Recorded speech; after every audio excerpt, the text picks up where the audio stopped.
Anderson from the pavilion end. Rishabh Pant. He could just write his own script here. Still waiting for 11 o'clock. Both sets of players raring to go.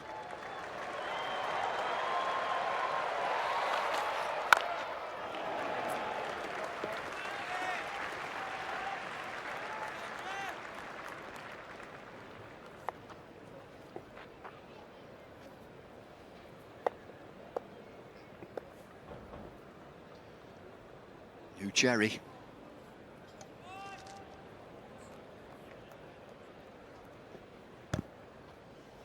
A very interesting field set here by Joe Root. He has a deep square leg and a deep fine leg, which is normal, but then he has a long off too.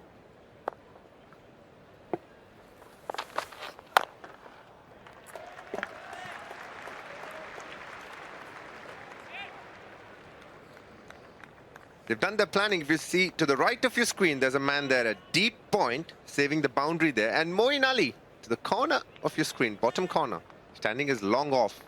A very interesting in-out field for the first over with a brand new Cherry. Bumble. Yeah, it's two slips and a gully, so it's exactly that, as they would say, in-out. Few catches, but some scouts.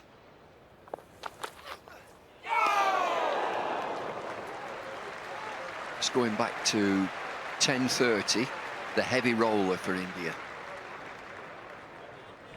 Pace seems to be going out of this pitch, but not this delivery. Look at that seam.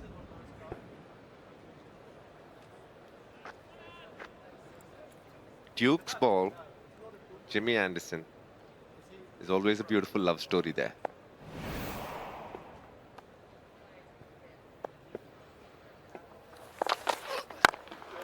He's down the pitch and he gets a single. Little hop, a little skip.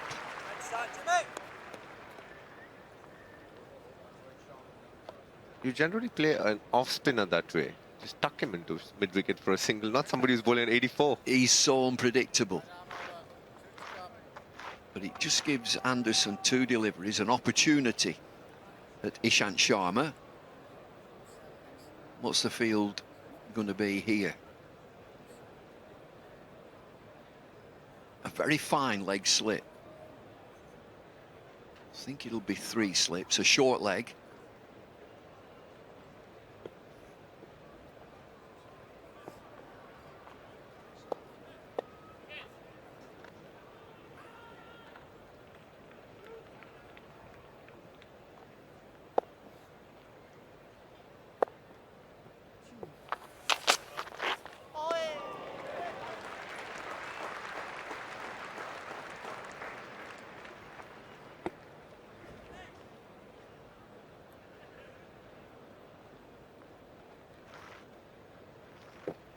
I mentioned England had a substitute fielder, Zach Crawley. It's Mark Wood, who took a tumble yesterday.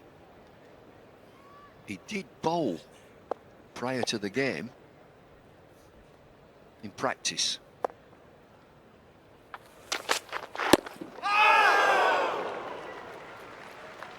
182 for 6.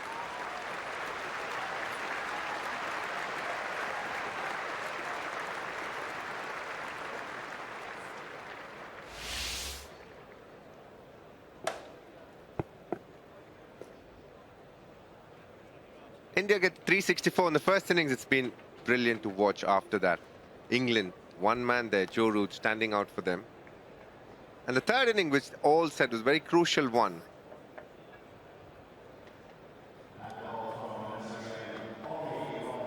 India 182 for 6 in the third inning on the last day of the Test match.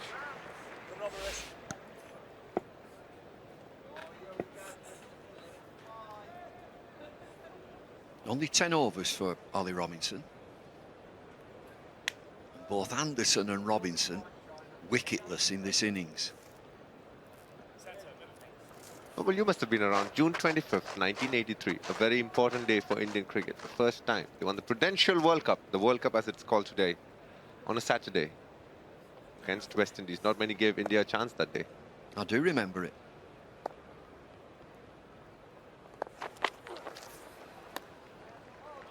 Just looking at that same long off position that you highlighted for Anderson, it's the same position. Moeen Ali just hovering, probably 15 metres in from the boundary, looking to stop the big shots of Rishabh. And also he's kept him 15 metres in, as you said, because he doesn't want to give away doubles. He wants to keep Rishabh Pant to a single maybe and then get Ishant back on strike.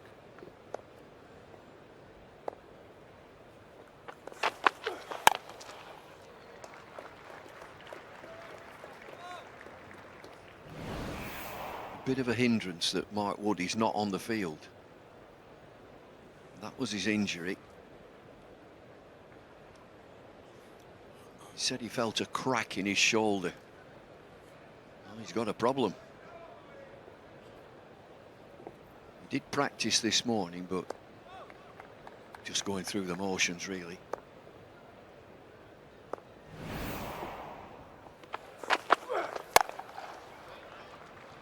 No, not taking a single there. So basically the plan is for Pant is to try and play for the first 4 balls. If he can get a boundary or a couple, then it's fine. Otherwise, try and have as much of the strike as possible in the first 4 balls. Maybe take a single of the last ball if possible.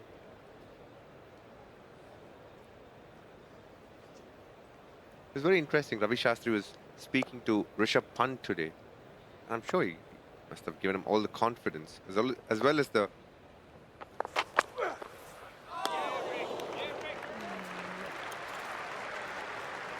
the belief that he could do it his way, which is something that is very different to how most players would do. Ken Ollie Robinson showing why he's so good with the new ball, with an upright seam. He's a handful.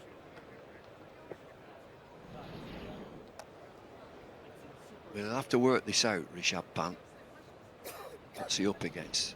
A slightly defensive field, a brand new ball, a 5th day pitch.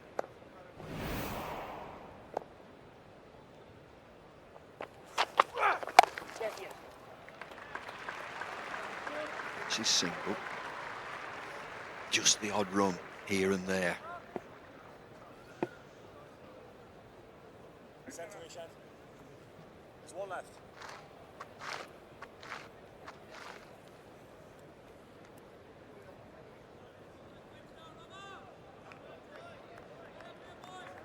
I do get the feeling that Rishabh Pant will play in the most mature way possible until Ishant Sharma is around. But when Ishant Sharma does, by chance, if he gets out Bumble, it would be carnage from Pant.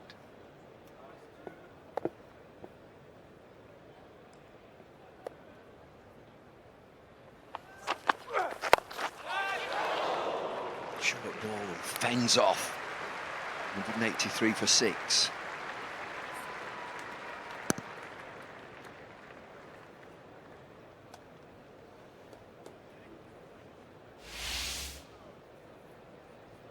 What's left? 9, 10, 11. What's left? Not too much, I can tell you that.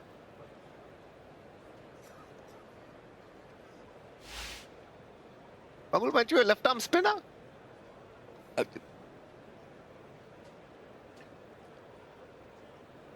Stretching it to say left-arm spinner. I bowled left arm. No, it'd be a great spectacle. I can't say spectacle. It'd be great to watch you bowl to a Rishabh Pant. What do you think?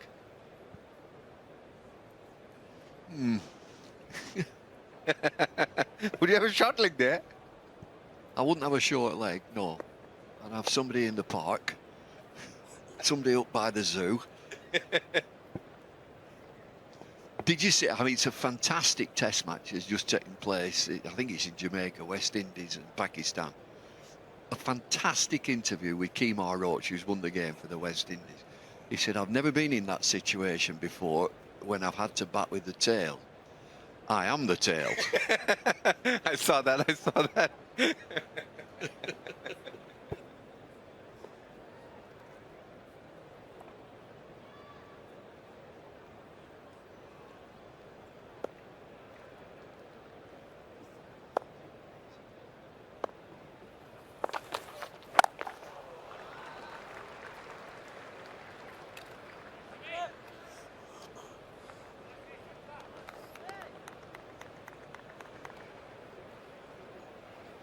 We were watching a couple of brilliant old YouTube videos, Bumble. Must admit, you were a good short leg fielder there. Yeah, we were watching a game in 1974, England versus Pakistan, on a pitch where water had got under the covers and Derek Underwood took 13 wickets.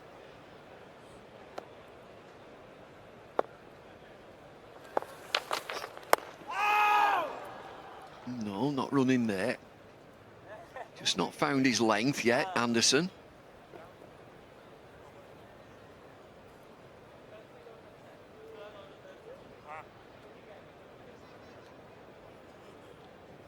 There's a gap between this and the next test match. Next test match is at Headingley.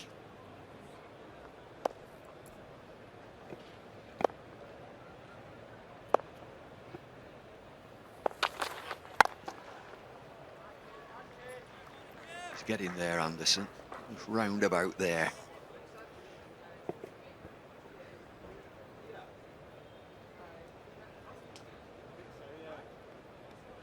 He's another Lancastrian, isn't he?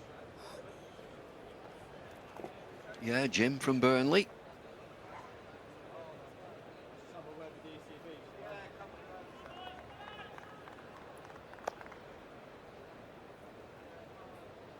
Are all Lancastrians very aggressive, Bumble? No, very polite and passive.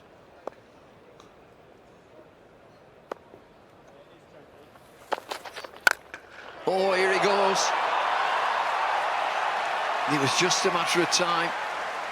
Dancing down the pitch. Oh, we were all expecting this right from the outset. How was the Rishabh Pant going to play? Well, initially it took time and then he steps out and smokes one through covers. It's good that the covers didn't get in the way of that, I can tell you. His hands wouldn't have been where it should be. That is as powerful as you can get.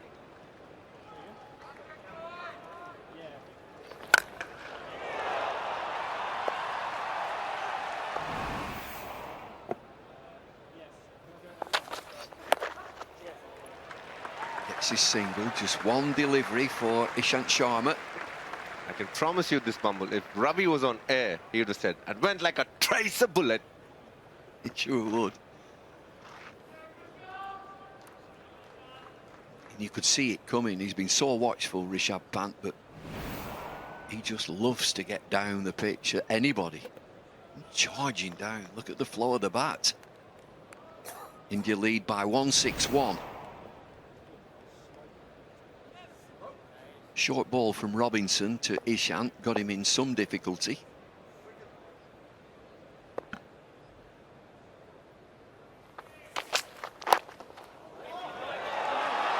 It's about before. Bonus runs. Oh, it is. 192 for 6.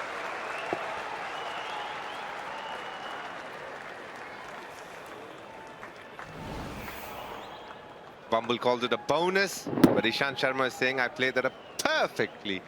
A square drive is as good as it can get in the gap. A diving Crawley wasn't good enough on that occasion. Ishant Sharma and Rishabh Pant, they're putting on a show here.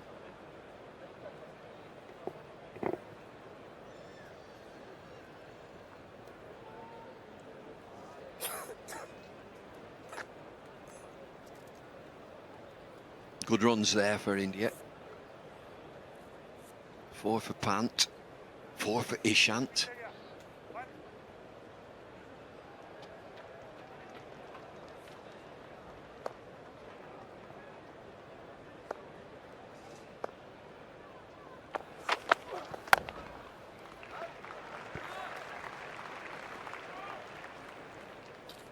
Bumble, there have been a few lovely boundaries hit through the series, but this one by Rishabh Pant, I reckon, was the most powerful one of them all. Hasib Hamid, if he was ever in the way of that ball.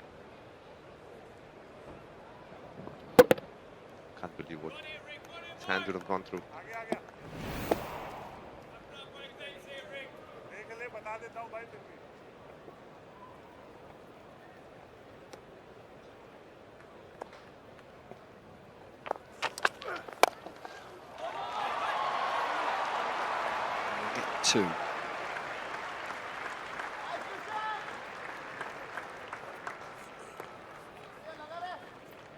clever batting by Rishabh Pant, putting away the bad ones, and then he's got the skill as well to manufacture a shot. A quiet little partnership, just 19, but very useful for India. Is he on the charge this over? Is he going to come dancing down the pitch at Robinson? Slip comes out. Joe Root getting a bit twitchy.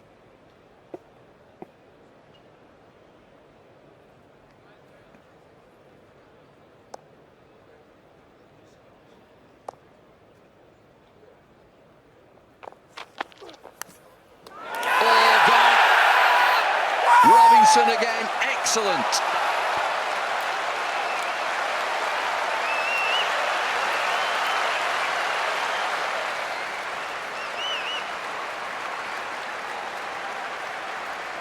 We spoke about the new ball, the Red Duke's ball. Robinson has been consistently good at it. Again, a ball Rishabh Pant should have been playing that far too straighter.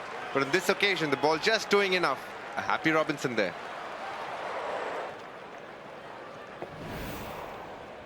Timely wicket.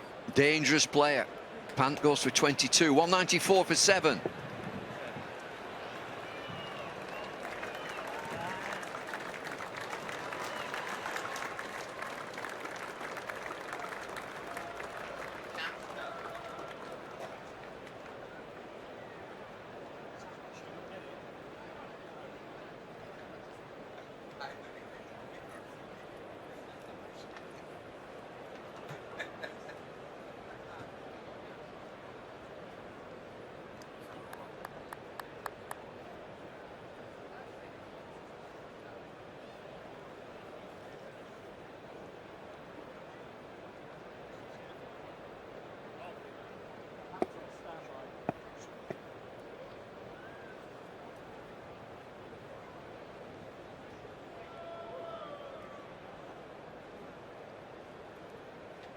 Well, this India batting lineup is now wide open. 9, 10, 11. Pant caught by Butler. Robinson's first wicket. Mohammad Shami.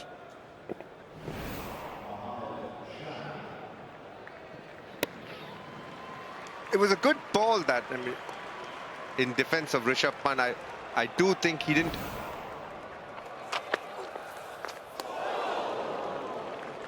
I do think in defense of Rishabh Pant, he did the right thing by just playing down the line. But you could see with the new ball, not committing to play the right shot, always going to get the edge. This is the challenge of playing in England.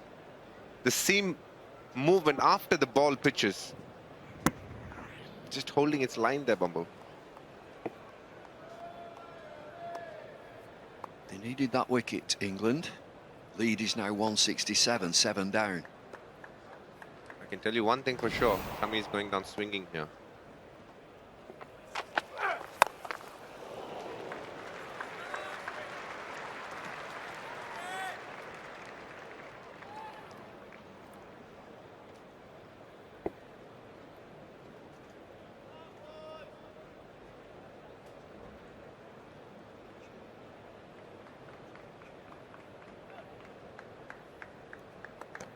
There might not be much batting talent in the shed, but must admit each of the players there have individually got 10, 15, very many times.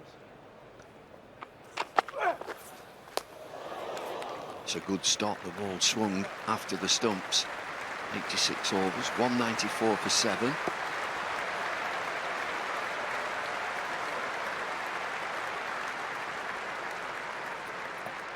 On for 23 from 12 overs. 1 wicket this morning is a big wicket. Rishabh Pant. 4 catches for Butler.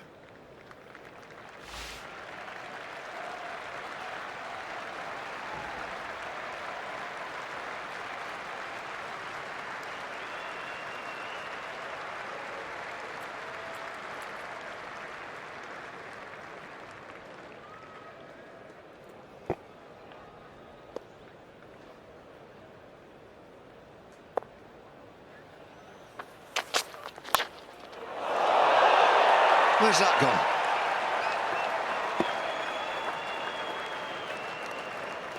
Well, I said they're going to go down swinging.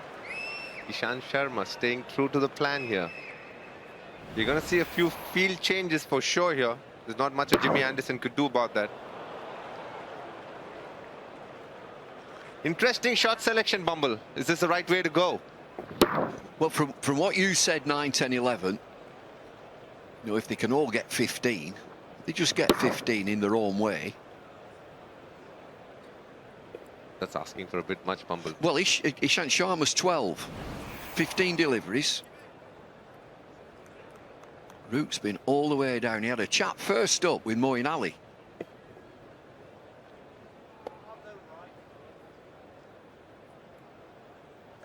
Are you happy with the field here, Bumble?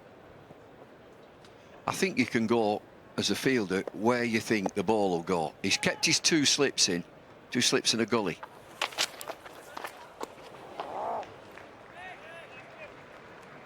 Where's the deep fielder on the leg side? Oh, there are 2. There's a deep square leg, that's Sibley, and a deep fine leg, Robinson.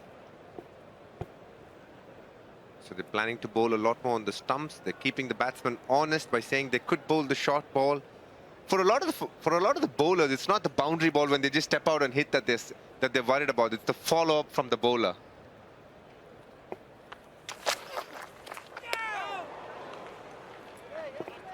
I'll tell you one thing, Bumble. Anderson is waiting for Jasprit Bumrah to walk in. Well, they've had previous, the pair of them, and I'm just watching the way that Ishant is playing. He's expecting the short ball. He's going onto the back foot and moving towards the offside.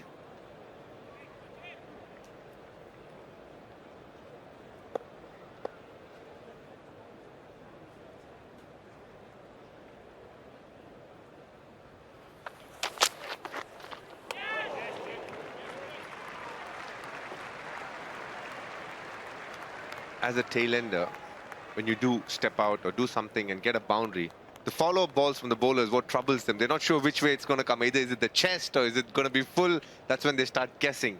And because they haven't practiced so much as a batter, it could be a worrisome thing. And Johnny Bairstow now has dropped back towards the boundary, behind the slips.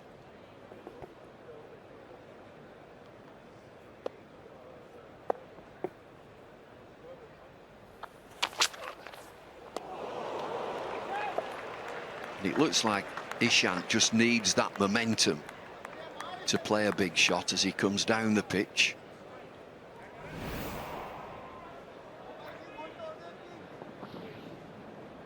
Look at the way he exposed his stumps there.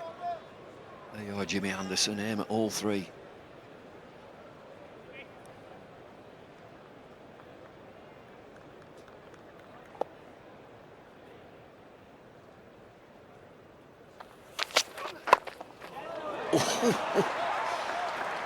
Well, somehow he gets 2 for this. And India move on to 200 for 7.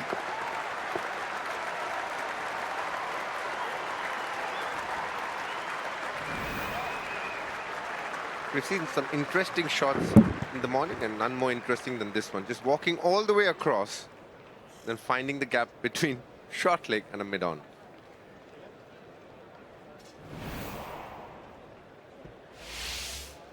But amidst all of this, India lead by 173. Can they go a little further is the question. Well, Sharma's got to 14. Playing his part, looking for that 15 that you wanted from 9, 10, 11.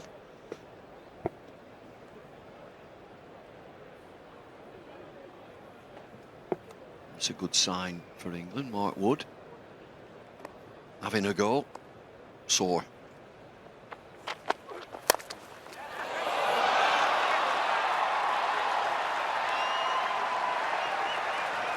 It's a good 4 for Shami.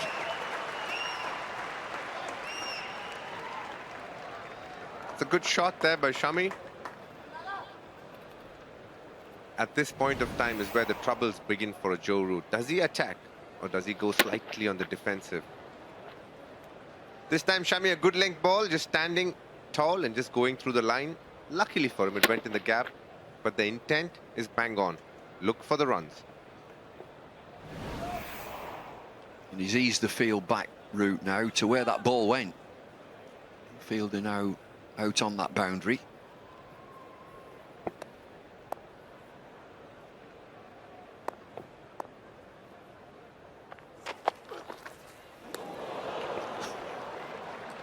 That's an interesting shot, that from Shami, to say the least.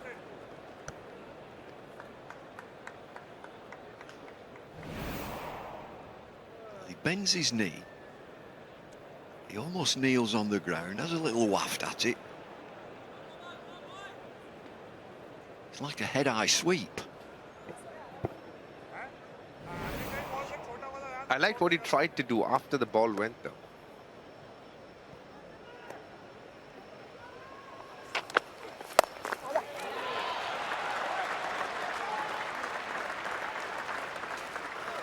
All these little tick overs, these singles. India lead 178.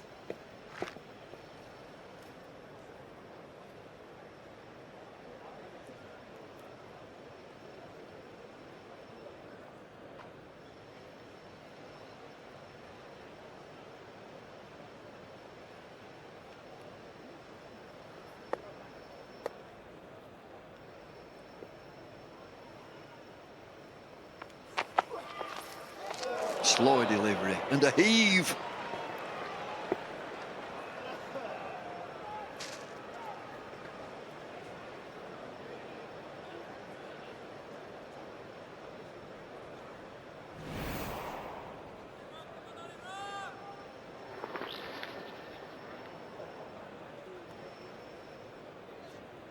A very interesting last 5 minutes here at Lord's.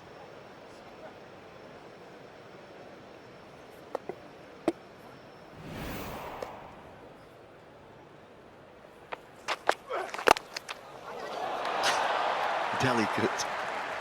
Just a single.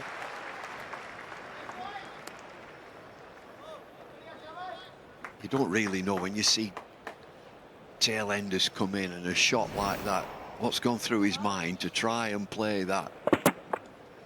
Yeah, it works. What's interesting right now is a Robinson who was bowling well to a punt, just off length. The ball was moving, doing its bit. But as a batter, when you come and do these kind of things, you can really throw away the bowler from his strength.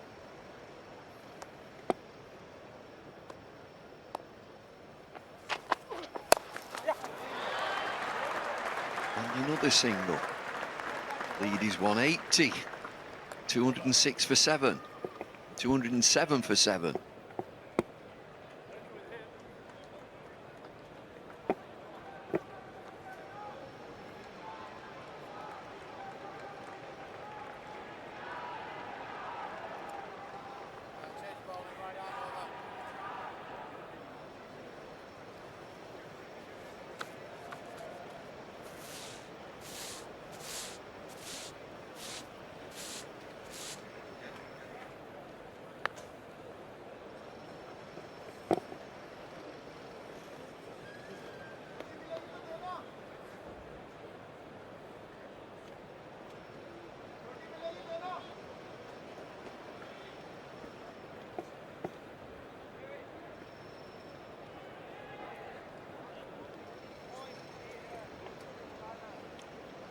He'll be saying, I think, why is Wood bowling? He's been off the field and he comes straight on. It may be considered an external injury.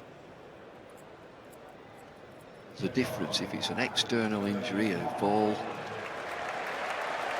a blow, rather than a pull, internal injury. He can bowl straight away. Here's Wood. We spoke about the fact that the wicket doesn't have too much for an Anderson and Robinson. Here comes Wood.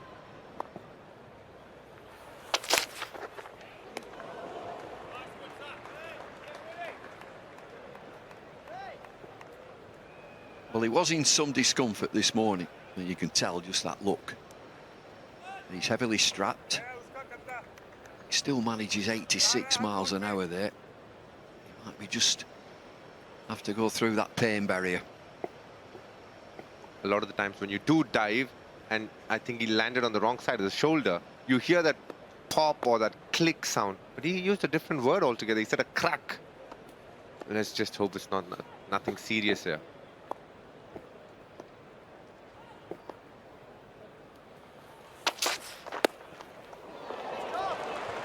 That's a good stop from Butler. He's going to ease into his bowling here. He's not going to... I mean, to be fair, his looseners are 86 and 88, which by no means is slow, but he's not going to bowl full tilt right at the start. He's going to make sure his shoulder feels okay. As soon as he feels confident and he's ready to go, you'll see a few thunderbolts coming your way. I mentioned that he has got a strapping on there. We saw that. Probably have a couple of painkillers as well.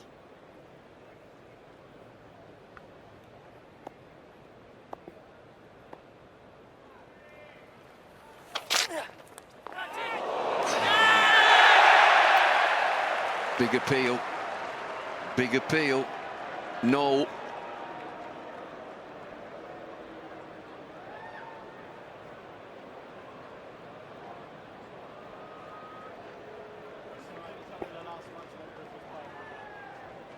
England have the one review left, so they don't want to take a chance right now.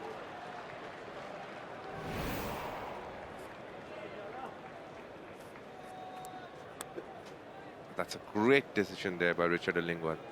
To spot a ball between the glove and the bat going through and hitting the top of your shoulder, Bumble, you'd be proud of that. He's given not out, and then you decide whether you want to review. England didn't.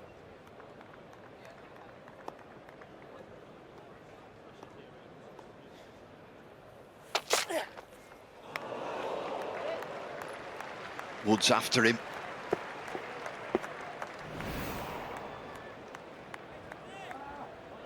You got to remember, it's the top of his shoulder, but in case it had hit his right hand, even with the gloves on, it's considered not out if you're not holding the bat. That's something that all viewers need to be aware of. You need to be holding the bat for the ball to hit your glove and be given out caught.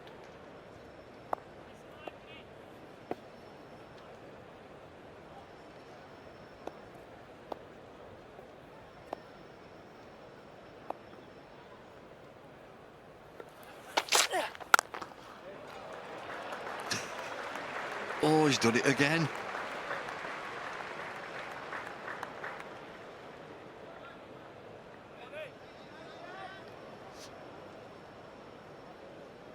He gives it all, doesn't he? Every ball he gives it all. You don't realize it when the adrenaline is on sometimes. That's pain. That really is pain.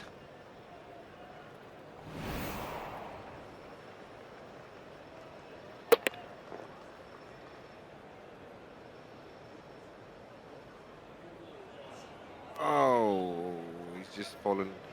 All the weight on that is going on that right shoulder. Exactly where every Englishman doesn't want. He's taking his time to the end of his run, Mark Wood. I can tell you this is rattled Shami so far.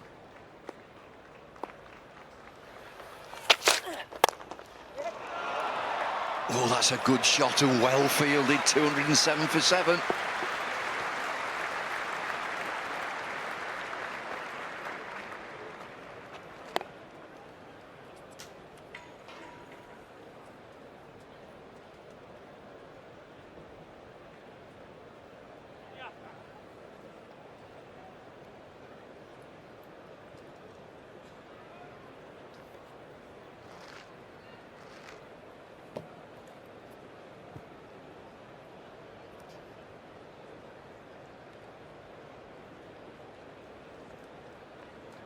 Dramatic stuff this morning. Mark Wood off the field for the first 25 minutes, coming back on, presumably after some extended treatment, and bowling a rapid first over, shaking up Shami with a short ball, but then following through and hurting his shoulder again. Yeah, he's in a bit of pain, isn't he? But he's going to get through it as best he can. The lead 180.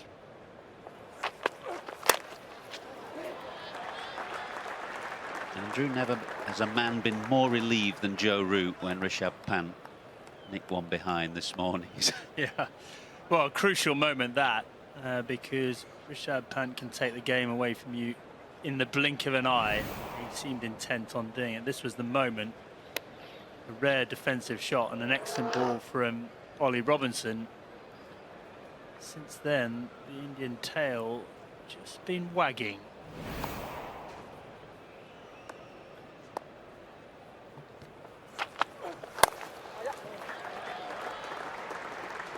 this will be frustrating for the England captain. He's got that sort of in-out field, how we like to describe it. Catches in around the bat and then men out on the boundary, but of course that does give the batsman plenty of opportunities for singles. You kind of hope, as the fielding side in this circumstance, that the adrenaline will get to these Indian tailenders and they'll keep trying to play big shots, but actually Ishant Sharma in particular has been remarkably sensible. 48 minutes for Ishant Sharma for 16 valuable runs. Surely, yes. Finger up, shuffling across his crease. A slightly slower ball from Ollie Robinson. Good bit of bowling this. India have got 3 reviews left, so he may well review it, but I think it's straight and Ishant is done for. TV umpire to director, we have a player review for LBW. Original decision is out. It's a fair delivery. We could move on to front on spin vision, please.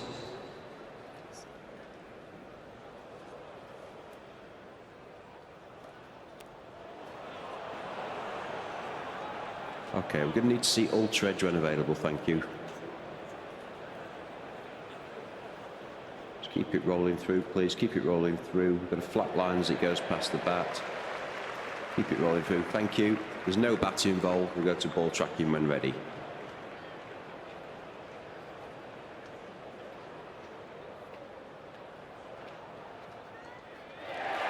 Pitching outside off, impacting line and hitting the wickets.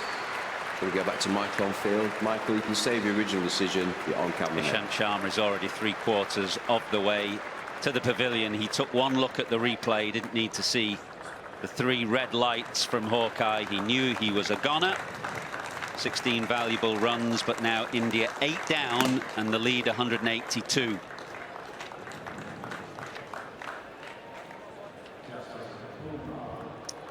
Here comes Jasprit Bumrah, and fast bowlers tend to have long memories.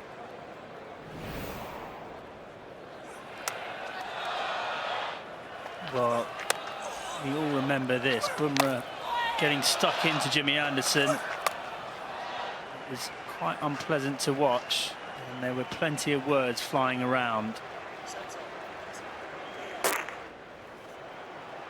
Anderson will be reminding him that it's his turn, and with Mark Wood steaming in, he's not going to get many in his half either. Here he goes.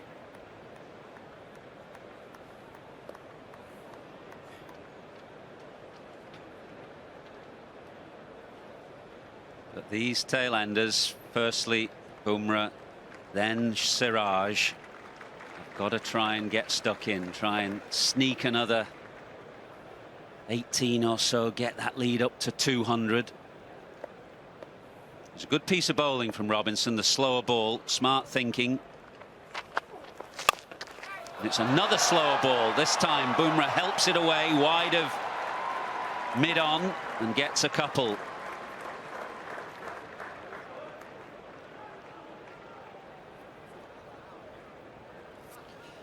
Well, we were talking about how sensible Ishant Sharma had been. It was a very good delivery by Ollie Robinson, but Ishant thought he was Viv Richards going across the pitch, trying to get it through that leg side, and he knew the moment it hit him on the pad, it was plumb in front.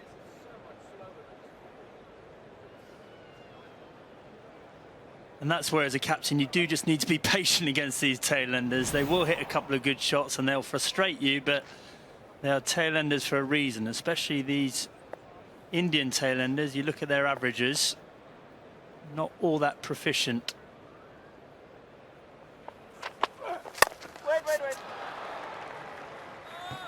Looks like Bumrah's come out with some intent here.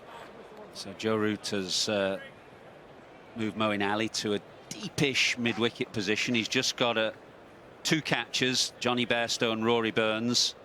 Root himself has come from slip where he normally stands, just so he can chat to Anderson and Robinson and get the field absolutely right. It's a game of very fine margins.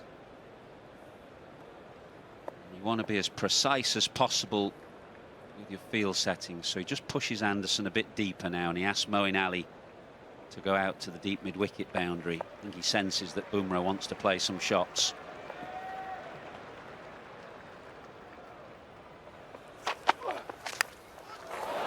slow ball edge, but short of Butler, a diving Butler. He had to go for it because it was never carrying to Bairstow. End of the 90th, 211 for 8.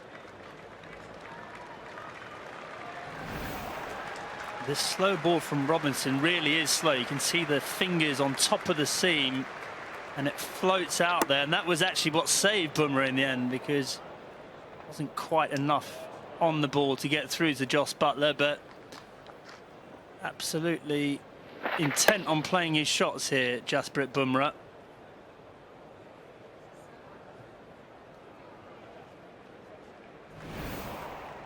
Tell you what, it's an excellent knuckle ball, isn't it? Just brilliantly bowled. Just floating down, almost wobbling down.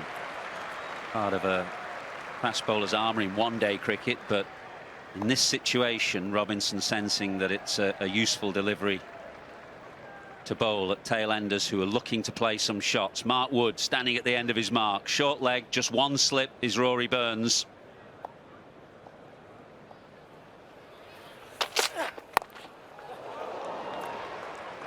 Going to take every run. And Bumrah gets down to Mark Wood's end, and he may well know what's coming. Yeah, and you can absolutely understand why Joe Root's got a lot of the fielders out. Just feel for Mark Wood, you need a couple, probably a leg slip in there, I would have thought, with the short leg, and maybe a gully as well as the slip. You just think about the tail-enders, they're going to probably back away. The ball can easily loop up on that offside. Actually, I think Johnny Bairstow has come into a gully right now. Tie his legs together.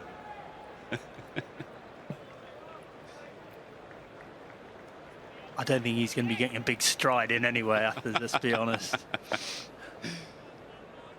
Yeah, I'm sure it's going to be a half volley to drive. So once again, Root being very particular. He's got loads of fielders on the leg side. There's only one man in front of square on the offside. Senses Bumrah's looking to swipe to leg. So deep mid-wicket, deep backward square, fine leg, short leg, and two men saving one on the leg side.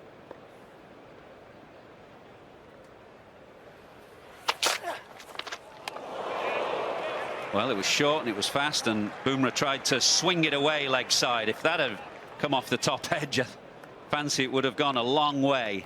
He's bowling quickly here, Mark Wood.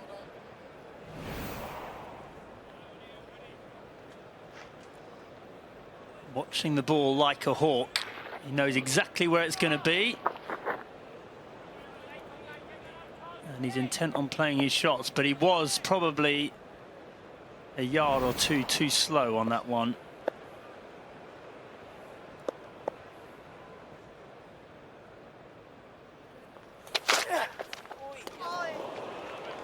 Again, he tries to swing one away leg side. At some point, Mark Wood, you assume, is going to try and bowl something at the stumps. Maybe try and soften up Bumrah first of all, and then full and fast. Well, I don't think Jimmy Anderson's going to be particularly keen to see the full delivery. He'd be happy to see a couple more short ones first, I think. It's just flashed up on the big screen, 94 miles an hour, and that great roar from the crowd. Short again. Oh, and that's done Butler. I think it's off the glove. Butler was going leg side. And Jimmy Anderson is very fine down there at third man, almost in a deep fly slip position. So he's saved a certain four by being so fine. Yeah, this is genuine pace and hostility. Think off the back arm, actually. Jos Butler had no chance.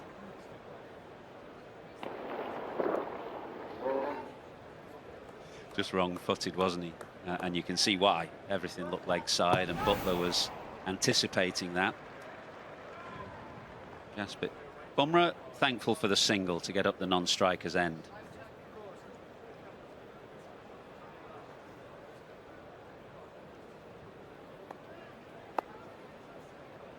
Fine leg and third man are very fine, which is good for the tail-enders.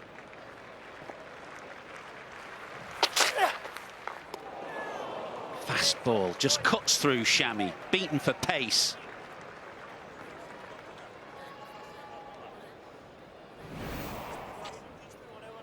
Well, Mark Wood has got a stiff and sore shoulder, but he's showing no lack of ambition and pace this morning. This is excellent from him, and you can tell these Indian tailenders do not like it. Yeah, Who does? There's a bit of chat again between Bumrah and Root, who's at mid-on.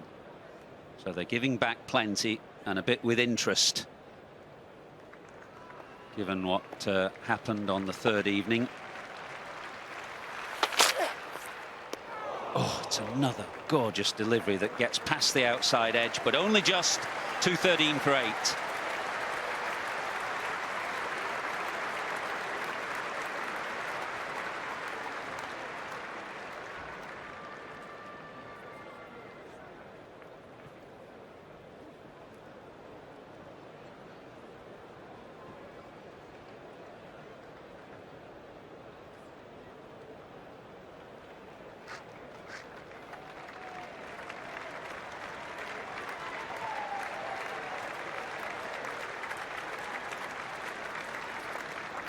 Highly charged atmosphere out in the middle. Mark Wood bowling thunderbolts, and Jasprit Bumrah getting a bit of attention from the fielders.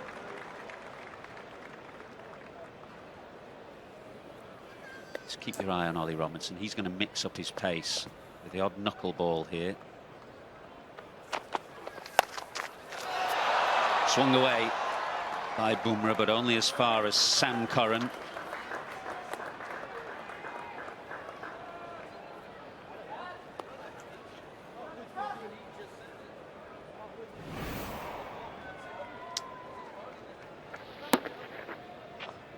Well, the Indian lead creeping up. It's now 187 runs, and England will be very keen to get this innings wrapped up ASAP. £1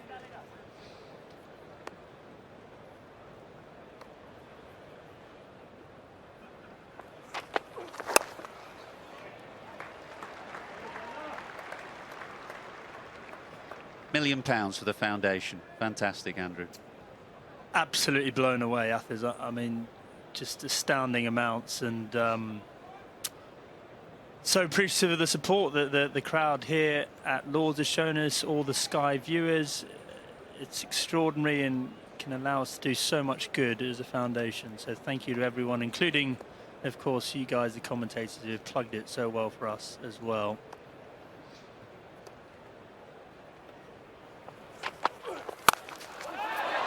Good shot from Shami, but there is a man out there. It's Dom Sibley at deep point, so just a single.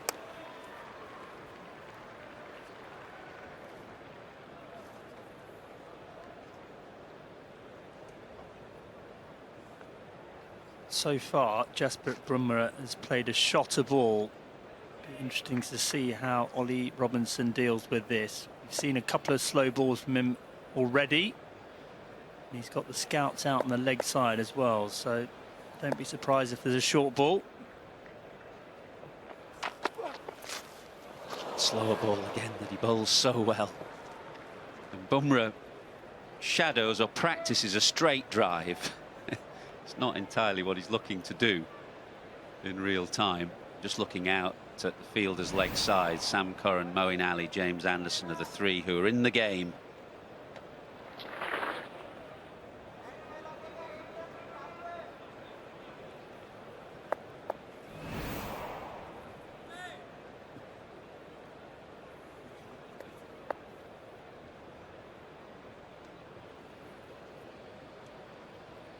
Just brought in 10 yards at long on by Joss Butler.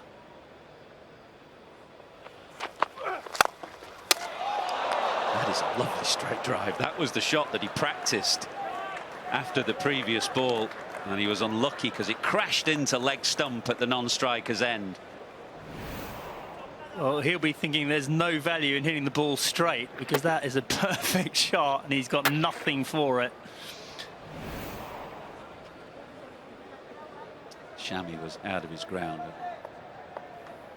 Most batsmen would be diving back to make their ground, but there was no touch on it from Robinson. Slower ball again. Bumrah swings away to Anderson at long on. Just the single.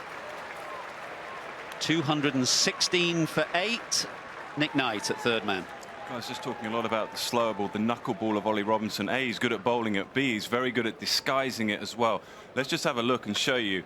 If we get, you can see there, that's a normal classic outswing position, fingers behind the ball, and as he gathers there, that is when he makes the adjustment. So as a batsman, you see none of that until it's too late. The ball then flicks out. Now, a lot of bowlers will do it differently. Some will perhaps show you it in their run-up. Some will perhaps cover the hand so they can't see it as he runs in. But Ollie Robinson does it the tough way, because as a batsman, you think it's an outswinger, and then at the last minute, it's not. It's brilliant skill. It's also a highly charged atmosphere out there. I mentioned that Bumrah was getting plenty of attention from England's fielders. It's Butler and Root who are engaging in a bit of chit-chat now. Michael Gough, the umpire, just trying to calm things down. Bumrah's giving plenty back as well. And this is all a hangover from what happened on the third evening when Bumrah tore into Anderson at the end of that day's play. And cricketers don't tend to forget. No, and it looks like Jasprit Bumrah is not content with what's been said. Michael Gough doing the right thing, trying to get in between the players and calm things down. As you say, things bubble up in a test match, especially on day 5, especially when the match is on the line.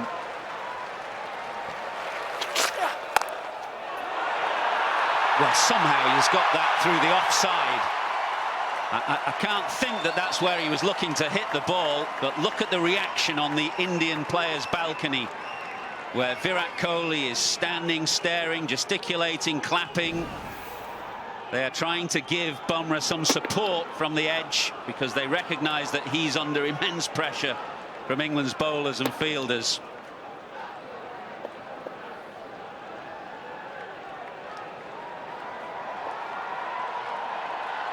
The lead is 193.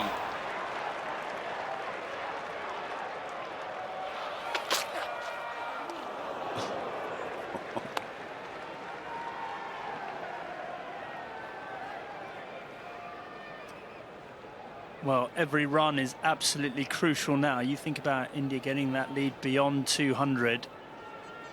Suddenly that looks like quite a substantial chase. 79 overs left in the day. So pressure on all these players right now.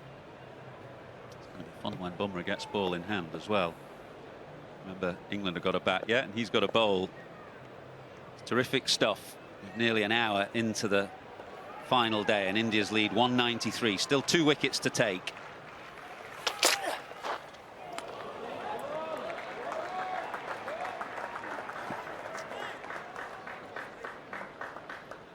England just need to be a bit careful here with Bumrah. They've got most of their field out on the leg side.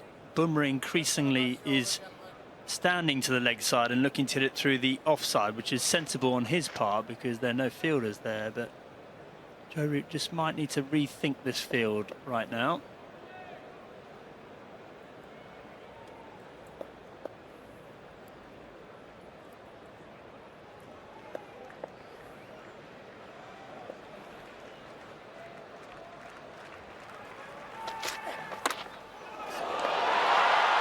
Hit Bumrah, who turns down Shami at the non-striker's end and keeps the strike.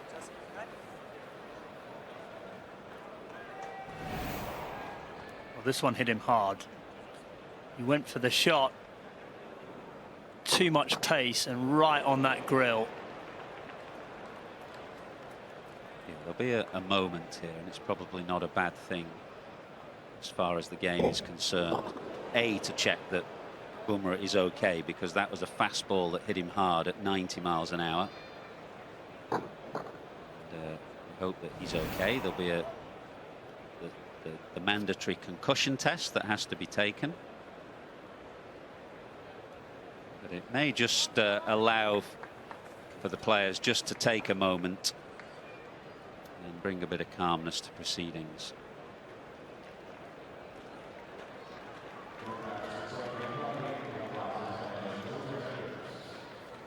I think while Bumrah is taking that concussion test, the umpires have said it's a good time to take drinks. So that's what we will do, with India's lead standing at 193.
It's been a very dramatic morning here at Lord's. India began the day 181 for 6 with the brilliant wicketkeeper batsman Rishabh Pant just showing one glimpse really of the danger that he posed to England. He ran down to Anderson and thrashed him through the offside.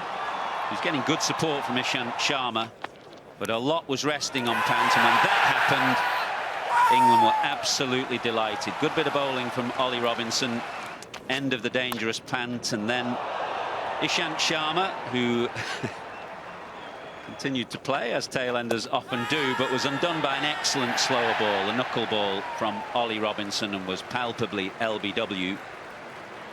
And since then, it has been all happening. Jasprit Bumrah, who gave Jimmy Anderson an earful on the third evening, has been getting a bit back himself. He's just been hit a nasty blow on the head and has gone through a concussion test. He's okay, and drinks have been taken, and the situation is that India are still 220 for 8, leading by 193. England have been bowling short at Bumrah, maybe too short, nothing at the stumps, and they've got to think about getting him out as well. Mark Wood, who didn't take the field at the start of play, has bowled quickly since coming on.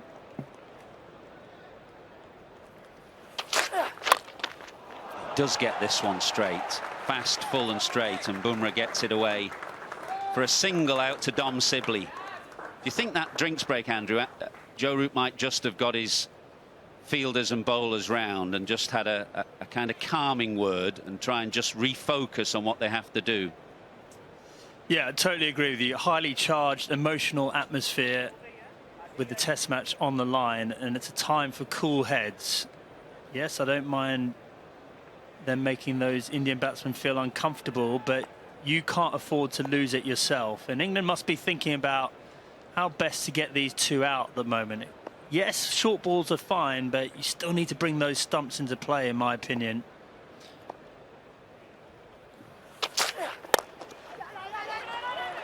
No, Shami sent back, and wisely sent back by Bumrah.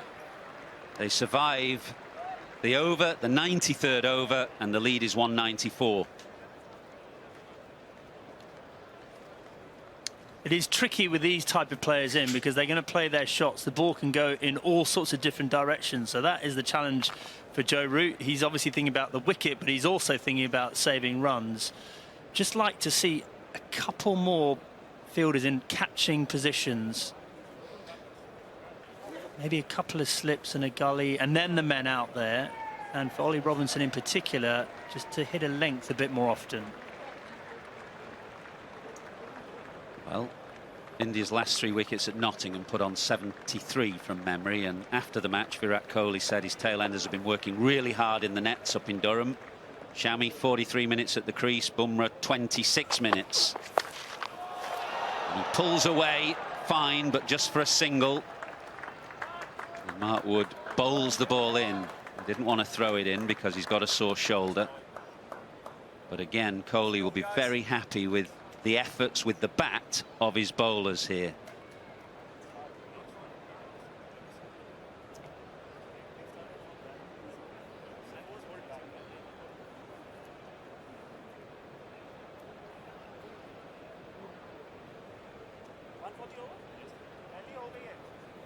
Root again is out of slip now. He wants to chat to Robinson, so he's stood at mid-off.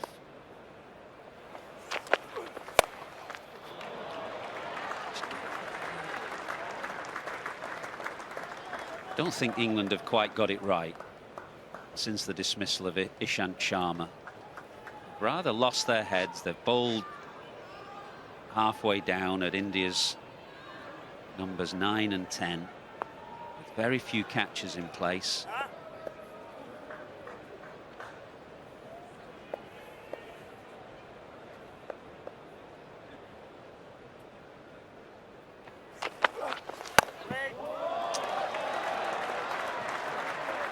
Slow ball from Robinson again, but I agree with you, Athers. I think for tailenders you still need to think about what your best delivery is. How's the best way of getting them out? Sometimes you just bring your line a little bit straighter than maybe for a top order batsman, so you're bringing in off stump, middle and off on a length. And yes, the odd short ball, definitely. You can easily get drawn into trying to bowl magic balls or too many short balls.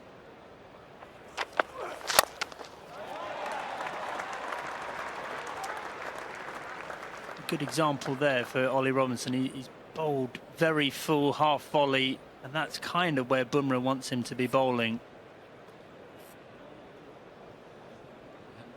Credit to both these batsmen as well. Bumrah's got a dozen now, Shami 10. These are precious, precious runs in a very tight test match. The lead almost up to 200 now. It's 197.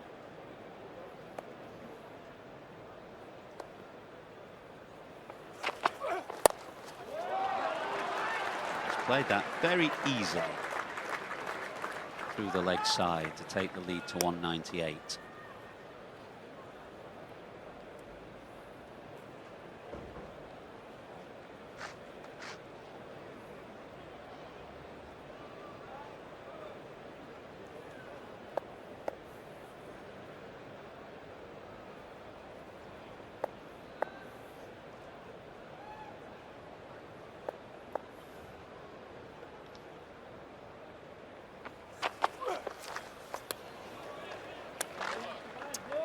End of the 94th. 225 for 8. Nick Knight.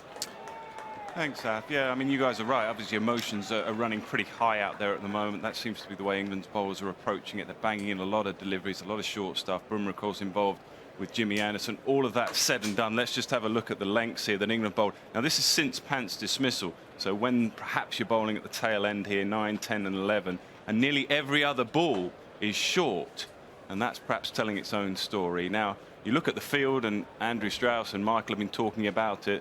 Actually, the bowlers are bowling to their field because there isn't really anyone at slip. And I think Mikey's coming on commentary now, and he's going to talk about it as well. But the reason you bat 9, 10, 11 is because you don't pick up length so well, and you don't play the best ball that a bowler can bowl as well. And I'd like to see, I think Mikey would be the same, just a bit more length, but also Joe Root setting a field that allows a bowler to bowl length. So if we have a look at this field, there's only, what, 5th slip, perhaps a 6th slip, should we call him that, Rory Burns, and a short leg. Now, it doesn't mean, as Mikey I'm sure will explain, doesn't mean that you can't get a wicket, particularly when Mark Wood is bowling quick, but as a general plan, I think England have been a bit too short. Thoughts, Mikey? Preaching to the converted. I have spoken about this sort of thing on so many occasions here on Sky and on other networks. every bat out there has an edge. Okay, it's difficult to concentrate on hitting the edge on this pitch because a lot of edges are not carried into the slip cordon. But if you're bowling to, as we call them, tail enders, and a single, as you rightly said, Nick, these guys are not frontline batsmen with a great deal of skill.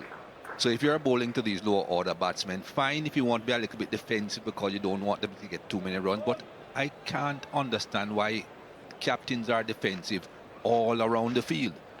If you have 5 fielders in defensive positions, they should be on one side of the wicket and tell your bowler that's the side of the wicket I want you to bowl, and I can't see needing 5 anyway. But when you have defensive fielders on both sides of the field, that's a little bit difficult for a bowler.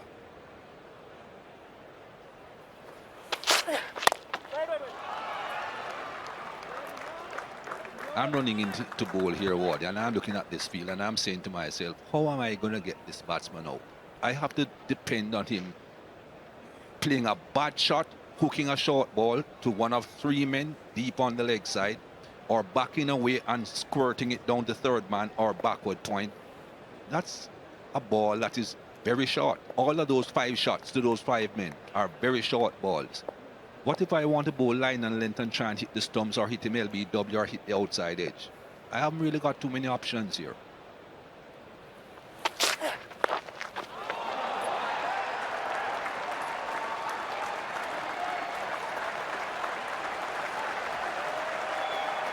.200 is the lead. The captain loves it. He's been living every ball of this on the Indian balcony. What you said there, Mikey, how am I going to get the batsman out? It's what we hear from Shane Warne all the time in these situations. But the reason Root is putting so many scouts out and being defensive is because he is worried about the small margins that this test match could be won or lost.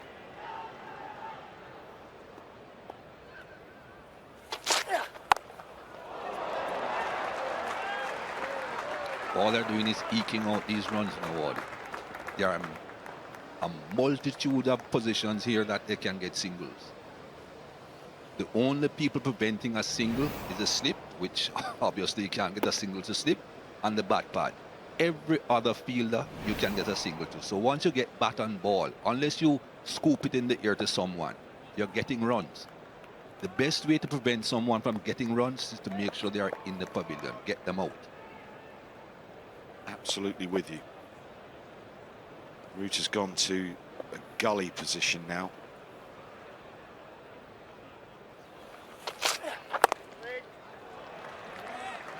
That's another position he won't get a single to the bowler.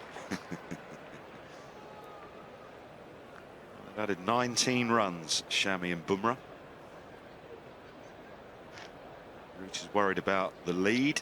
He's thinking about the time left in the game.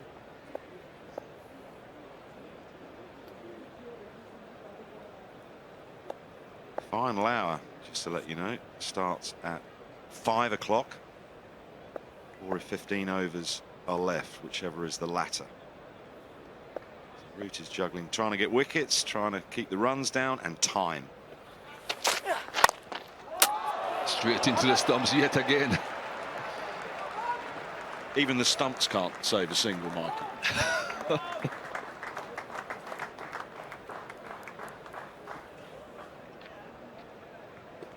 229 for 8 after 95. The lead is 202. Lovely shot, this.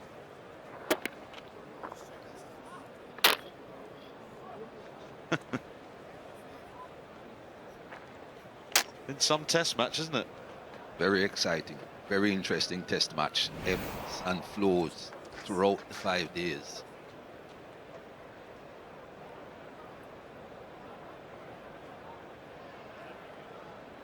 Sangakkara, is he coming into the attack? Does seem so. I don't see him bowling a lot of short balls, so you just may see a slightly different tactic here now.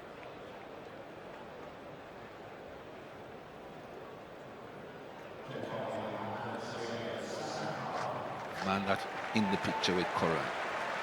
My opinion, I'm thinking 99% of the people here's opinion, he's the best bowler in the team. Why isn't he bowling? Yeah, I hear you on that as well. Just looking at the field that Root is setting now for Curran, given what has gone before and what you have been discussing. Fine leg, deep square leg. And a deep backward point. Johnny Bairstow was at third man. He's now coming up, looks like, to catch. Well, there's a bit more pressure on the single with this field for Curran.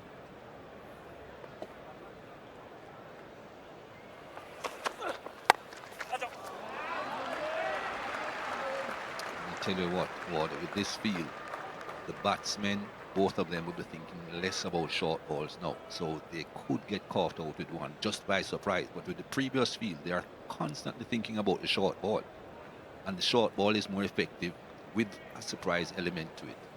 Yeah, well, I think that's absolutely key with Curran. He's got a quickish bumper. It's a slippery, short delivery. I think you're right, with the field that's been set previous, it was more like to physically intimidate the batsman as opposed to necessarily just trying to get him out.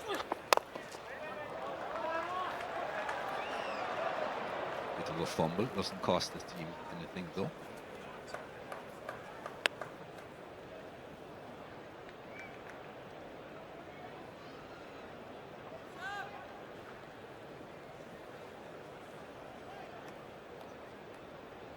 So much going on, isn't there?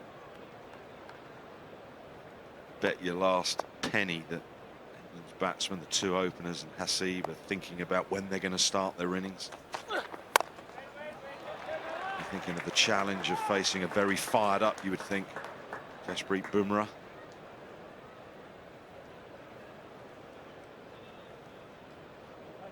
Can't wait to see how animated Virat Kohli will be when he's captaining the fourth innings, Mikey. Yeah, that would be interesting.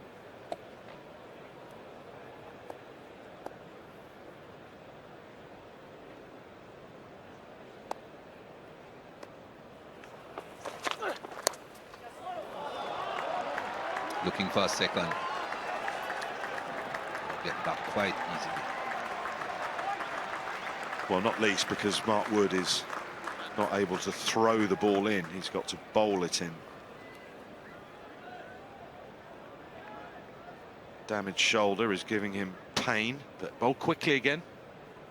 Extremely quickly. Saw them put a few speeds of some deliveries up on the scoreboard and the fans were cheering.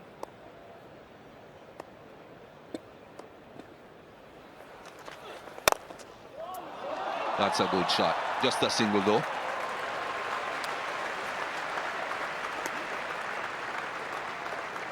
They cheer for anything, this crowd, though. Pujara facing 100 balls, 200 balls, getting off the mark. They've been very engaged. To be engaged with. The cricket has been superb. Been engaged with the Ruth Strauss Foundation. Had a cracking few days at Lord's. He can't sit still. Curran now coming round the wicket. 96 overs bowled, 233 for 8.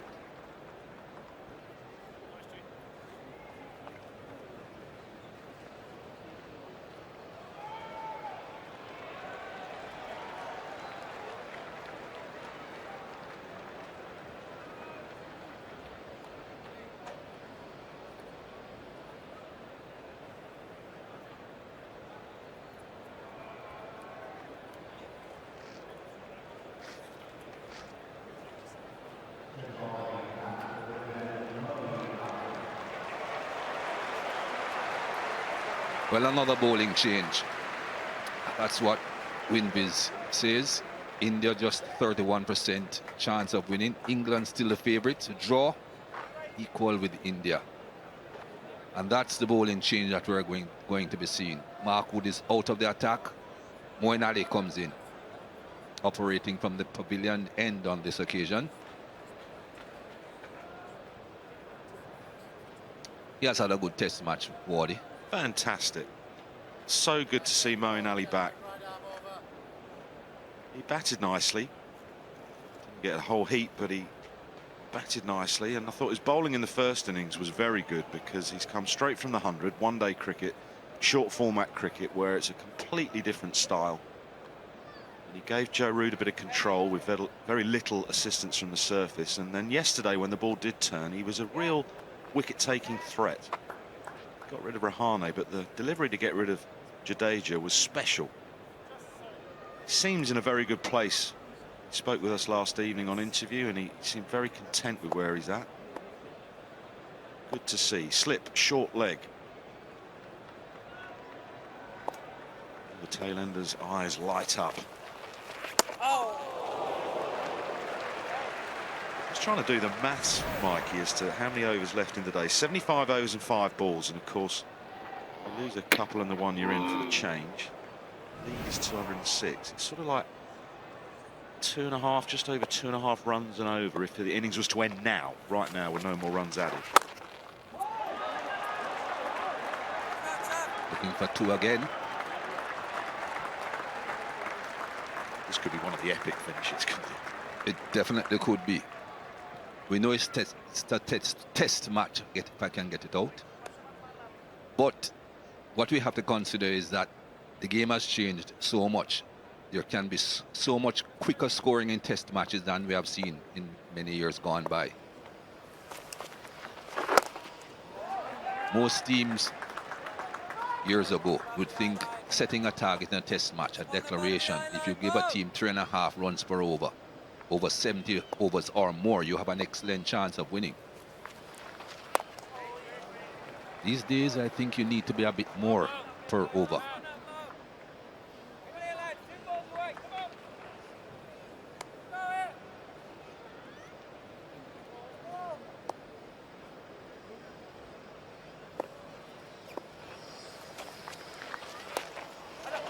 Runs again, another couple.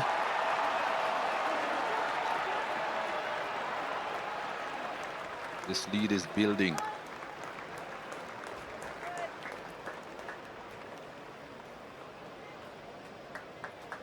Overton on for Mark Wood, of course, who left the field.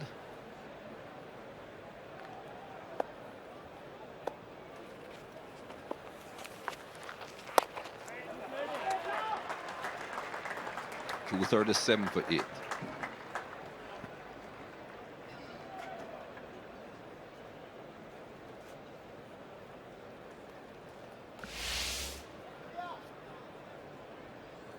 Partnership is growing. 28-run partnership between these two now.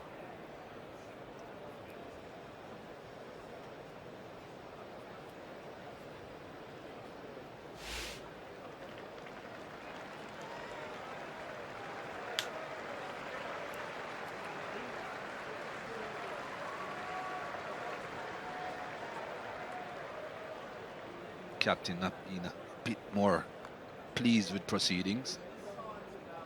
Can someone tell me why drinks are on the field? We had a drinks break. It's not steaming hot. This is not Mumbai. Both teams keep on bringing out drinks at any arbitrary time.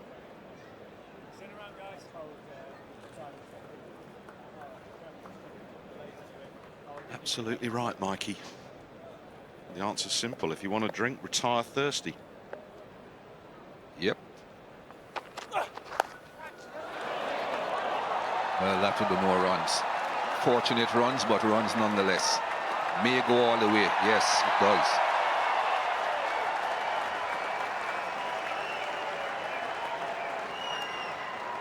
It's a brute of a delivery. Sangakkara is not a tall man.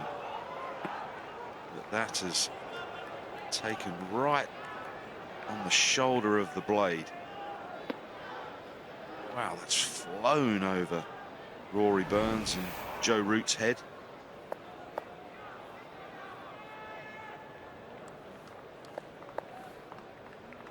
Partnership 32.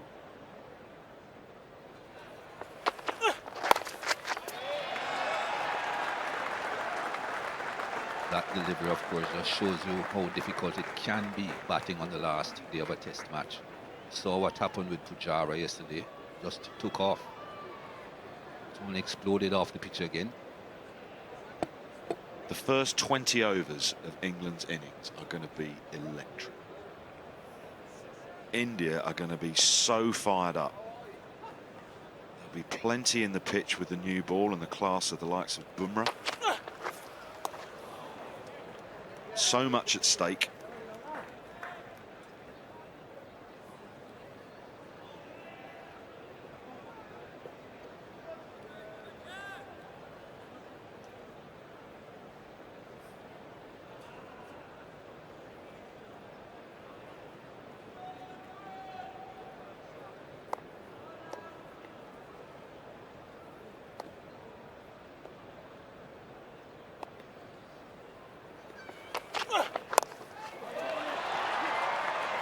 And yet another run.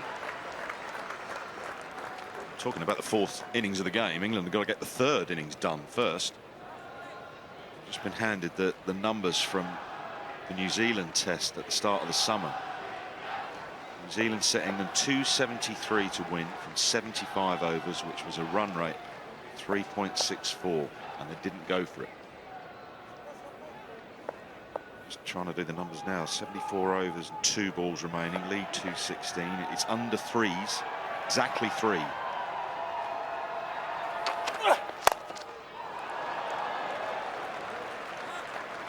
Both Bumrah and Shami are looking more and more confident.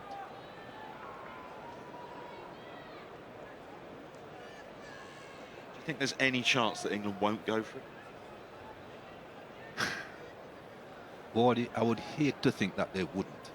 273 off 75 overs at just over 3.5 against New Zealand. They didn't even think about it. I'll say that was the beginning of the season and they hadn't woken up yet. Delicately put.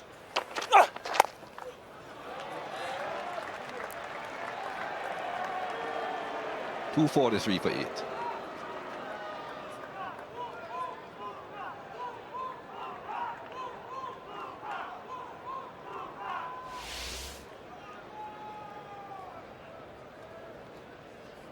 Well, there have been some good run chases here in the past. I can clearly remember that one at the top. 344 for 1.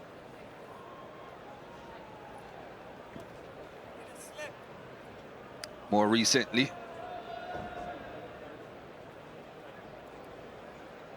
you can see that the targets haven't been huge recently, and you can see that most of them have been accomplished quite easily. 3 wickets down, 2 wickets down. Couple were 8 down. Here's Moeen Ali again. That West Indies run chase was the David Gower declaration, wasn't it, in the Gordon Greenwich double? Yes, that's right. And he wanted to declare from the evening before.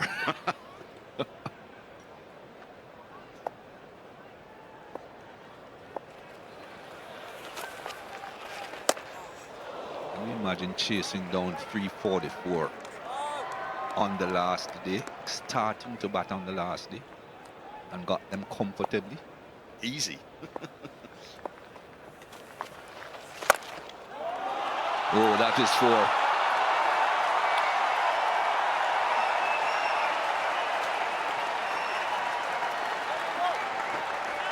The crowd are into it, the captain's into it. That's a fantastic shot from Shami. All the talk coming into the series was about the fragility of the lower order and 4 tail enders in this lineup. Partnership is 38. Shami is 25 not out. Bumrah is 20 not out.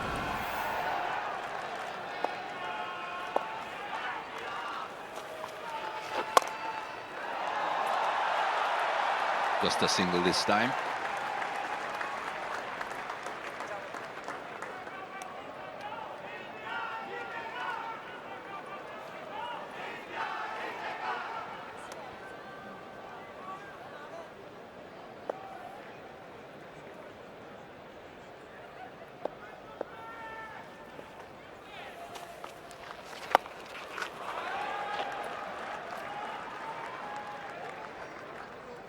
The 221.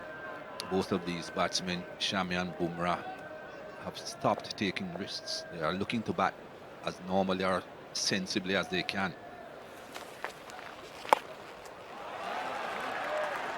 248 for 8.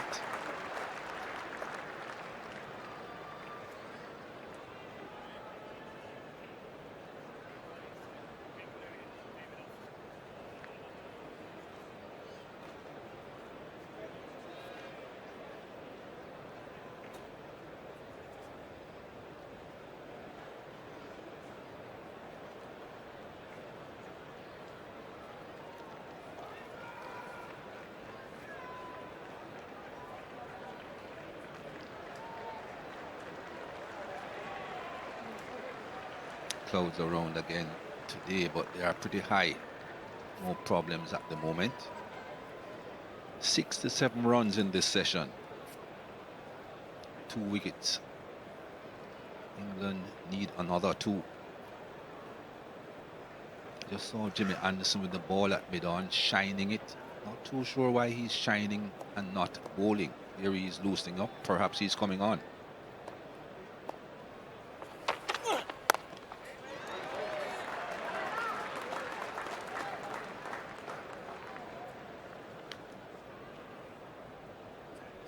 Crawley is substituting for the captain. Root is off the field.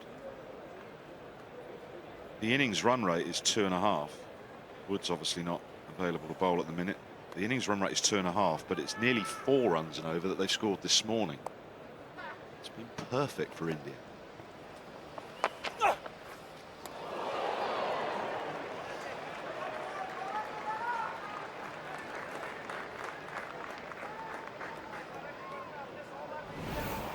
This just proves that a good line and length about off stump still can work.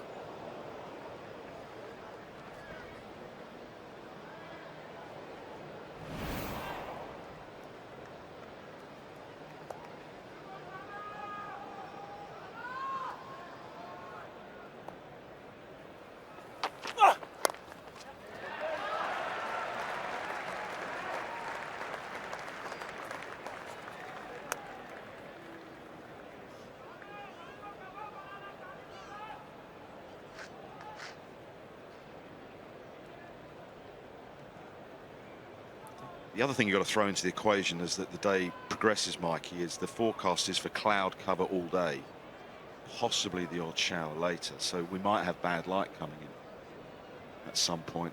What did we get to? 6 o'clock yesterday.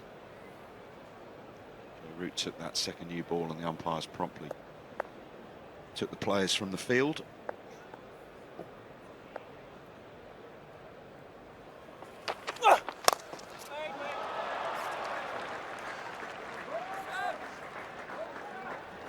Getting confident now, these two. Proper shots. They're looking like proper batsmen now. After all the battering that they got earlier on, they are feeling very comfortable now against this space and with this field placing, just batting normally.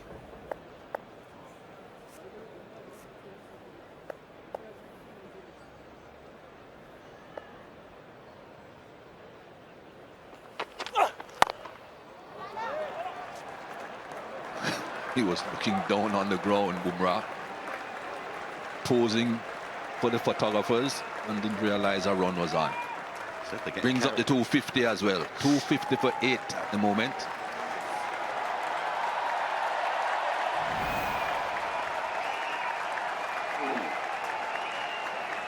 Hold the pose, hold the pose. There's a run.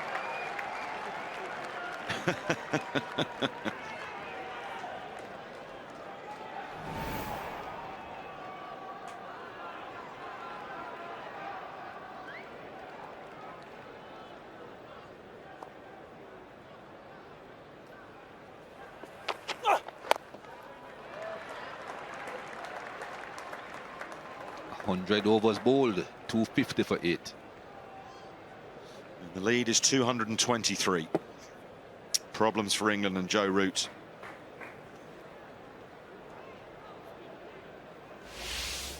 Wonder if there's going to be a change at the pavilion end. Anderson appears to be walking quite purposefully towards the umpire. What a test match.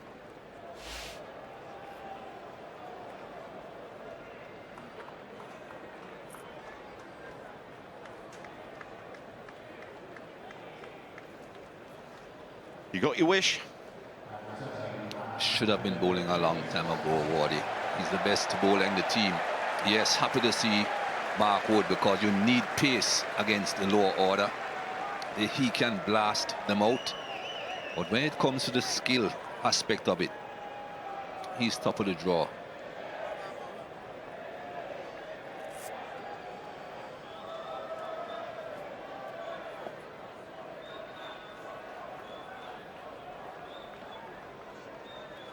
Lights are coming on. Has been overcast.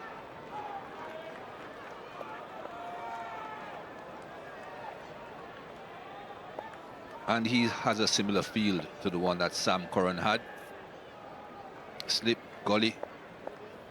4 other close-in fielders to prevent that single. No back pad. They've had a short leg most of the morning, haven't they? Mead has disappeared, and it's popped straight up to where he's been standing for a good portion of the morning.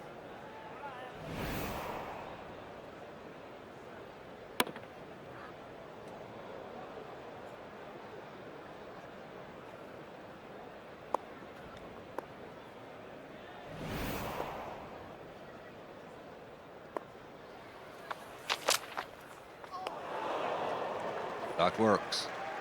Kohli couldn't manage it. I don't see these two managing it.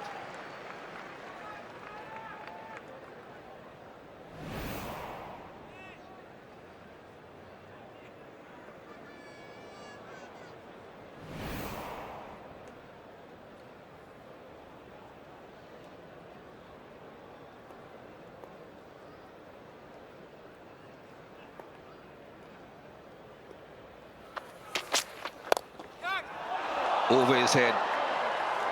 That may go all the way as well. 4 more.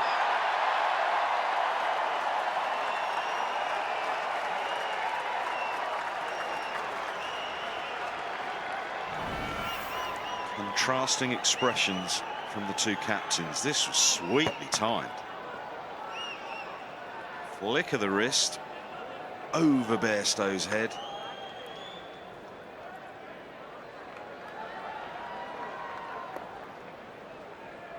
Lead 228.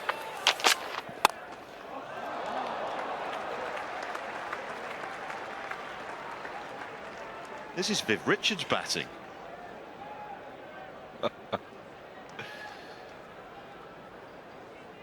Certainly have grown in confidence.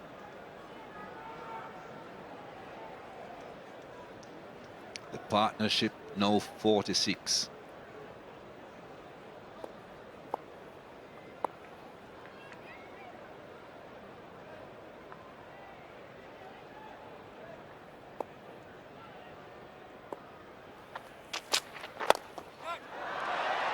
Oh, just out of reach again. Another couple runs. Another flamboyant shot. The ball is teasing Johnny Bairstow.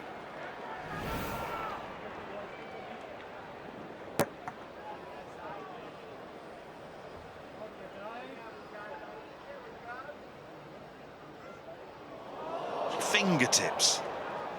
Fantastic effort.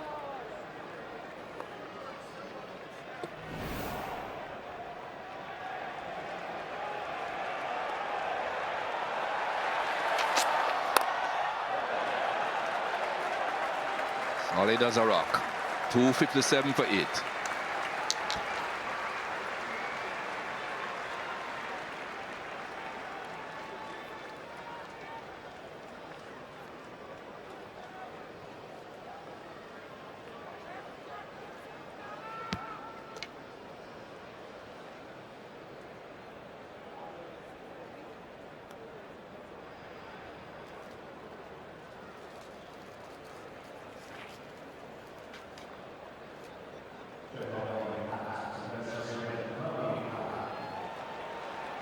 Say what you like about England's tactics, the spirit and resilience of these two Indian tailenders, Mohammad Shami and Jasprit Bumrah, has been absolutely fantastic. The partnership is worth 48. Bumrah, who's only had double figures twice in Test match cricket before his 22. Shami 33. This is a better end, I think, for Moeen Ali to bowl, or at least yesterday, during that long spell of his, he certainly looked more threatening from the nursery end than the pavilion end.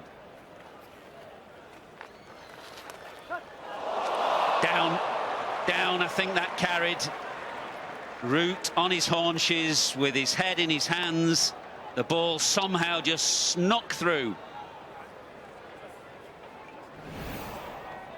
Searching for the second wicket of the morning, and this was always going to be the way, wasn't it?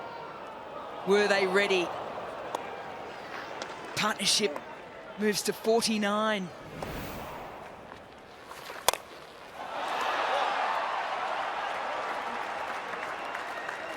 And the partnership is now 50. And an excellent one it has been.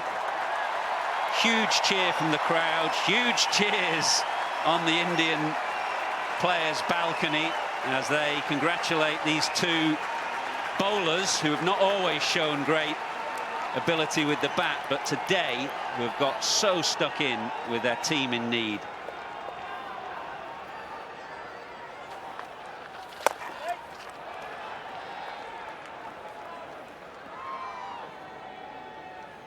Mentioned that this is a better end for Moeen Ali because he can threaten both edges. There's a bit of rough to bowl into, and he's got the slope to help threaten the outside edge as well.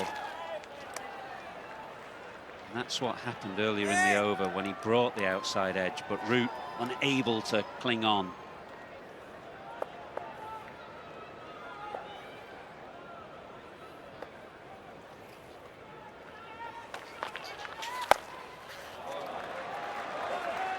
The lead, 232.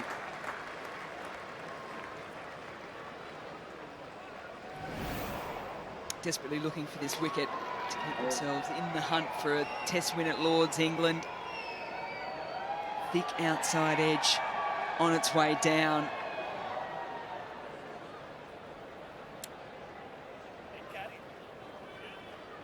Mike Atherton, I think if we thought if India were leading by 232, we'd be thinking, I wonder what Pant would be on. Be not out something. Absolutely, but that's in keeping with this test match, really, which has been unpredictable, has swung back and forth. Well, the moment Pant got out, you thought, well, England must have a strong advantage at that stage, but combination of poor tactics and excellent resilience from Shami and Bumrah, who have now been together for 50 precious runs.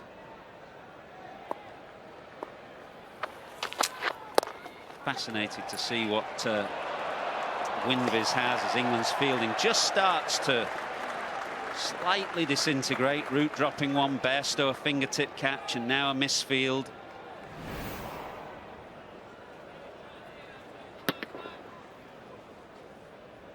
It's surprising to think that some of the best shots that we've seen have been from the tail end of India. It's been an area of India's game that's been criticised, lack of contribution to Indian scores.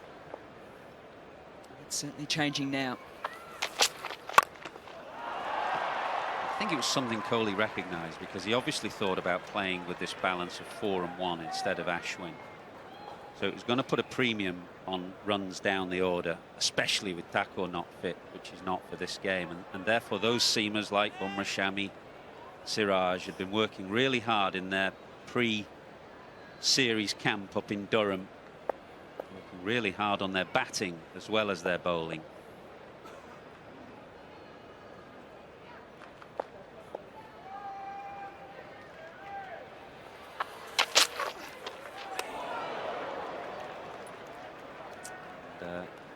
Measure of that is the fact that Bumrah now has more runs than wickets in Test cricket.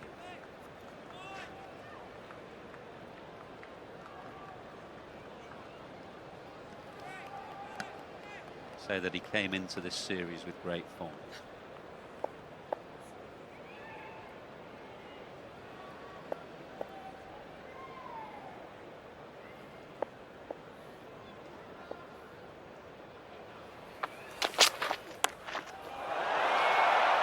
top edge over route, more frustration for England.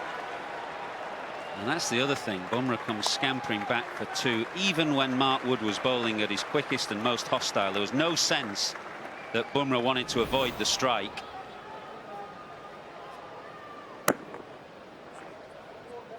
Clonked on the head again. I thought that was a top edge, but for the second time this morning, Bumrah has been hit on the helmet. It's not quite as fierce a blow as previously, one because Anderson is bowling, and it was more of a glancing blow this time, so I'm sure he'll be okay.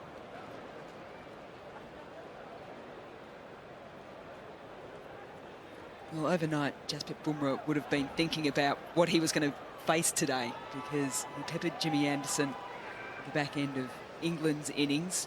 He's a fast bowler. He knows he's going to, 1, get it a little bit from Jimmy Anderson, 2, from Wood and the likes. Second concussion test this morning. Do you think he asks him the same questions or does he vary them?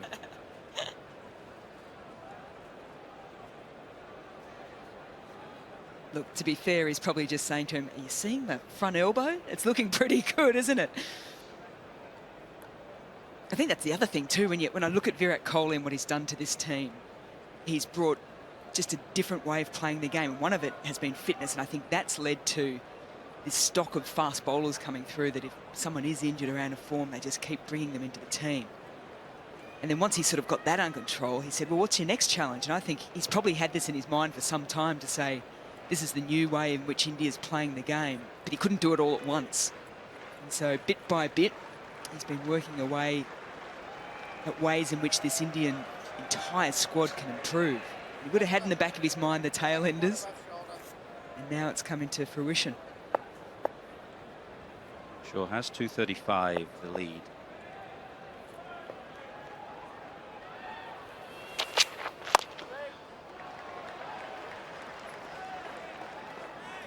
Wondering about what our win predictor would have. The draw a short while ago moved to favouritism, and the significant thing is there not just how much of a favourite the draw is now, but how England's chances have diminished. India, according to the book, very much second favourites over the draw.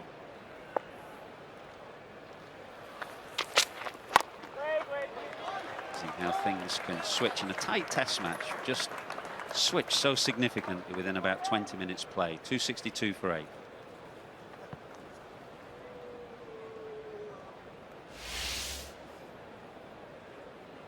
At the end of every single day, I think everyone thought that this test was going in a completely different direction. India sent in by Joe Root, having won the toss 4 days ago. They put on 364 with a chance of really pushing forward. And then the next day, early wickets, KL Rahul, after that magnificent century, goes second ball of the day, and things start to shift back England's way. And seesawed all the way through. You're a brave person to say where it's going to finish now. That's been a fantastic test match. Absolutely fantastic game.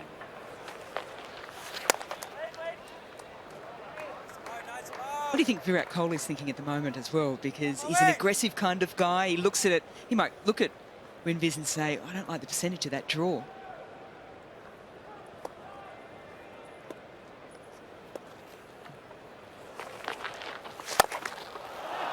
Shami down the ground, over Anderson's head, 1 bounce 4.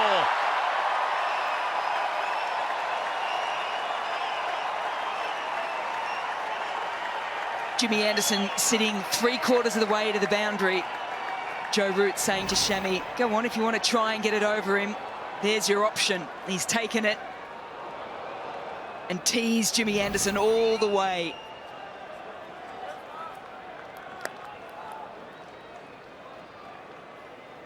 Anderson just pushed a little deeper now.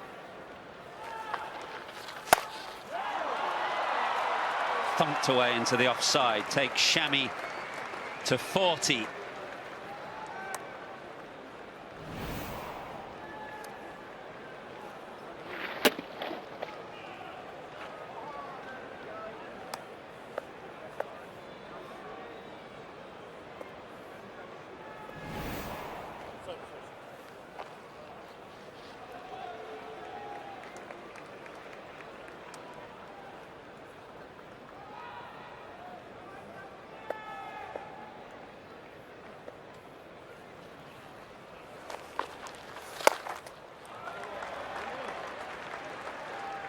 enjoyed his forward defence today. It's a huge stride. There was a moment just before we came on, Mel, where he played a gorgeous forward defensive and he was admiring it so much he forgot to take the run almost.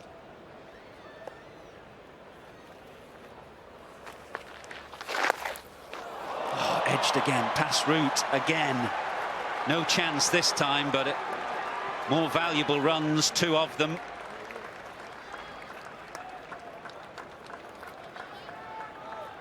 I'm tipping his forward defence is one of the shots that he's really worked on. He gets that right, then he can stay out in the middle, and he's got the opportunity of score runs, which is exactly what he's doing now. He did that at Trent Bridge. He's now scored 50 runs plus in this series. That second outside edge has encouraged Root to bring Hamid over from short leg to a second slip effectively.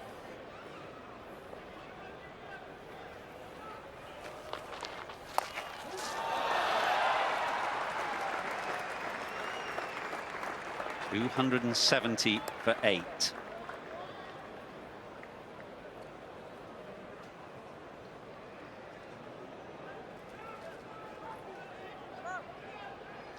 I'd love to see and hear about the development of Bumrah and the Tails advancements in their batting. I'm sure that one of the top orders probably taking them under the wing. Batting coach will play a role.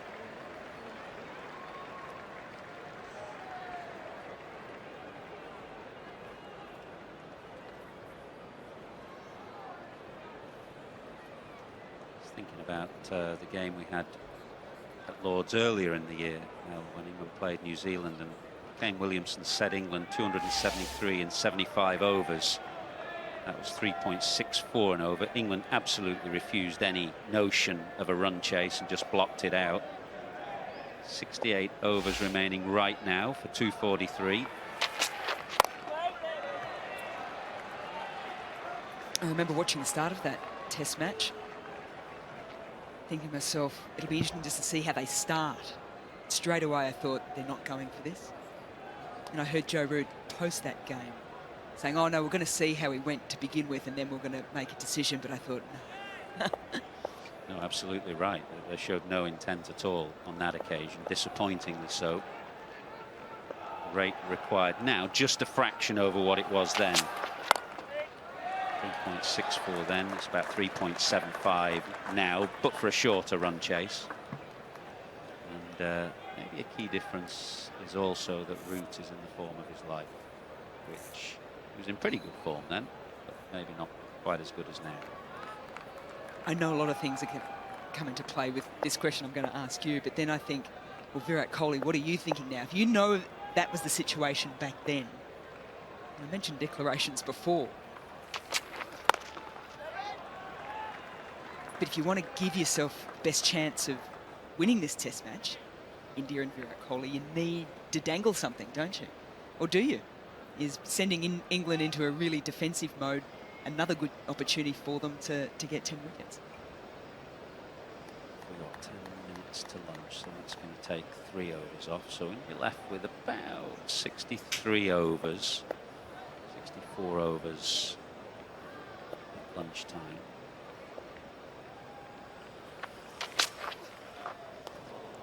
Floodlights are on, clouds are in. I wonder what he's thinking.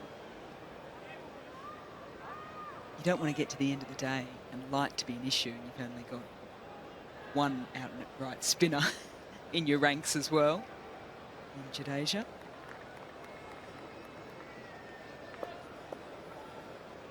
.72 minutes for Jasprit Bumrah, 92 minutes at the crease for Mohammad Shami.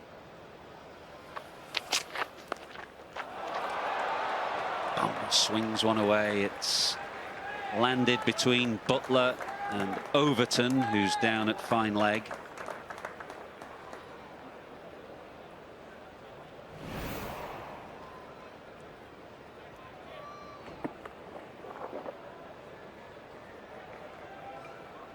He knows he'll get a couple of those. Bumrah, and what I like about it, he just got in the inside line of it. No backing away.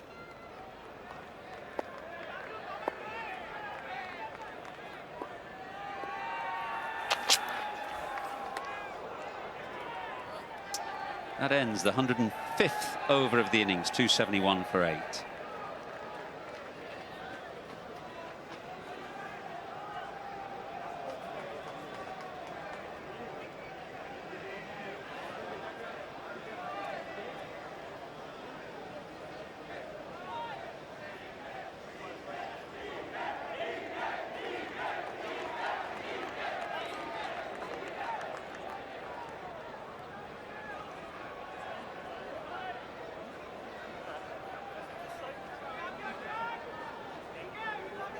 Well, there was plenty of chat when Jasprit Bumrah first came to the crease. It's calmed down a little over the last 15 or 20 minutes, but just while we were in the break, there was a bit more between Anderson first of all, and then Root, and the umpires stepping in just to calm things down.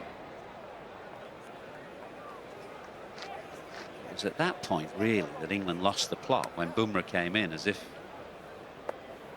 because of what happened on the third evening, they were determined to bounce him. And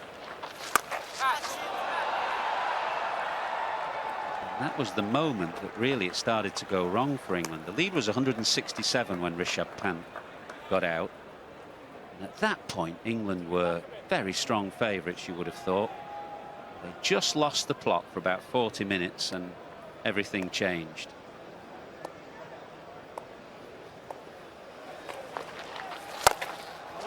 Swung away again by Shami, and again one bounce for. This is wonderful batting, great hitting. He moves to 44.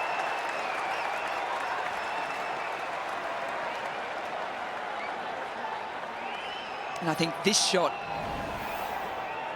was the exclamation point to the end of the conversation. I think that's just really, it's almost like saying don't poke the bear, because Shami said no, no, no, we're in control of things out here in the middle at the moment. What a way to go to a half-century at Lord's. Mohammad Shami swings Moeen Ali into the grandstand. The Indian crowd rise. The players' balcony are all on their feet as Shami celebrates a half-century.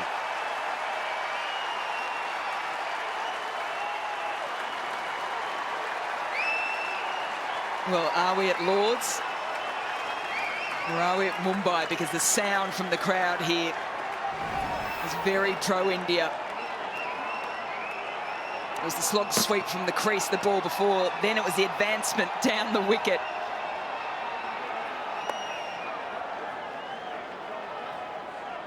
How important a knock is this for Shami in India? I think he enjoyed that, Mohammad Shami. The balcony certainly did.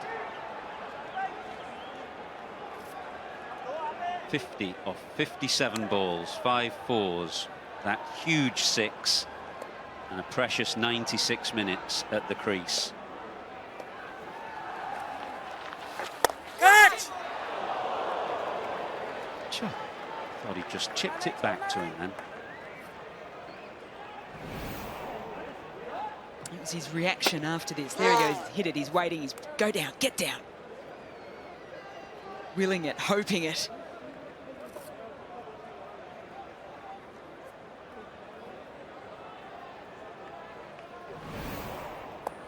First half century for 7 years in Test cricket.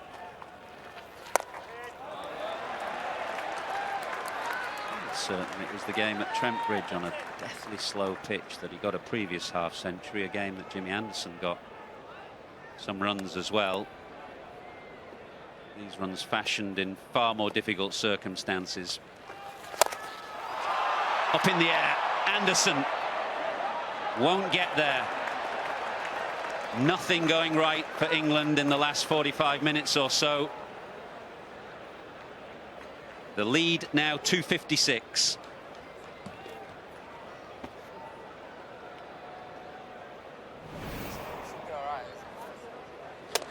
Well, you just start to wonder too with the approach here from Shami what the conversation has been from Virat Kohli, Ravi Shastri about how to play this game. 256 run lead. Shami with his equal highest test match score underneath his belt.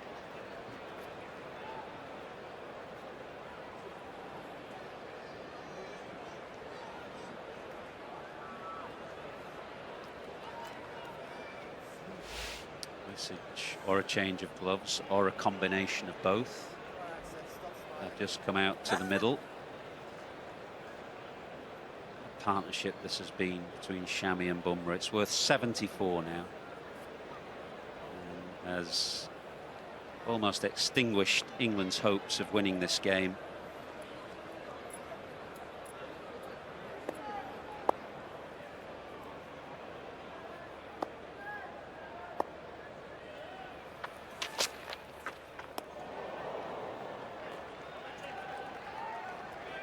A bit more of that when Shami and Bumrah first came in would have done the trick. Anderson bowled 3 overs this morning, just the 3. Really the moment Bumrah came in and Pant's dismissal, Mark Wood came on. Anderson didn't then bowl for over an hour. Said that they've almost extinguished England's hopes of winning this game. Winbiz has it at 1%.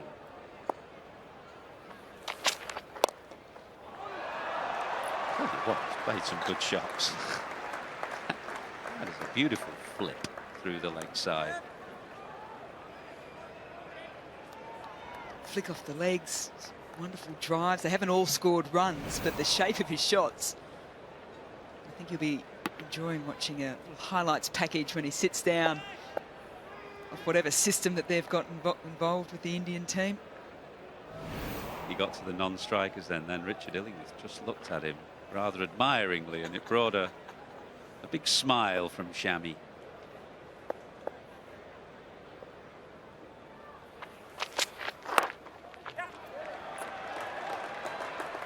Don't forget the part that Jasprit Bumrah has played as well. Very brave, determined, resilient innings. Virat Kohli will absolutely love the fact that when he looks at this, he sees that 1% there. My concern, though, is that that draw at 75% is not what India want. Yes, they want to make sure they're not going to lose it. They still want to give themselves the best chance of winning it.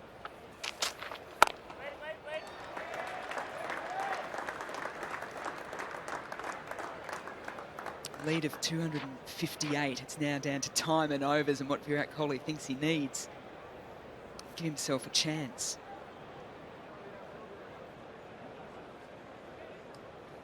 Shami has just got a bit of what you might call bat jar. And hardish new ball thumps into near the top of your bat, can jar the area between your thumb and forefinger on the bottom hand.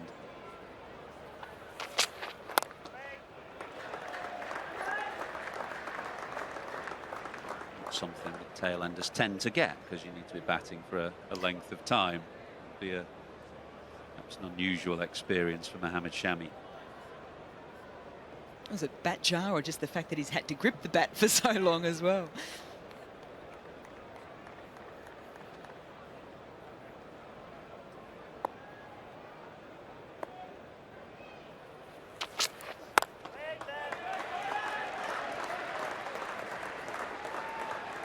Very solid from Shami. I think we'll get one more. It's 285 for 8. What I loved about that last shot too was you could hear the waiting call, but it was almost as he hit the ball. That's how confident he was.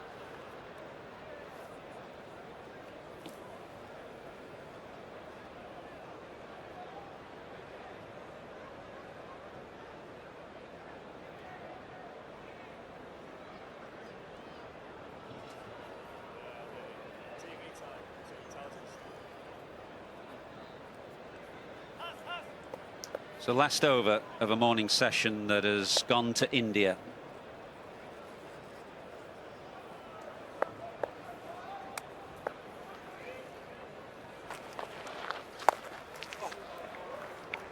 Big forward stride again from Bumrah. There's not much in the pitch, to be fair.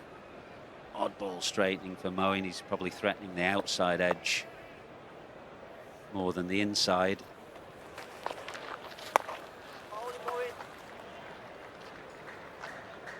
Ishant Sharma took the first over for India in their first bowling innings. think both Shami and Bumrah will be saying to Virat, come on, look what we've just done for you.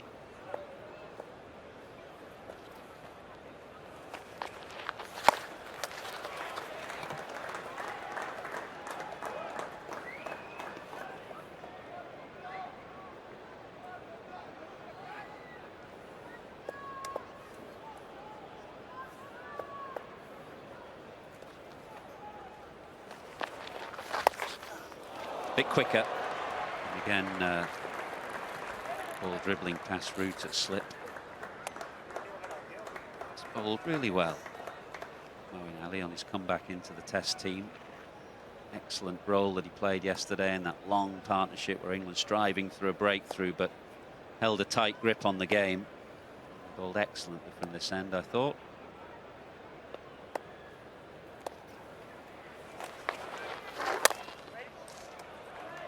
One ball left, and Shami will want to walk off for lunch unbeaten here and take the applause of the crowd. Wonder whether Root will dangle the carrot and bring those deep fielders in.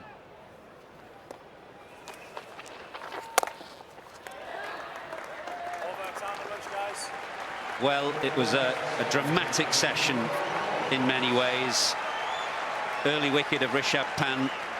The verbals that flowed when Jasprit Bumrah came to the crease, but the last hour and a half has belonged to these two Indian tailenders, Mohammad Shami and Jasprit Bumrah.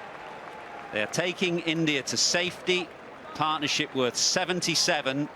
Shami with his second Test match half-century, Bumrah with 30. And it means that at lunch, India's lead is 259. What a morning we had. What a Test match we have had. Much still to look forward to. As long as the weather plays ball.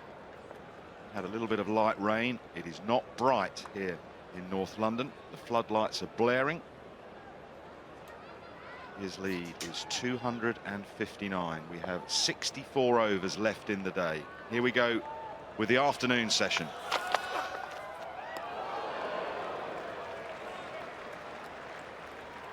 Kohli didn't declare, Bumble. No, so you can take 2 overs off. In fact, 3.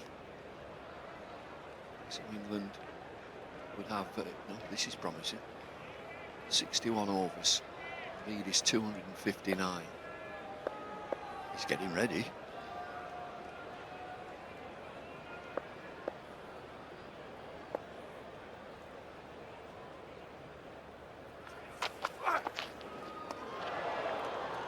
Good ones from Robinson to start.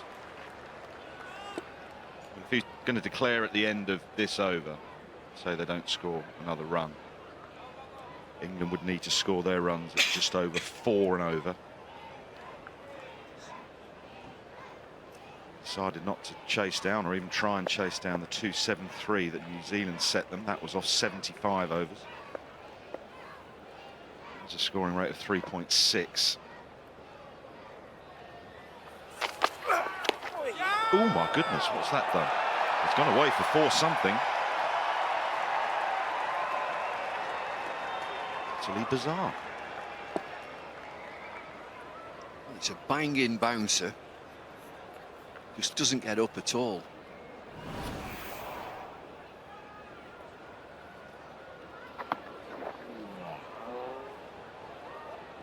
Goes under. Extraordinary delivery, yeah. It's about that. Huh?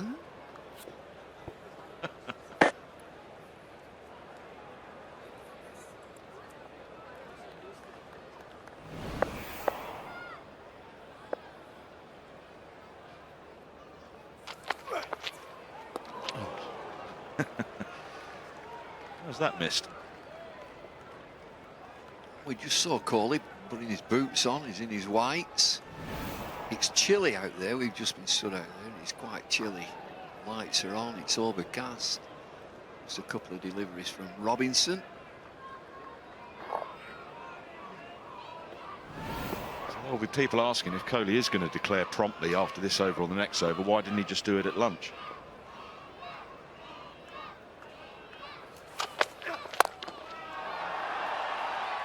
Oh, great shot. It's a weary Anderson that has misfielded.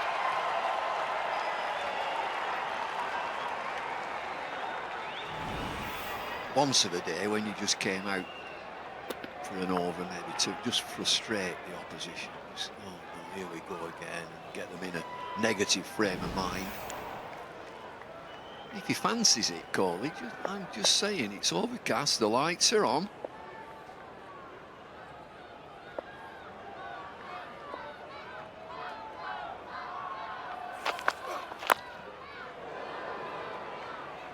.294 for 8. India's lead is 267. Kohli is getting ready, but not ready yet to declare. Weather-wise, it's gloomy. It's a little bit brighter over the back of the pavilion, but then behind that, it gets a bit dark and gnarly. It's going to be Anderson, nursery end. And it all looks quite leisurely out there. Look at the England fielders are just wandering around. Anderson is chatting to Root.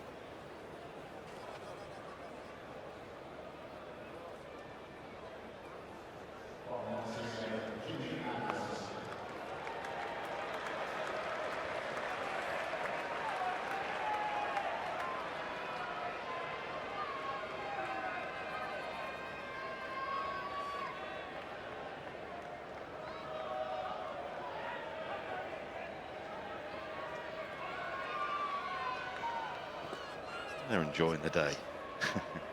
Did you see what she just said there, that little girl? Declare! Did she? Got some running repairs for Mohammed Shami.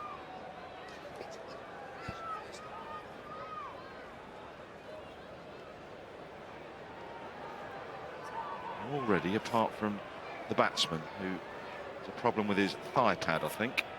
Anderson's going to bowl for the first time from the nursery end.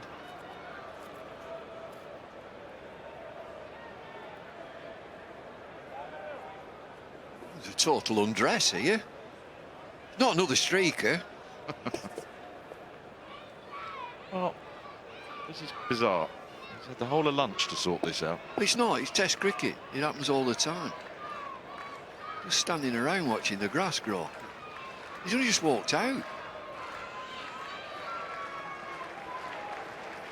He's had a malfunction with his thigh pad. So we'll all just stand there. These three will have a chat. What are England doing? Jimmy Anderson's having a game of catch.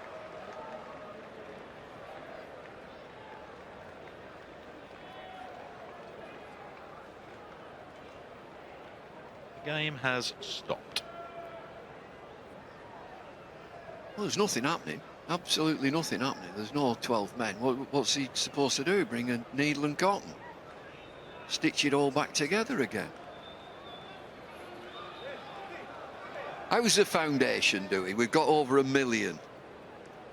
They're all bidding for them dinners. I know what they're doing. They're bidding for them dinners without Nasser Hussain.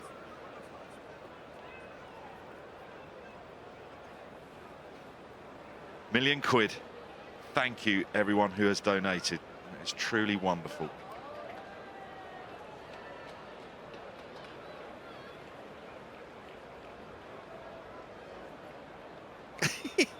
Comical, isn't it? So you need to borrow a wicket, and Shami needs to borrow a thigh pad. Then we're sorted. Real wow, yeah. Sort of. Looks quite relaxed there, doesn't he? He's got a little hoodie and very well coordinated with his check shirt. He's president, isn't he? Man, which one fits? Not that one. What about this one? Steady. We're nearly good to go, Bumble. And he's going to get out and he'll declare. Whilst we've been waiting around for 10 minutes. So you see President Kumar.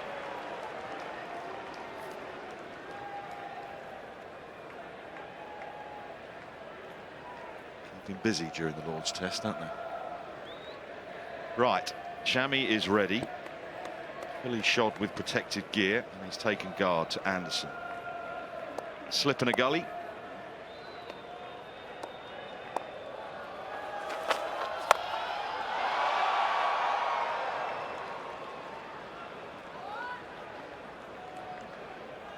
probably needs to change his bat now. He's on 52, Shami. He's been terrific. He's played some shots.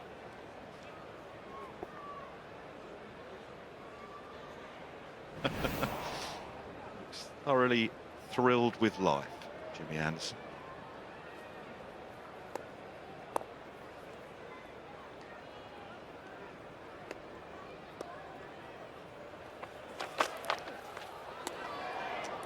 Just a waiting game now, waiting to see what Kohli wants to do.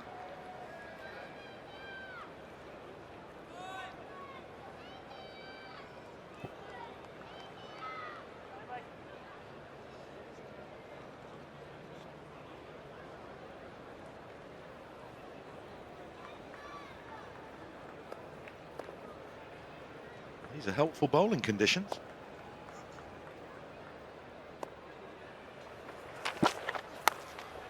Catch, no, past route, away for 4.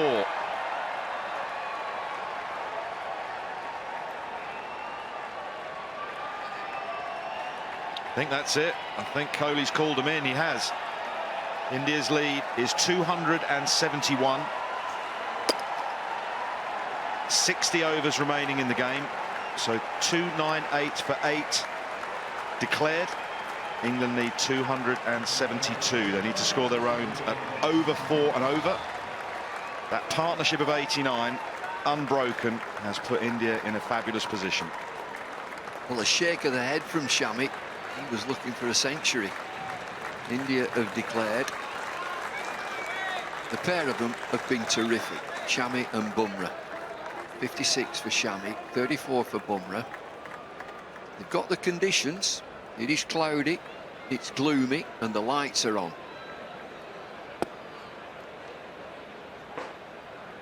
Conversation happening in the middle between Joe Root and Johnny Bairstow. Ground staff are out to just tidy up the pitch. What roller do you want? That'll be the conversation. Big one, please. Rightly so. Just wonder if England have got something up their sleeve.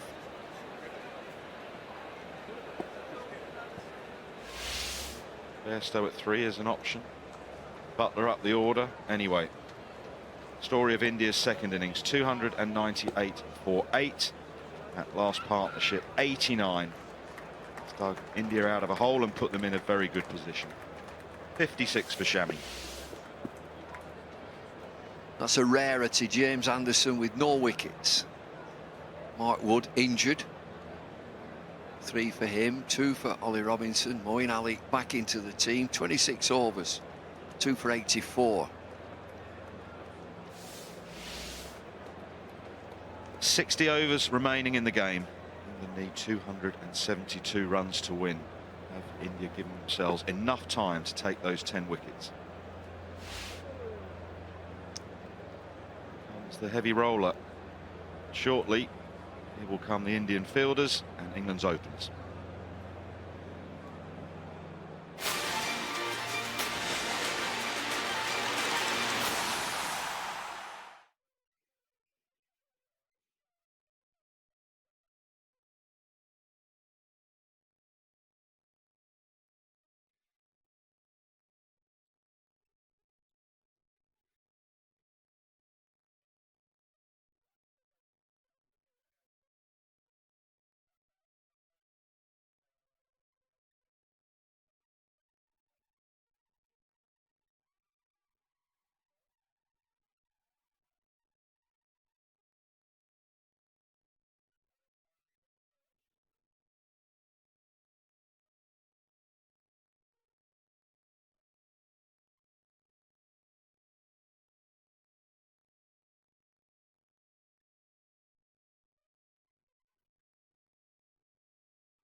Where is your game at the moment? I mean, you haven't been playing badly over the last year or two, but you've not been quite at your fluent best.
away from the cricket. A league of their own is back. Boys will bring you all the fun for season 16. That's available from Thursday. From Test match cricket and 200 action today for the men and women's game. Southern Brave Oval Invincibles, 3 o'clock Sky Sports Mix. Men's game coverage gets underway at 7:15. So England need 272 to win from 60 overs. If they're going to do something special, they're going to need this man. He's in the form of his life. Where is your game at the moment? I mean, you haven't been playing badly over the last year or two, but you've not been quite at your fluent best either.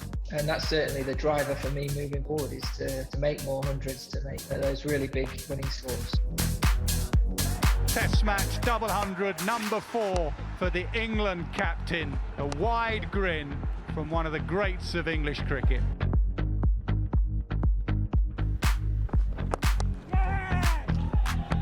Well, he has stood head and shoulders above his colleagues with the bat. That is a masterclass from Joe Root.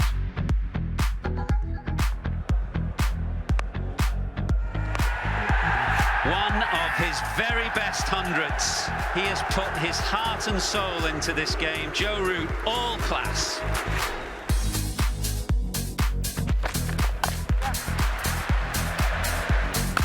It's another 100 for Joe Root.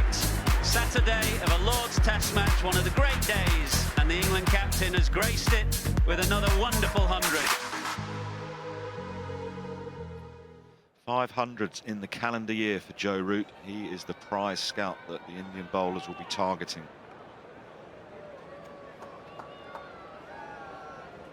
Still pretty gloomy here at Lord's with floodlights on. I think the threat of rain has passed for now, that is for sure. 272, 60 overs remaining in the game. Sibley is waiting. Here comes Rory Burns. So England certainly haven't changed the top of the order. Will they mix it around in the middle order? Or are they just going to bat like they did against New Zealand? Well, if that's the yardstick, yes. Against India, there were no points at stake.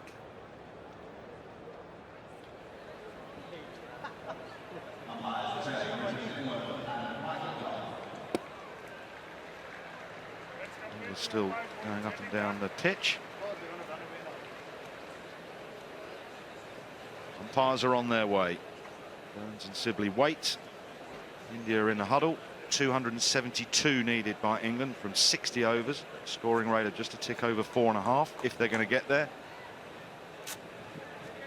They do go into a defensive mindset. That might play right into India's hands. They've shown terrific resilience throughout this test, and particularly today. This will be very, very aggressive cricket over the next 45 minutes or so with this new ball.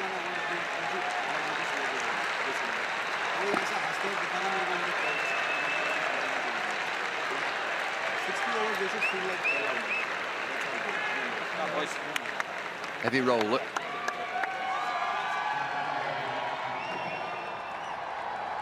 It's just cleared the weather. Clouds have gone higher. Lights are still on. Good conditions to bowl, isn't it? Oh, terrific conditions.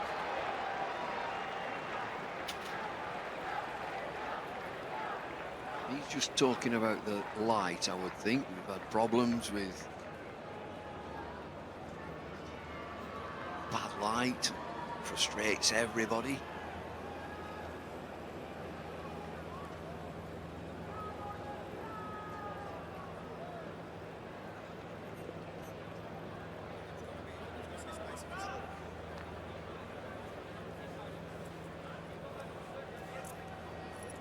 Sure what that conversation was about, whether it was about lights or whether it was about some of the incidents that we've had to date.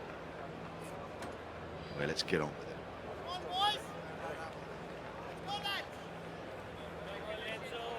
it. Incidents, my backside. My dad's bigger than your dad.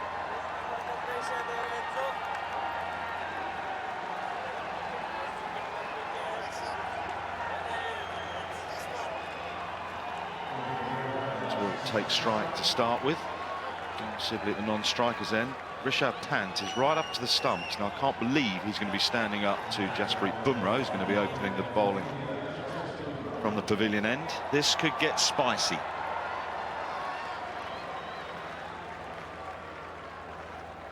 In terms of spice, what are we? Vindaloo, Madras, Boona? Going for a full-on foul. No, this is Korma.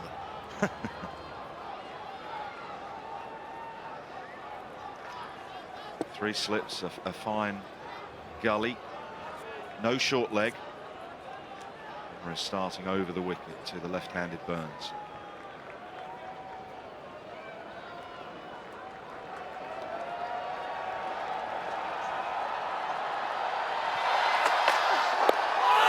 Wow, bounce straight away.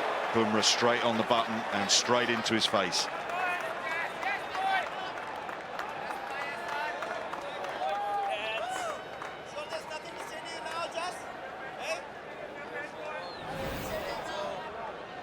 Definitely Korma.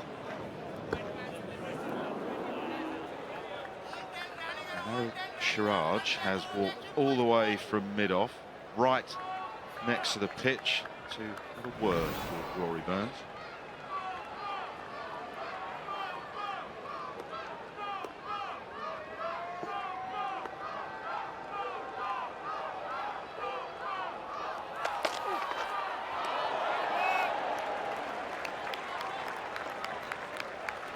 Walking in again.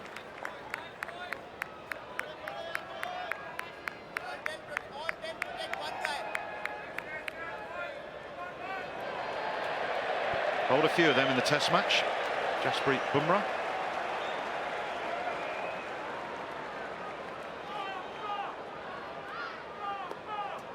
Thirteen of them in the first innings.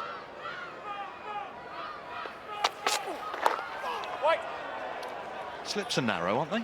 Very narrow.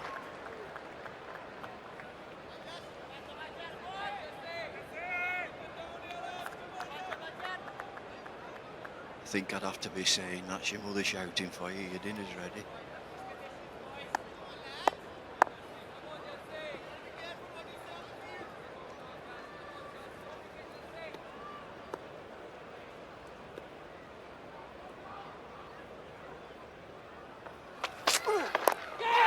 Leading edge, gone.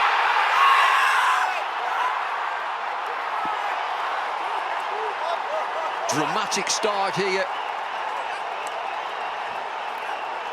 Driven into the pitch by Bumrah. It's a leading edge, it lobs into the offside. Perfect start for India.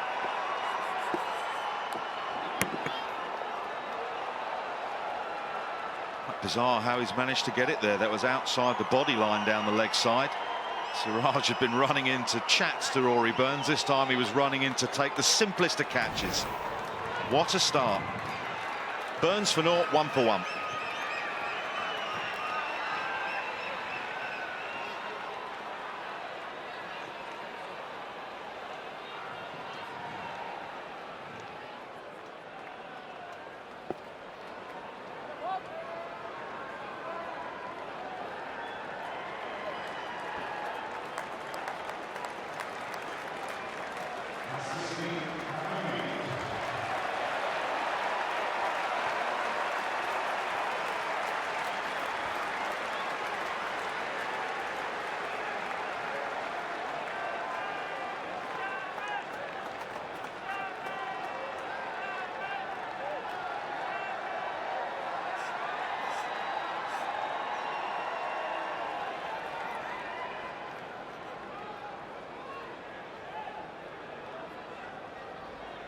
What an atmosphere for Asib Hamid to walk in on a king pair.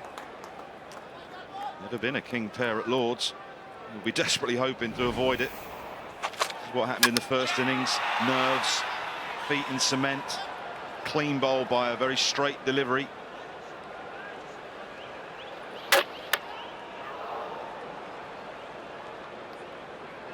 This is high pressure for Hamid.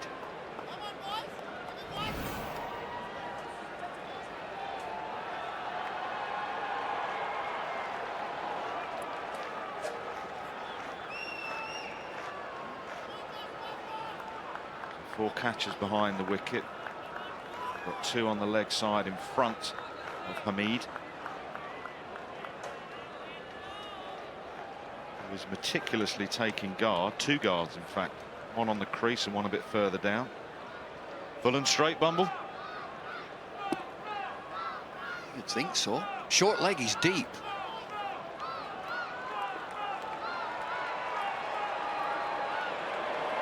All start. Crowd are into it.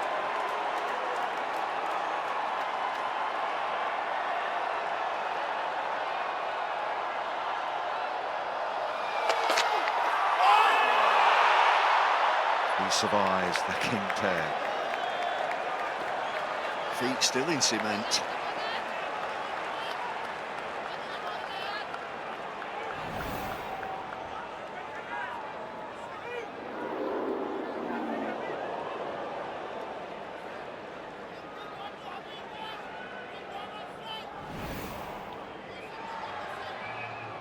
Going to have a proper short leg now, I think, with the batting helmet being brought out. Might have brought the wrong one out. Jara is the man to do the duties. Important bit first. Brett is itching to get into his run-up, but have to wait for Jara to get ready.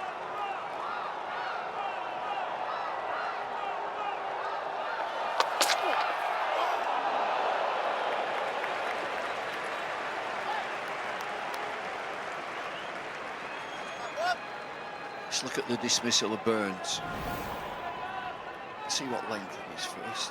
Driven into the pitch. He's aiming it just into that leg side and it lobs up to Siraj.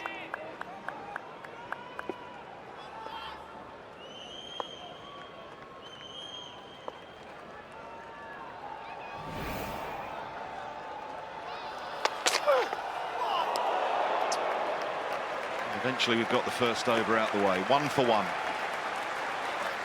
Do you know, 2 or 3 poor deliveries there. Get it full, get it straight, make him play.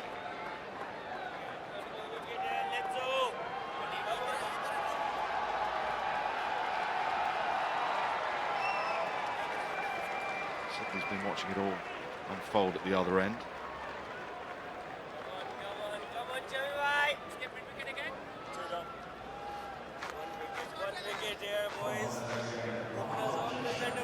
Star with the bats. It's now time for Mohammad Shami to try and star with the ball.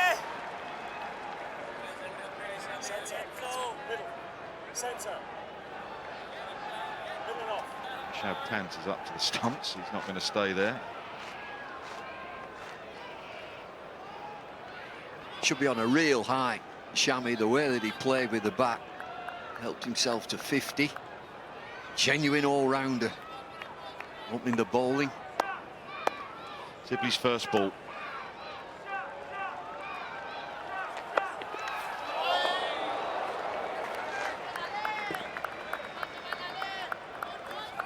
Set the trap on the leg side, Bumble. Yeah, there's a short mid-wicket in, of course. Short leg.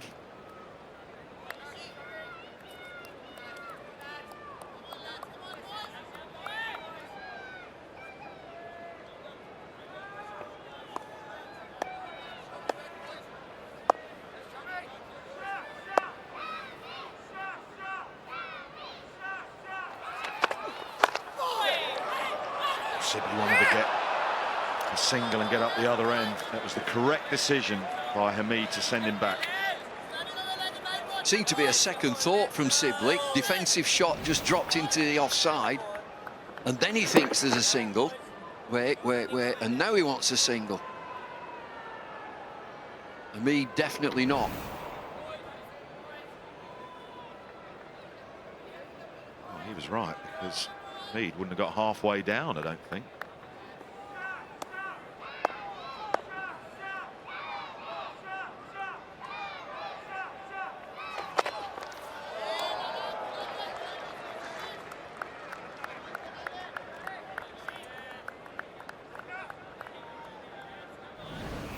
trap was set in the first innings for Dominic Sibley, and he duly obliged.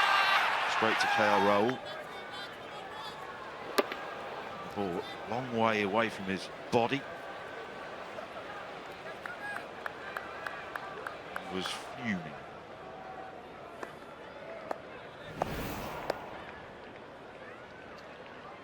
Stationed there again.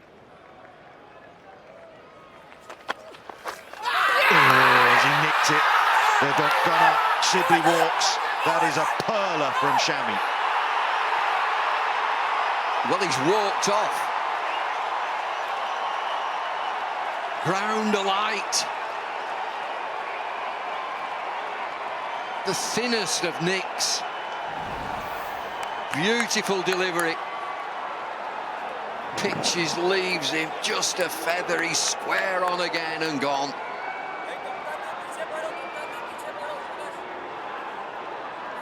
Look at the passion and energy there from Virat Kohli. Both England openers have gone. Both England openers making naught. Serious trouble for England, 1 for 2.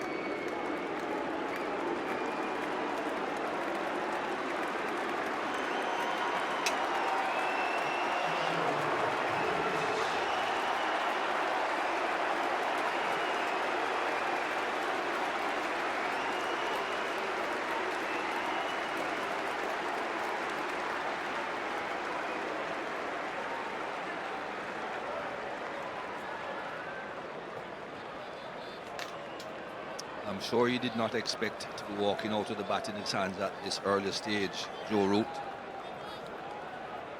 Just 1 run on the board and England 2 wickets down already.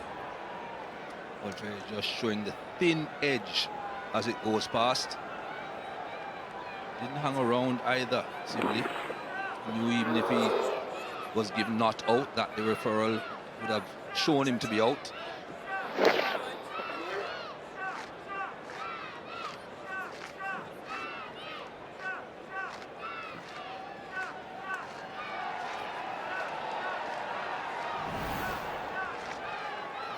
See the look there on Rohit Sharma's face as he came running in, because the umpire had not raised his finger, but didn't need to.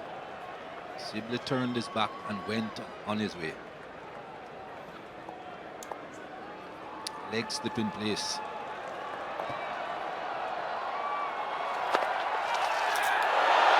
Oh, pace and bounce. Where did that come from on this dead pitch?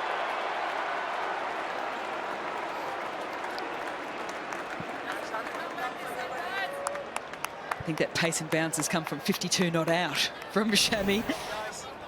How fired up the Indian openers are. They've come off a magnificent partnership. Came pretty much from nowhere, and now they've got the new ball, the hard ball in their hand. Already 2 wickets down. It is the perfect start for India.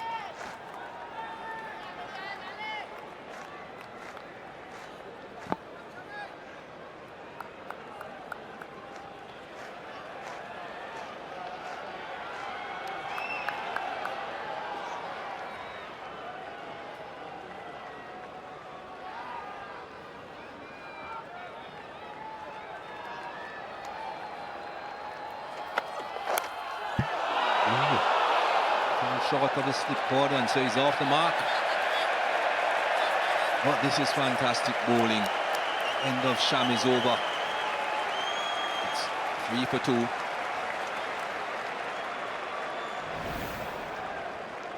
At 3 for 2, I think Rohit Sharma can probably just shake this off.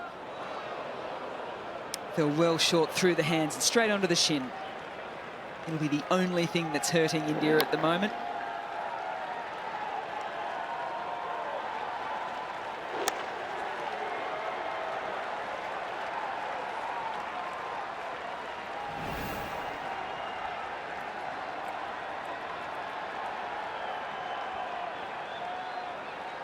back on strike for the next over.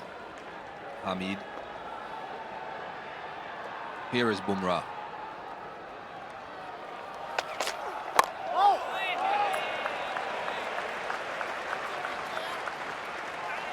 Well, this is a test match of records, and Benedict just gave us another record.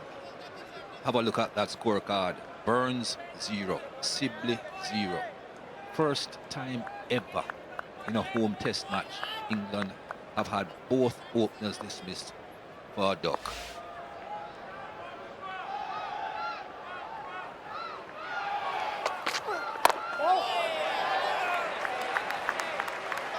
England have been playing the most amount of test match cricket in the history of the game. That is a lot of test matches.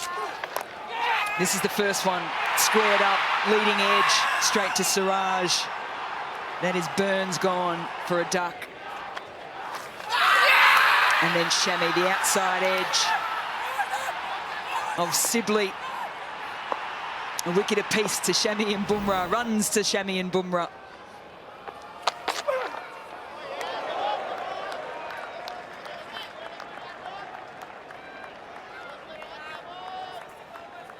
That's the first time in 531 test matches that both English openers have departed for a duck. And that is some celebrating in the background. Almost matches Virat Kohli.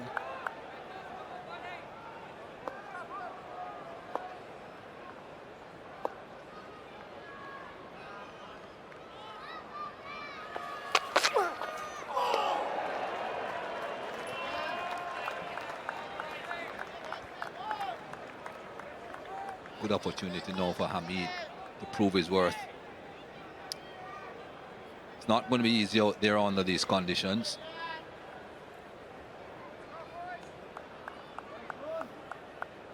I read a wonderful article on him. He went out and played in Wellington in New Zealand to try and find some form and some fitness a few years back.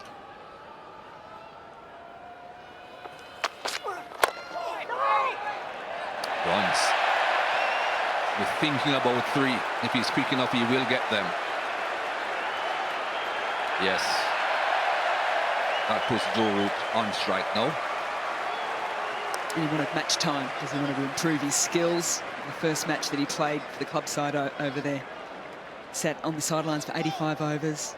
Wicket fell, went out, got a golden duck. And everyone was sort of saying, you know, everyone was devastated, even the opposition, because such a nice guy. And I think people sort of felt that in the first innings here as well. And just hear from the crowd, whether you're barracking for India or England, I think most people were happy to see him get off the mark.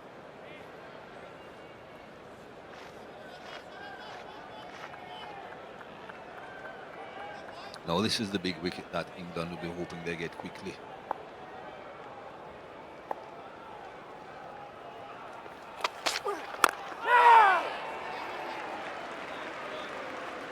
Six for 2.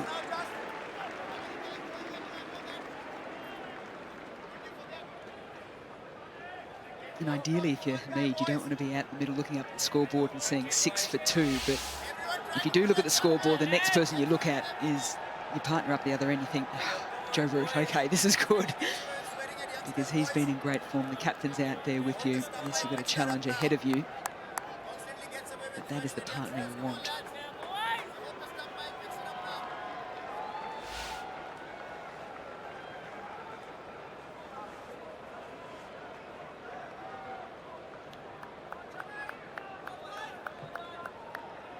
All-out attack now from Virat Kohli.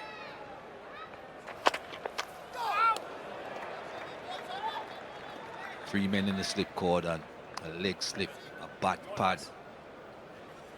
There are 2 fielders in front of the bat saving a single, but even they are quite aggressive. They are walking in quickly. Who do you think's got more adrenaline running through their veins at the moment? Shami and Bumrah or Virat Kohli? It will be a close call.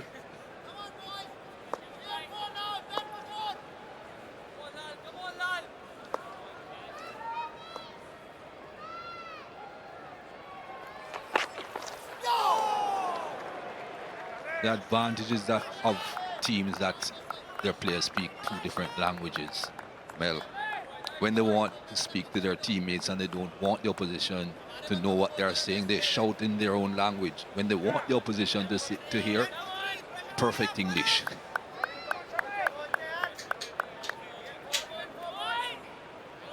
Mind games.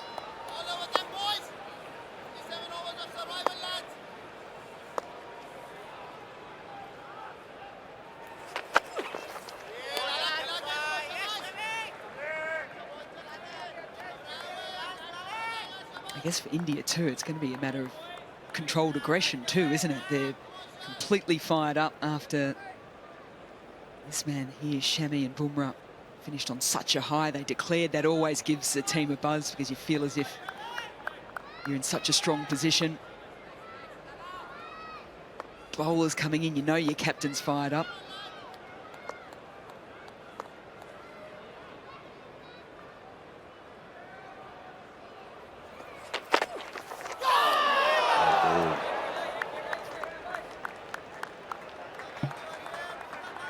And that's a perfect example of that controlled aggression. You turn at the top of your mark, you're fired up, but you still got to get the ball in the right area.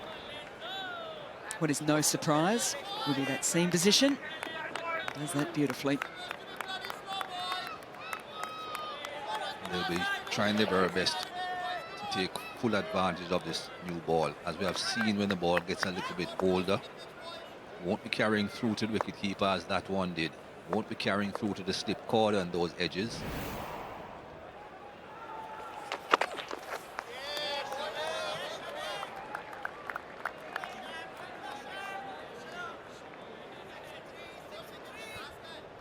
In amongst it all, though, you look at those decisions made by Hamid throughout this over, and they've all been very, very good decisions. You know, he's left the ball well. His heart rate walking out to the middle would have been absolutely skyrocketing. He needs to get that down as even as he can. Keep making good decisions.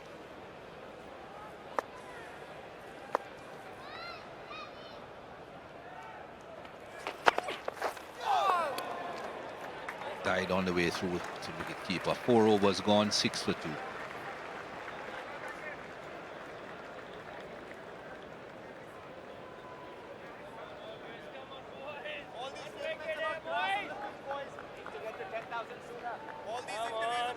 It's been an amazing day's play. 4 wickets. 31 and a little bit overs. 123 runs. And they're just checking the score. How did we get to this point?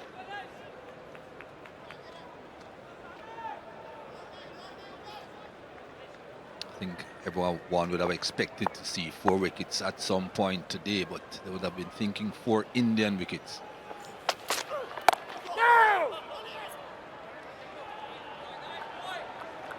But instead, England just managed to get 2 of them. Got one pretty early. That man in your picture there, he departed pretty early. But the unexpected happened. Shami and Bumrah, not with the ball, but with the bat.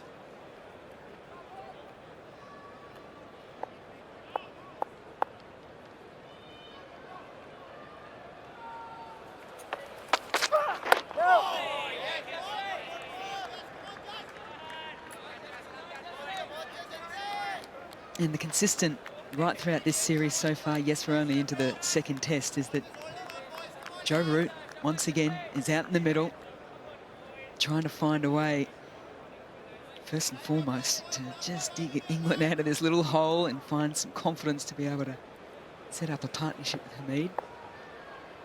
That is phenomenal.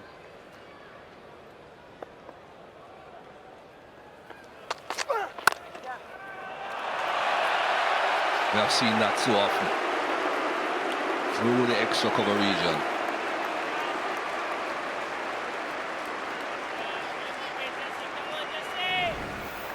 It's almost a contest now between the Indian and English supporters as well for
Ooh. What did that hit?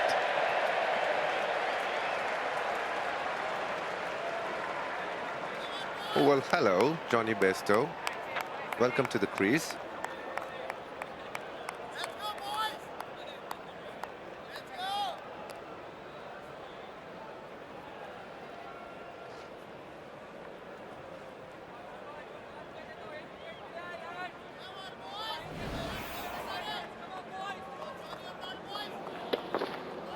Just shot up from nowhere. I understand he's a 6'7" That was just shot up from nowhere, Mikey.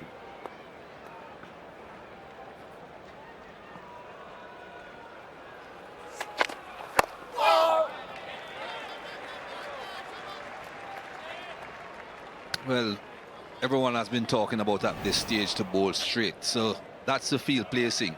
Give him as much protection as possible on the onside if he's going to be bowling straight. And then, that is how you bowl straight. The ball ending up on the stumps, not starting on the stumps. So you can see how wide up the off stump it pitched, but just kept on coming in. The only doubt would have been the height. He knew it.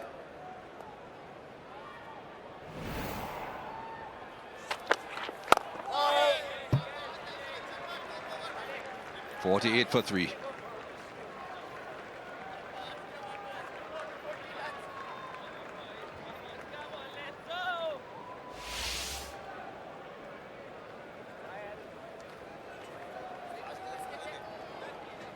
Root standing tall to an extent amongst the ruins.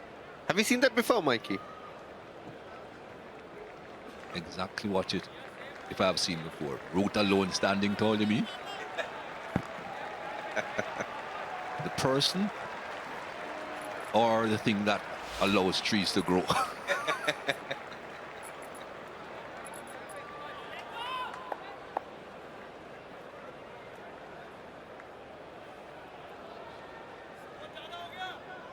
Five men on the onside for Joe Root again.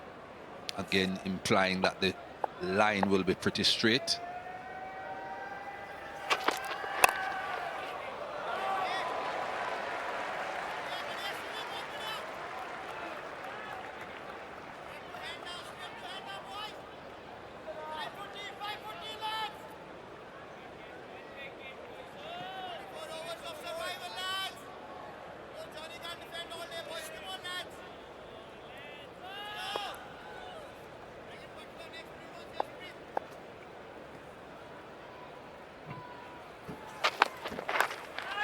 That's gone just wide of the wicket-keeper.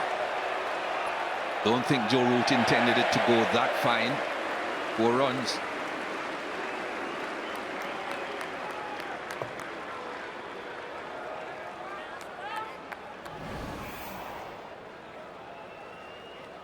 Well, Joe Root is batting so well, it deserves the luck that he's getting right now.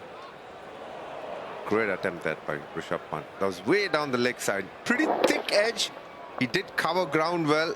The only question being, if there are 5 men on the leg side and he knows the bowler is going to attack on the stumps, could he have stood a little further in than he would normally would? Again, a great attempt there by Pant. See a slight change in field there. Leg slip coming in.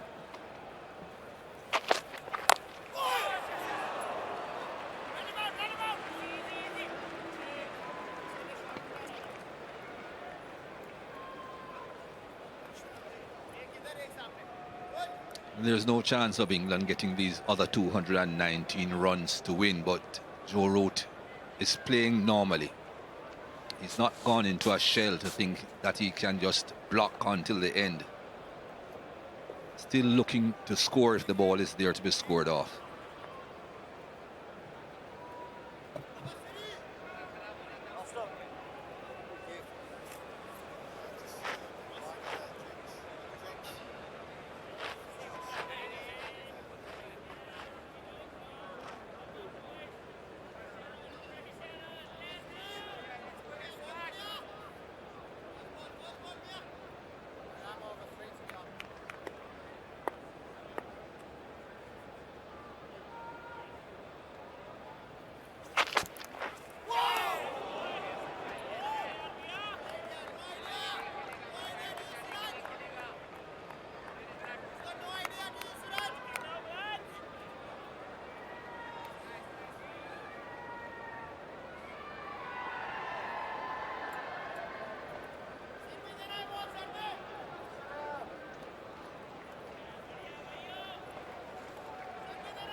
there a little sprinkle happening?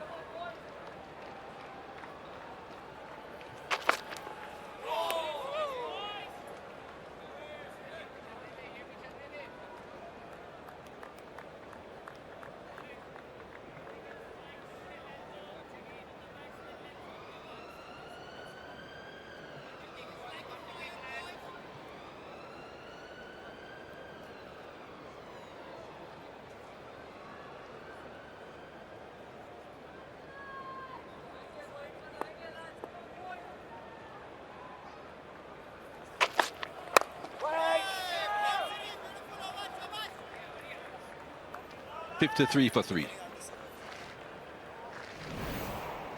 3 wickets to fall. First up in the first over, Rory Burns trying to flick one that was on the leg side. That was a charged up Indian team at that point of time. Dominic Sibley getting absolute beauty there from Shami. Both of them batted well and they continued their form into bowling as well. And this one coming back in. Hasib Hamid found wanting on that one, slightly late on it, but more importantly, knew the field was there, but still couldn't find a way to get bat on ball there.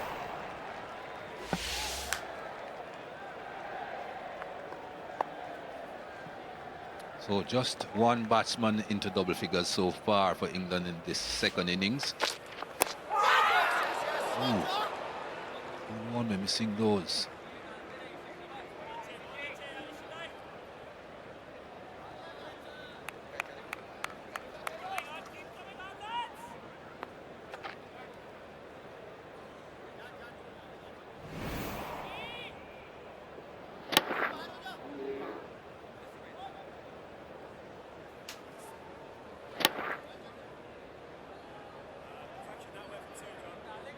When we were leaving last night and we were coming this morning, we did get the feeling that England was on top.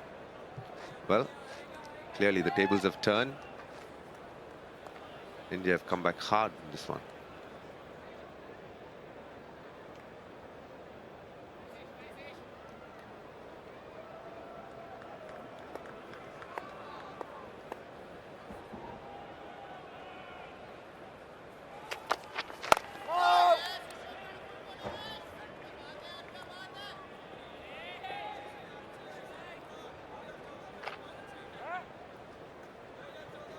You can get rid of that 1%.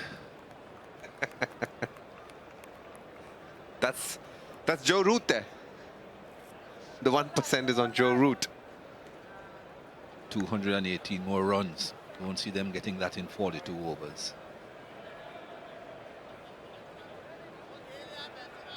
It's amazing how that has changed, and draw being still the front runner. But if India can get Joe Root, that would change again.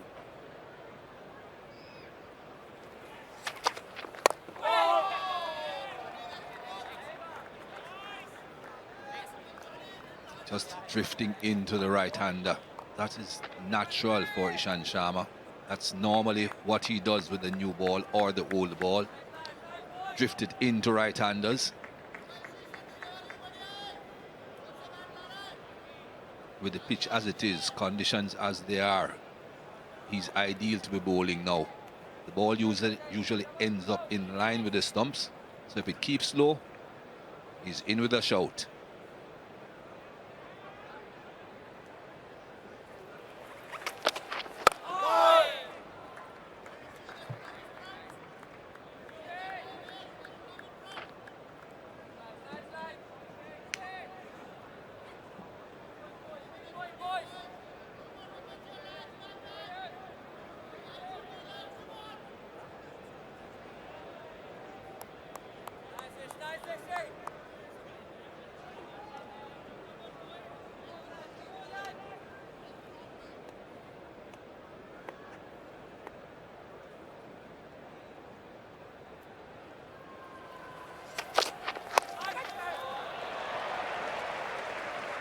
Started a bit too straight on that occasion.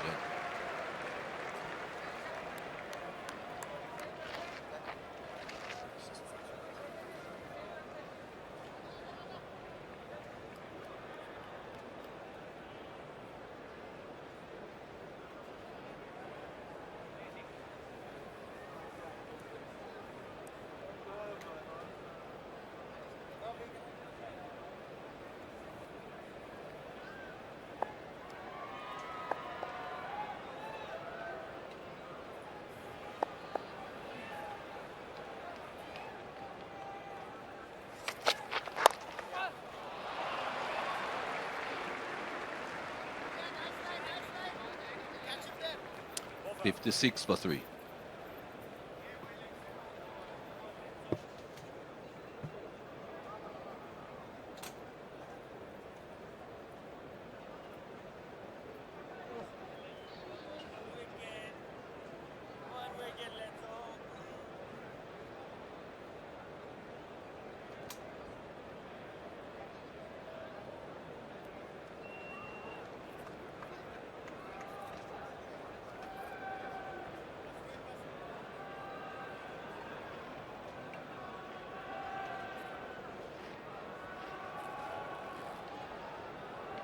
Threat of rain seems to have disappeared for the time being.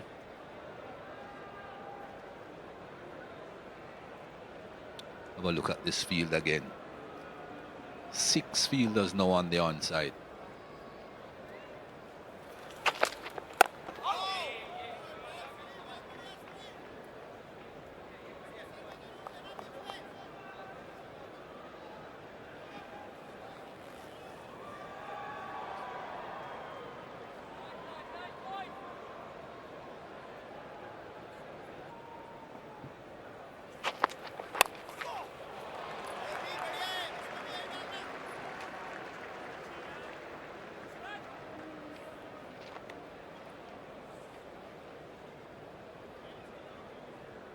Check, please.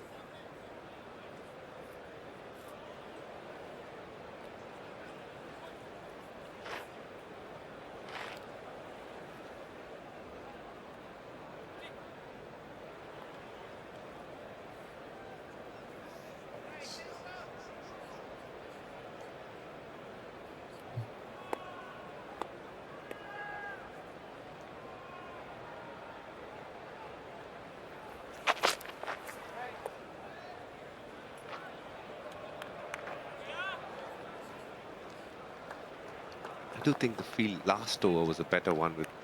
They had 2 slips, wherein Siraj was bowling a couple of outswingers and bringing the one ball back in that had the batsman thinking a bit. This one is one too many on the leg side. There's about 6 fielders here. Siraj is thinking, okay, I can't bowl anywhere outside the off stump. So he's trying to get it into the stump, but it's going a little further down leg side here.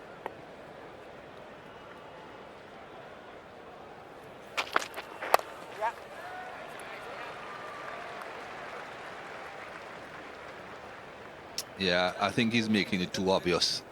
Everything has to come in now to the right hander with this field placing.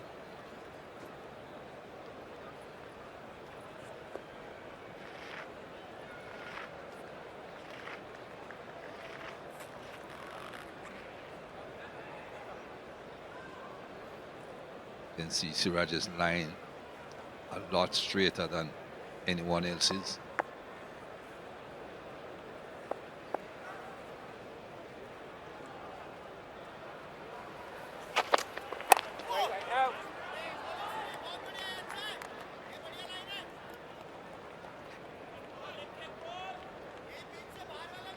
One of Siraj's strengths is the ability to get the ball coming back in after it pitches. It happens naturally off the wicket, and he's got a lot of his wickets doing that, including Joe Root in the winter when they taught on a turning wicket. He was able to get Joe Root beating him for pace on that one. I'd love to see them just bowl slightly one more man on the offside and bowl a lot more on the offside. Yep.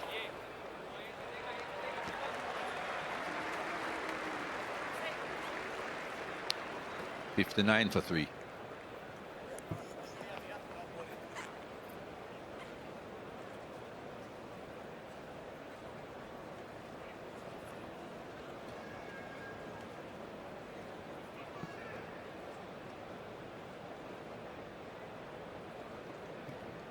Not a good sign.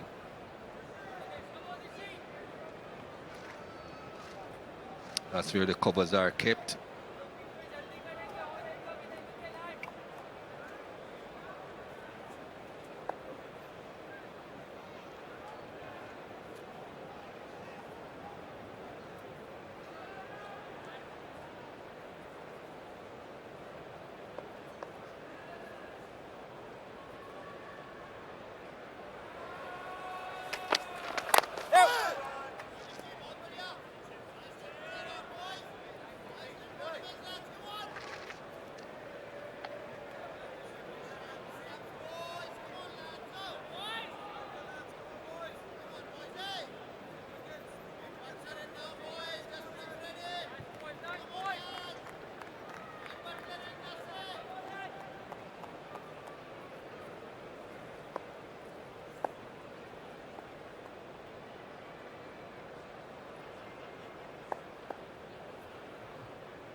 Oh. You wouldn't want that to be too straight.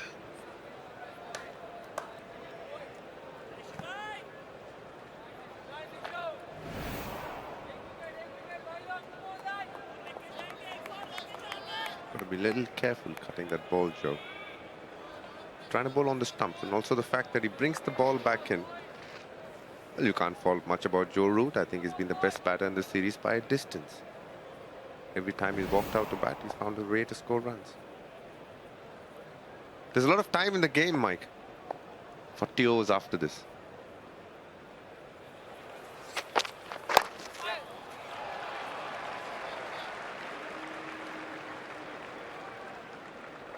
Even if India do manage to get another couple of wickets in the next 20 overs, they still have enough time to get the lower order. That's at least how India must be thinking. That's the man they need to get rid of, Joe Root.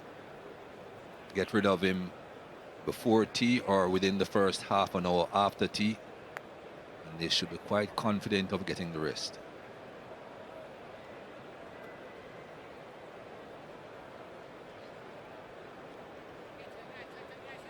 Some activity behind the bowler's arm.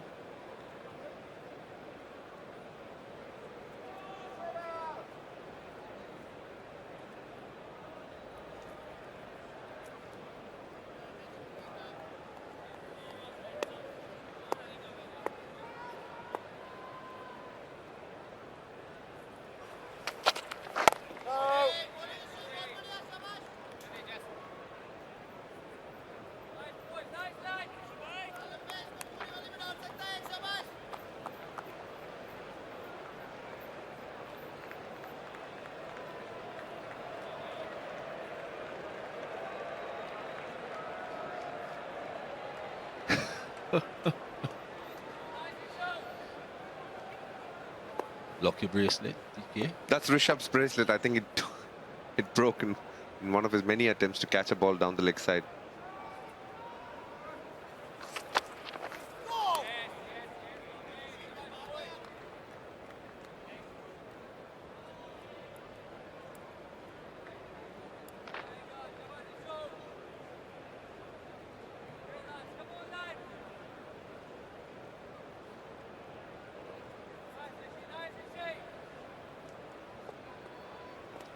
Wonder what he went off for. In a very short spell. Good short spell. And then left the field.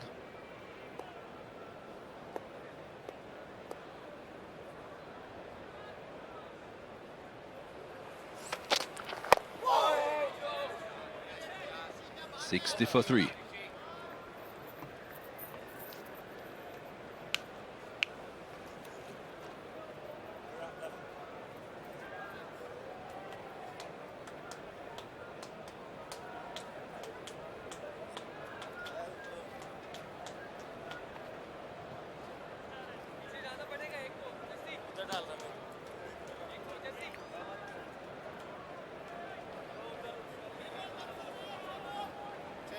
Gents. Same action, right arm over. Getting some wonderful shots of the ground here at Lord's in new stands and the old pavilion.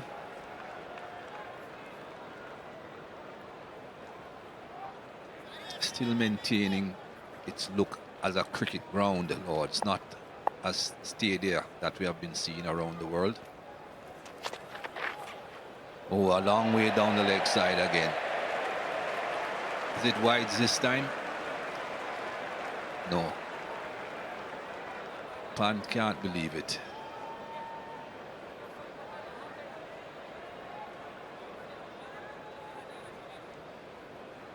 I think Virat missed a trick there. Had 3 fielders behind square since it becomes a no ball. And Rishabh Pant. He likes Spider-Man, but I don't think even Spider-Man can catch that. That's a fair distance away from him.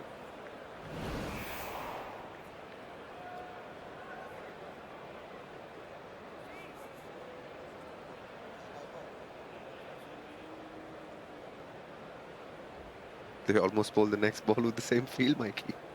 I think Illingworth actually told them that he had to move.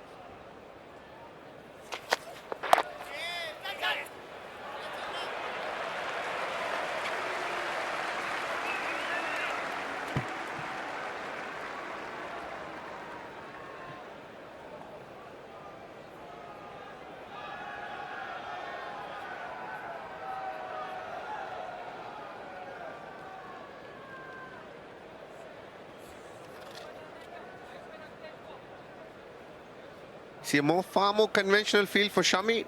Having 3 slips, now 3rd slip just moving on to the leg side. Going to carry on with 2 slips. Again, looking to bowl straighter lines to Bairstow. I'm sure there's a couple of outswingers and then the one coming back in.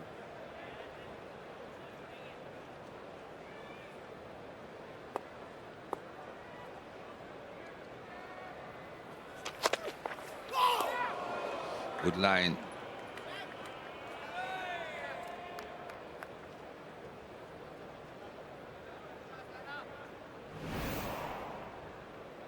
What a dream day Shami has had. Not many days is he going to be remembered for his batting, but today, definitely. As well as his bowl, he's going to be remembered more for the 50 he got while he batted in the first innings. Batted beautifully.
No, I don't think so.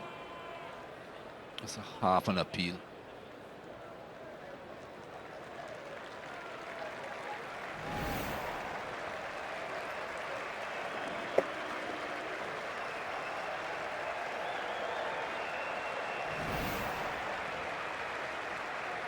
Bairstow walking around the ground. He and Mike Atherton on their way down to do duties during tea. And huge round of applause for them both, and I would think especially for Sir Andrew Strauss.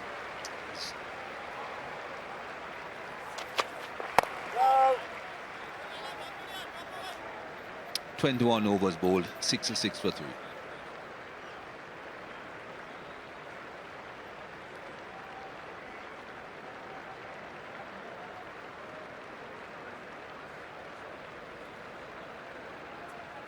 That can be a bit embarrassing at times.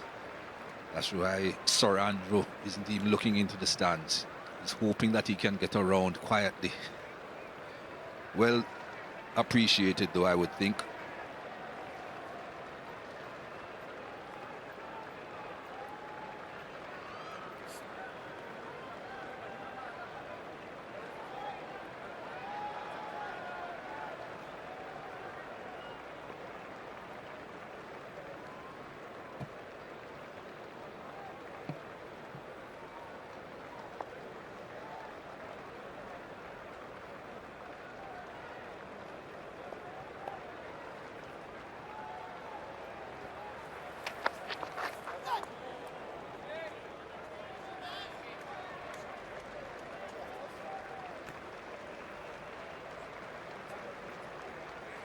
Bairstow being very, very watchful here, because Ishant Sharma does have the ability to swing the ball in towards the batsman, and then when it pitches for it to straighten.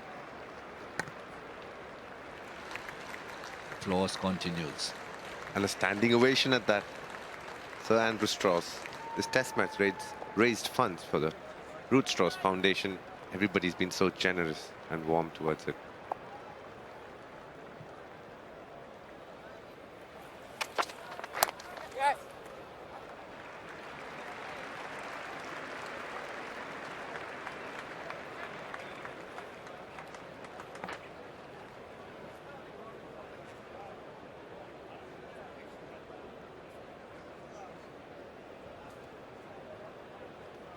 We'd hit the magical number.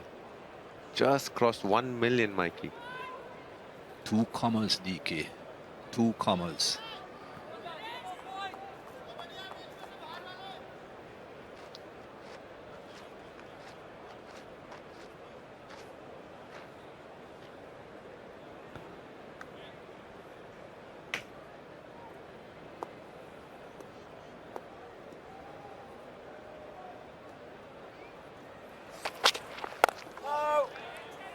Two men in the mid-wicket region catching in case Johnny Bairstow tries to be too positive with his stroke play in that region. Happy to just block it though, just let it run off the bat onto the ground. Not looking to score, not at this point anyway.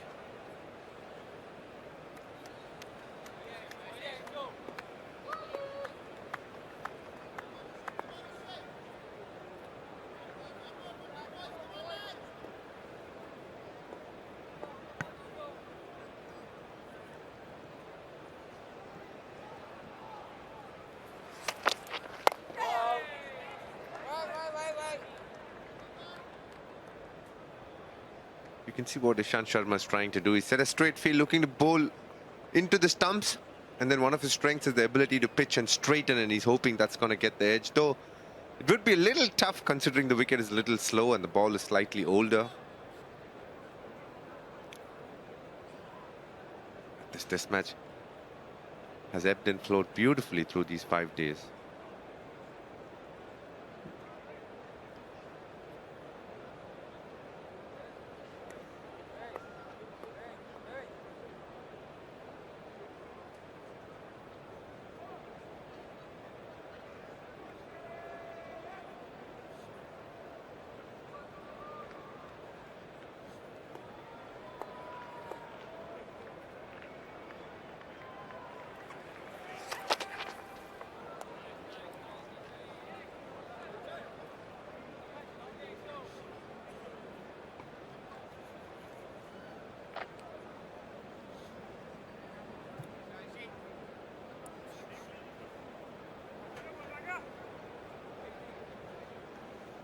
That's the scheduled tea time, 20 minutes to 4 local time.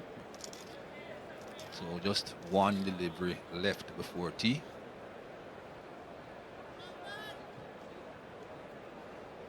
Generally, it's the batting team which delays tactics. But this time looks like the bowling team is taking time. But maybe they do know it's the last over no matter what they try.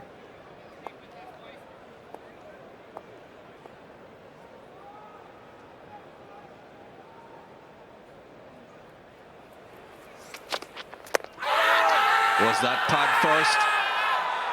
They may send this upstairs because they may think it is pad first. If it is pad first, it could be very straight.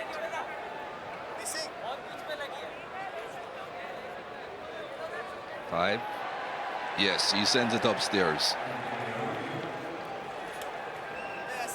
TV umpire to director. We have a player review for LBW. Original decision is not out. It's a fair delivery. We can move on to front on spin vision, please.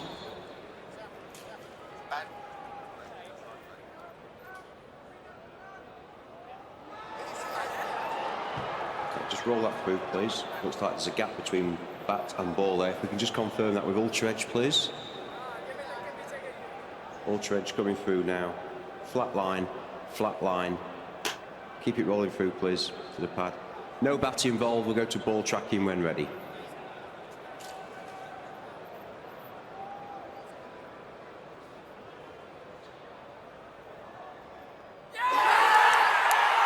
Pitching outside off, impacting line and hitting the wickets. We're going to go back to Michael on field. Michael, to change your decision, you're on camera now. Well, he doesn't often get it wrong. Michael Goffey got that one wrong. The first successful review of the test match. And Kohli waited until the last 4 seconds to ask for it. And in the end, he got it right. You can see the elation from Virat Kohli there. It means a lot to him. They're going to go into team, a happy team. He's the first ever Indian captain to declare in a test match at Lord's. And boy, this declaration was right. There are 4 wickets before tea.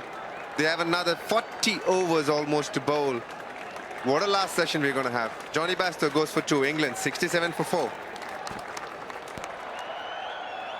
We have got one session left in what has been a fantastic test match here at Lord's. There is just a momentary delay after tea because a spectator once again has managed to get himself onto the field. He's being escorted off.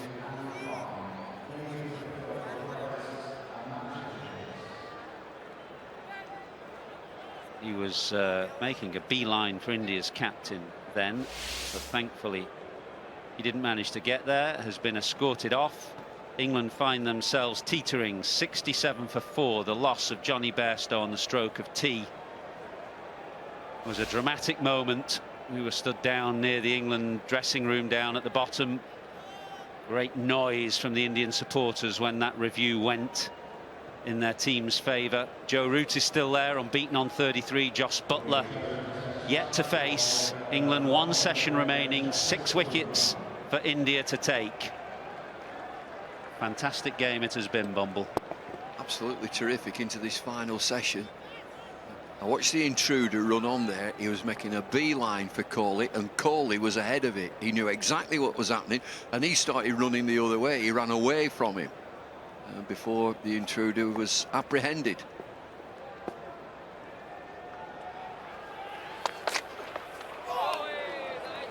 Bumrah, who's had such an influential role to play here today, getting India out of a hole, first of all with the bat.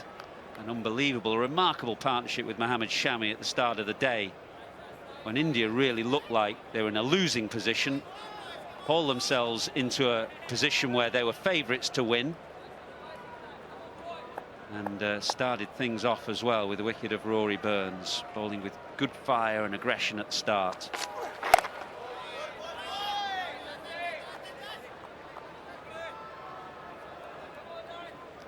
What a day for Joe Root. Now his role as a batsman, but earlier was at the centre of things when England threw away that position with a bad hour in the field before lunch.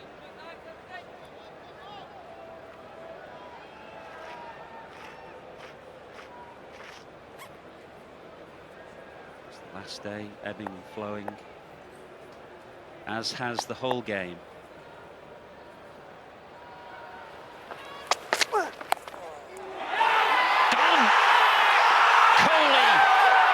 Slipped. Bumrah first over after tea, and England's captain has gone. Real drama now. Elation from India into the safe hands of the captain at first slip. Bumrah again probing roundabout off stump, and it just lifts, it bounces, and it's straight in. Pouched.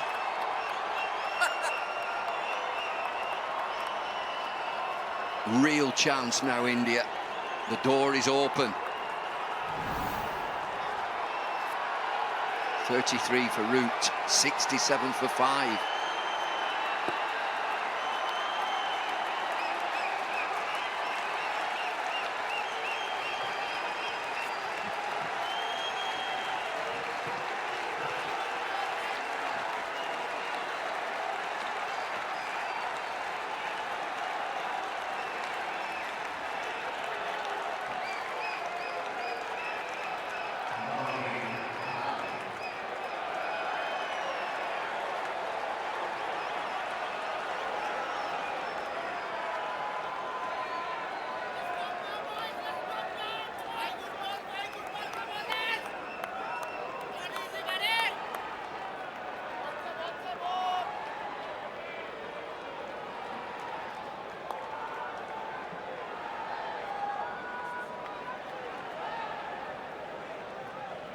Great drama here at Lord's. The last ball before tea, Johnny Bairstow fell LBW to Ishant Sharma, and the third ball after tea, the prize wicket of the England captain. A combination of Kohli at slip and Jasprit Bumrah from the pavilion end. It was a good ball that just straightened a fraction up the hill, and Kohli clung on and then set off in celebration.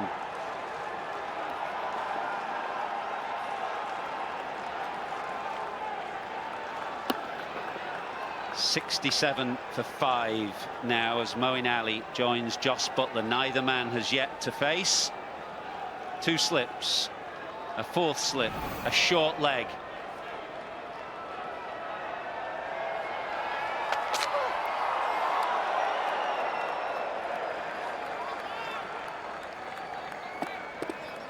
England in deep trouble. It's been all India today. Perfect delivery. Look at that seam position. It's just jumped to touch. It's just bounced.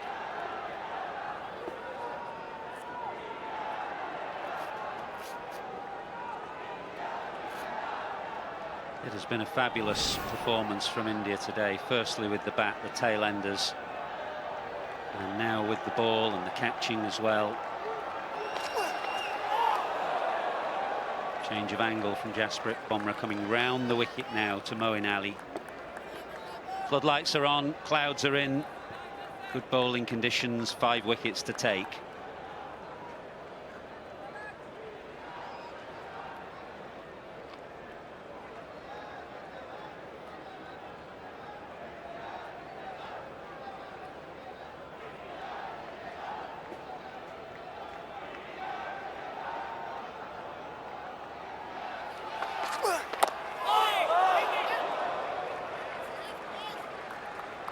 Sharp first over after tea, 67 for 5.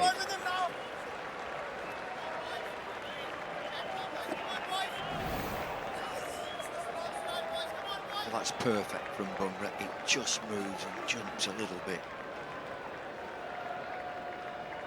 Good pair of mitts from Kohli.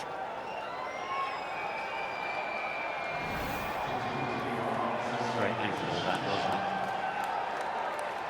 Just to see it first slip in action, nice and relaxed, and then as the ball is coming, alert and ready. So Ishant Sharma from the end where he got Bairstow just before tea. He's trying to bowl straight. He got Hasid Hamid as well from this end, and Kohli's giving him plenty of protection on the leg side. 1, 2, 3, 4, 5 fielders on the leg side because he wants him to bowl straight at the stumps and at the pads. And Ishant, he doesn't want a short leg, but Kohli's overruled him.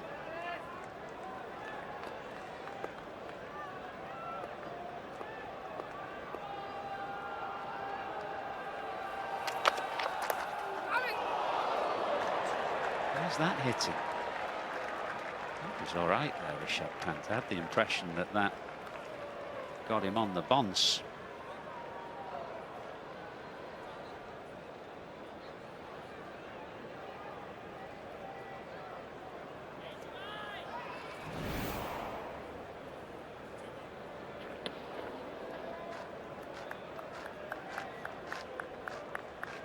No, it's been my eyes deceiving me.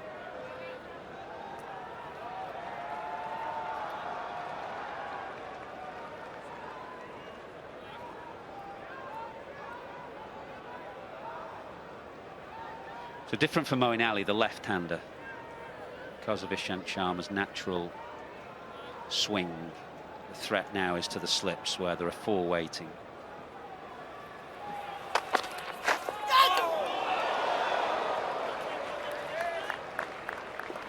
Show you what he's trying to do to the right-handers from this end. He's just trying to run it back, and that's why Kohli is giving him all the fielders on the leg side. He's saying, I'll give you protection, but I want you to bowl straight and challenge the pads, and that's how he got both Hamid and Bairstow.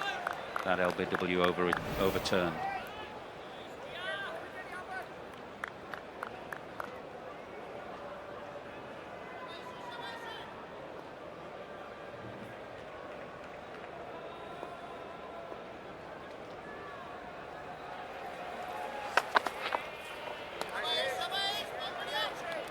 Having their mind fumble as well, the way that Jos Butler got out in the first innings. Just cast your mind to what Sharma is trying to do to the right-handers, and then that's how he got Jos Butler in the first innings. So it'll be very similar challenge for Butler when he gets on strike.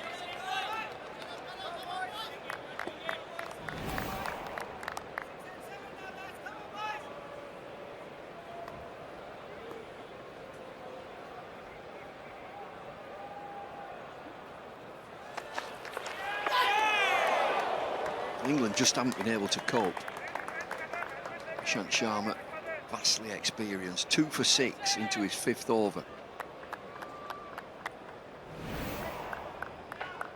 Bowling a terrific length, slightly swingy action. Terrific length, in particular to the right-handers.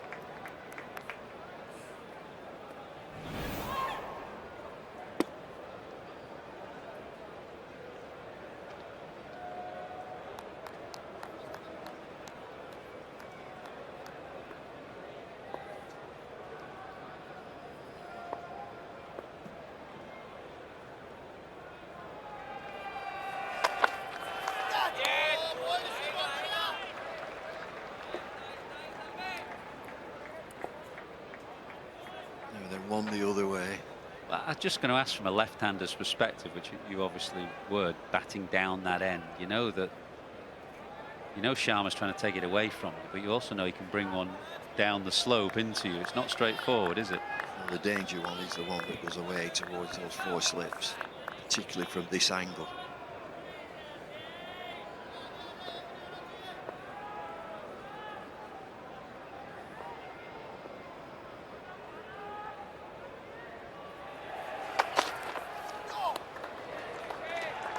.68 for 5.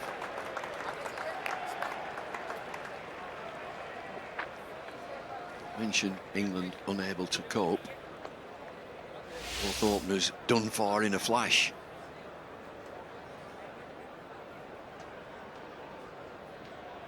Shahid on a blockathon. It's left to root. He's been the latest one.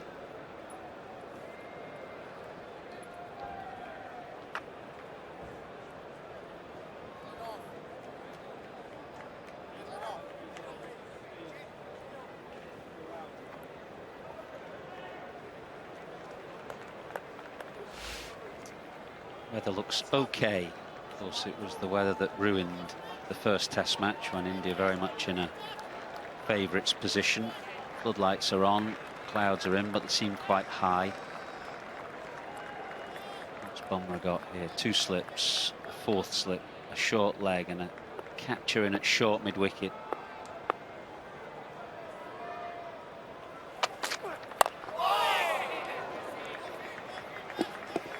Same plans to Butler, he'll ball straight. Looking to nip it back from just about off stump, maybe just outside off stump. Bring it back into his body.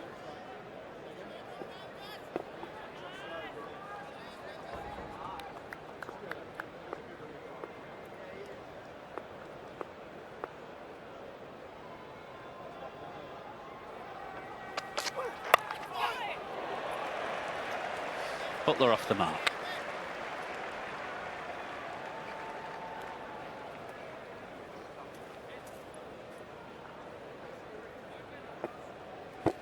It's quickly gone away from England throughout the day. When Pant went, England would think real chance. They got carried away with a short ball. Tail enders had a lot of fun. Finished up 298 for 8 declared, India.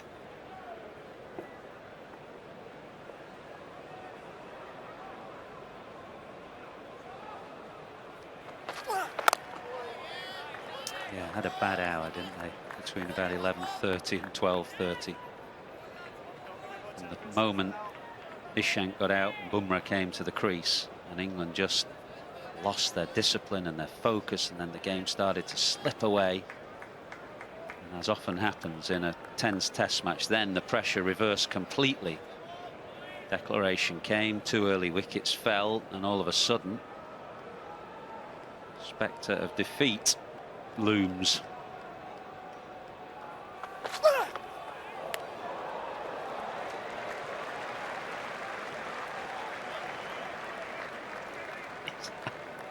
Had some work to do, Rishabh Pant.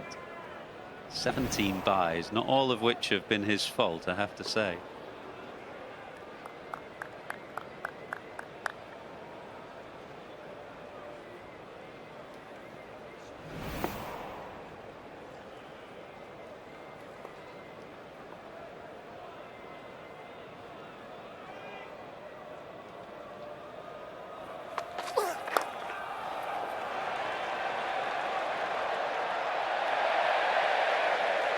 Moeen Ali gets off the mark as well. I was just waiting because when he glanced that fine, I thought, well, that's just 4. And then, of course, I looked at the fielder, and I think it's Jadeja down there. He came flying round at 100 miles an hour and nearly pulled off a great stop.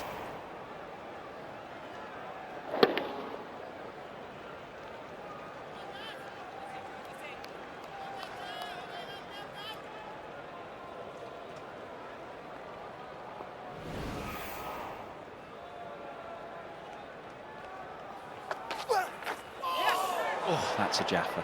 A Jaffa. Somehow Moeen Ali survives. 73 for 5.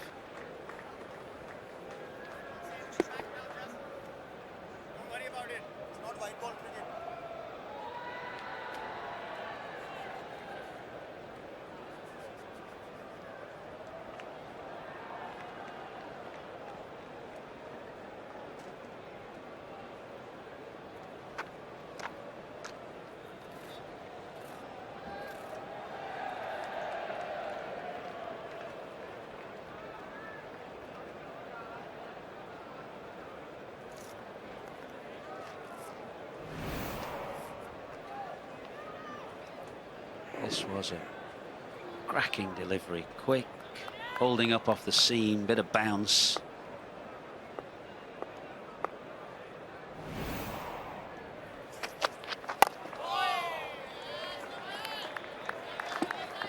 Just counting these overs down, England. Still a lot left. 35.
They're managing to get some movement, the Indian bowlers. The lights are on.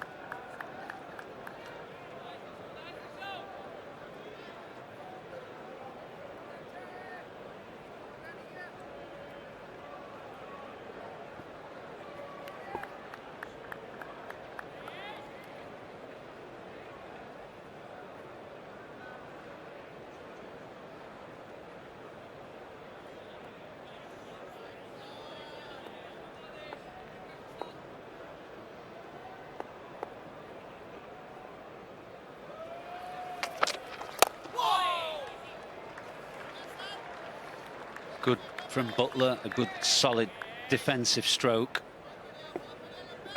As Ishant Sharma is just trying to bring it back and challenge the stumps.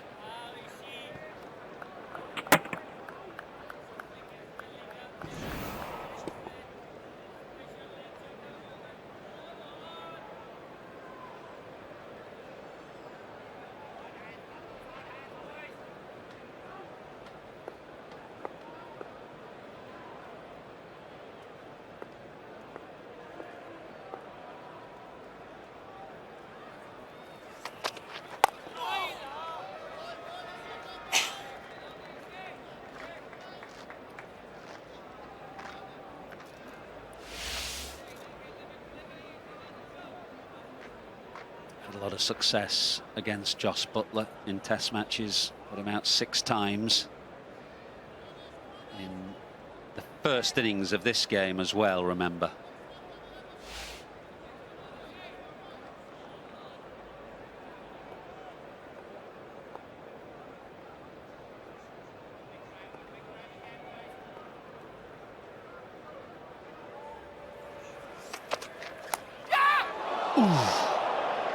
Falls short of second slip. I think Butler for a moment was going to leave it, and then ball was coming back and he jabbed at it rather late, but survived. 74 for 5. Ian Ward. Thank you, Michael. India have got the right bowler on to Jos Butler, as you've just been showing with that graphic, but the seamers have been relentless, highly skillful, but with very simple plans. Trent Bridge, Johnny Bairstow, ball angling back in, targeting the pads. Here at Lord's, Ishant Sharma targeting the pads. And I know Root's got a whole heap of runs, is in the form of his life, but Bumrah taking the ball away from him. And you've always said to me, 5 test match series, if you get repeat dismissals, you've got to come up with a plan as a batsman. Yep, kind of thing that preys on your mind if it keeps happening, for sure. Show you the last ball of the previous over. Just fell short of second slip. Looks testing Bumble out there. Well, you're also playing the slope here at Lord's. Bowlers, quality bowlers, will seize on that. Up the slope, down the slope, you just have to bowl roundabout off stump. Critical that you get your length right. That's what India are doing. Just looking forward in 2 weeks' time to the next match at Headingley on a flatter pitch. There's no slope there.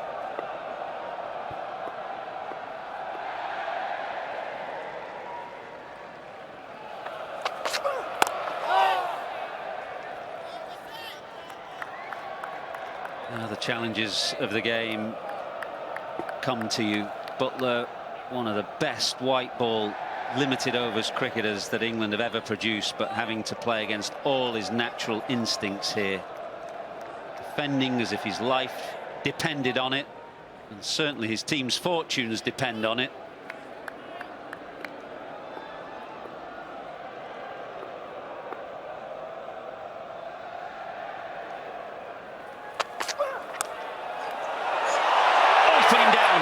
It's gone through, burst through the hands. Kohli at slip. He's already picked up route. He had a chance to take Butler with him, and he put it down. It's a terrific height. He'd have a good side to this. Virat Kohli, it's a flashing blade. Top edge, look at it loop. Burst straight through him.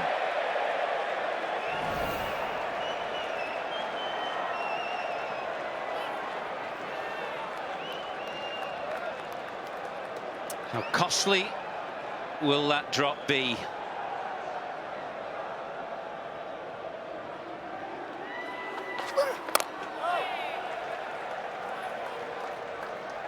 He's bowling quickly, Jasprit Bumrah. There's no question about that. But Kohli, is a great cricketer and a good catcher at first slip, would expect to take this. He has a great sight of it.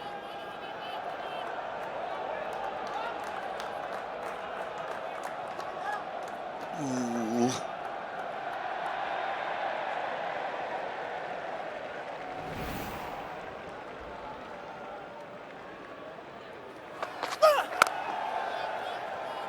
Just seemed to burst through his hands, didn't it? As if it got to him more quickly than perhaps he expected. Well, you just look at it again. I think it's dropping on him. It's not flying at him. You know, he's been animated with the crowd. He's been geeing the crowd up. He's been shouting at his bowlers. It's a terrific height to catch. We'll see it again. And it's dropping. It's just starting to drop on him a touch. 1-0 top corner. It's great reactions.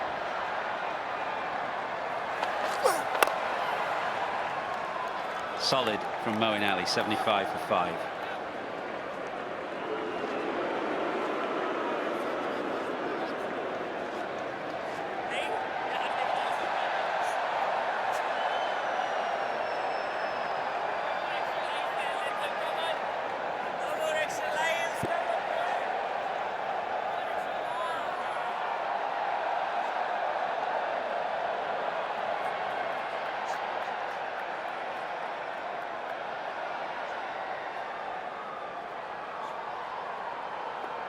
.33 overs remaining in the day. 5 wickets India need to take a lead in this series.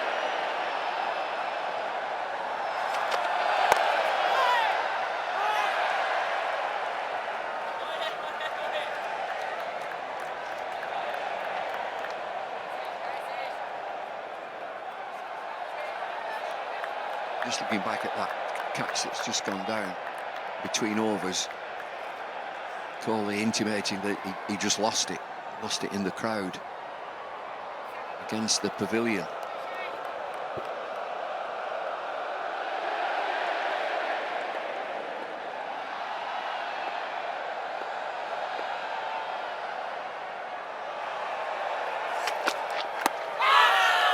Going down, but you can see what he's trying to do.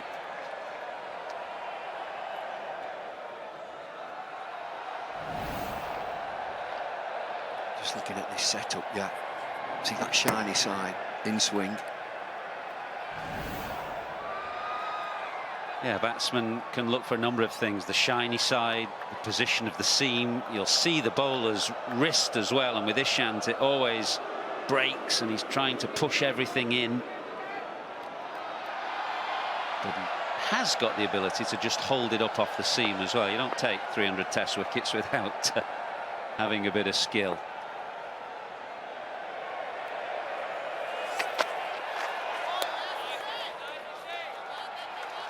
Maybe in the back of Butler's mind is he's been out once or twice leaving the ball as well, at least in the last test match. This last session will seem like an eternity to England. 32 overs are left after this.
The idiosyncrasies of batsmen. Look at Butler, such a wonderful player.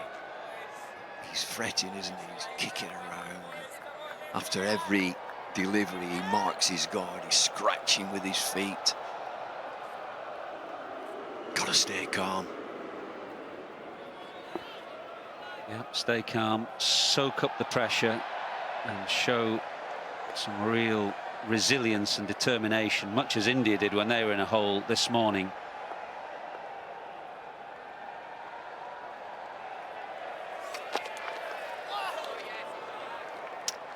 Maiden over to end the 28th, 75 for 5. And you're quite happy with that last delivery, a harmless bouncer, rather than the one that's going to come sliding in from a great length. Talk about soak up the pressure and rise to the challenge.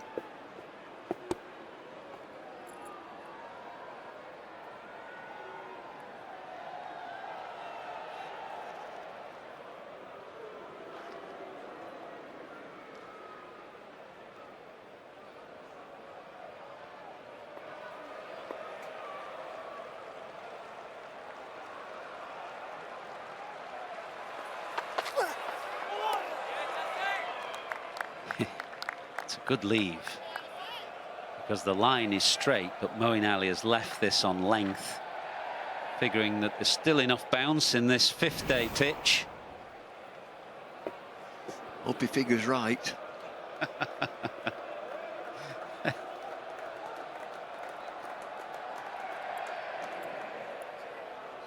Right over off stump.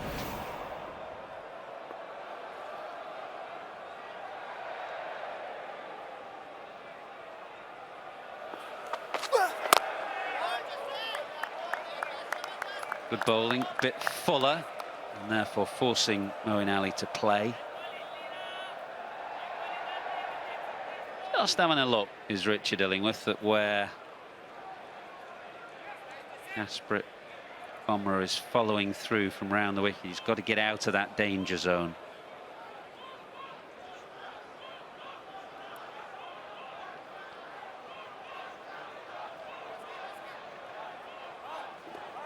Well, the shadows from the lights now are very definite from the players. It's cloudy.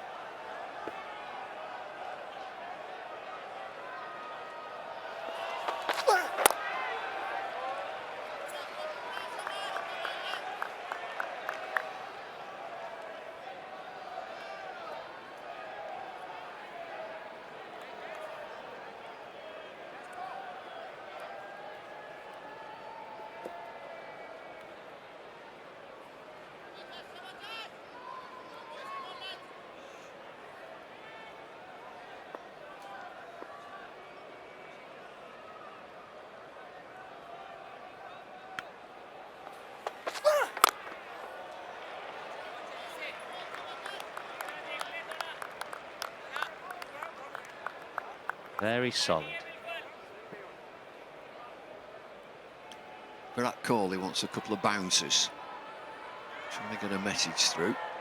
He's also got a message through to Mohammad Shami. It's going to be his turn.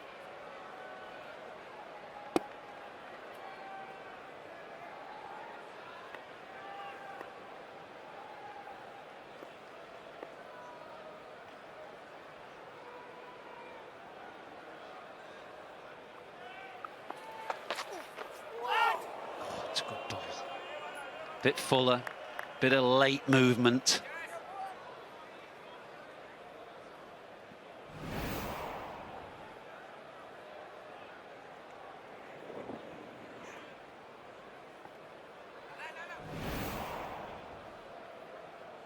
The thing that Moeen Ali is doing is just defending the line. He's not following the ball.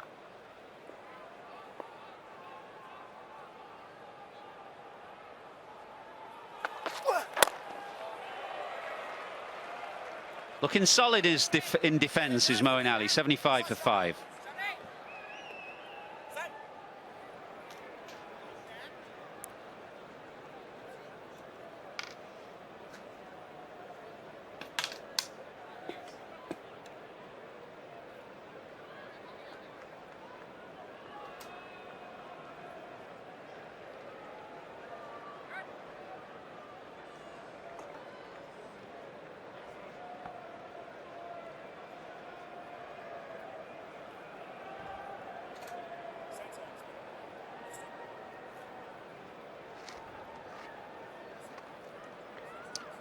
Five more wickets. That's what India are hunting. 197 runs required by England. I think we can forget that side of the equation. Shami again. Had two short spells. 3 men are waiting the slip cordon. The bat pad is there as well. Fairly straight.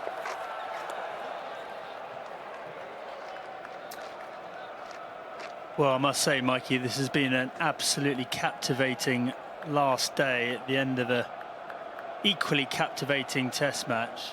The seesawing nature of the fixture has been extraordinary, and India have done brilliantly to find themselves in this position. Just the 5 wickets needed. Butler and Mo, it's about hanging on for their dear lives.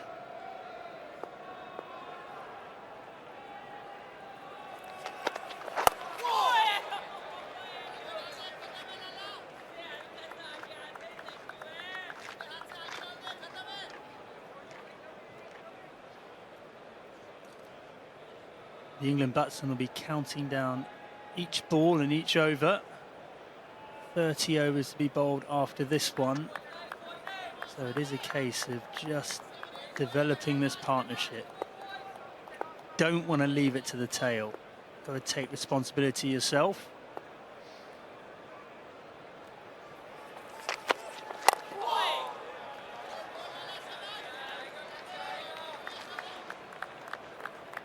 And to be fair to them, that one little flash from Butler apart, they've looked pretty solid. Just get the feeling, Mikey, that Ravi Jadeja's got a role to play here in the last 30 overs, especially against Mo. There's a little bit of roughage outside his off stump. I think he might well be the key.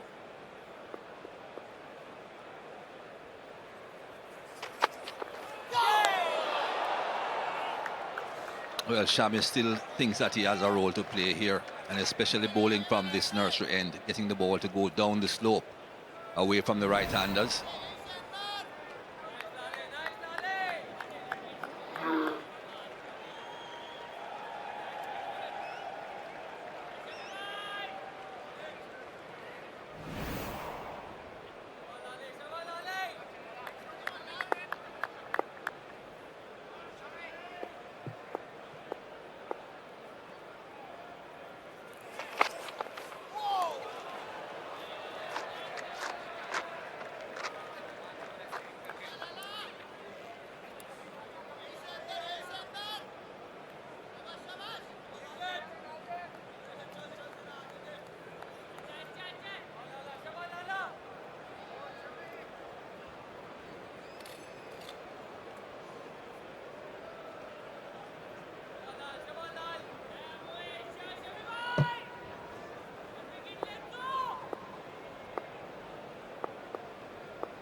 Moving in both directions, but Josh Butler is keeping his eyes on the ball.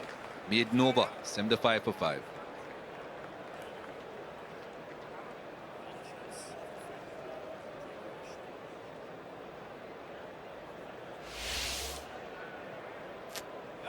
Yeah, it's been an amazing test match, and we're into the last 30 overs. And then 75 for 5. India really have been phenomenal today. You think about back to the start of the day, all the chat was about England going on to force a victory in this test match.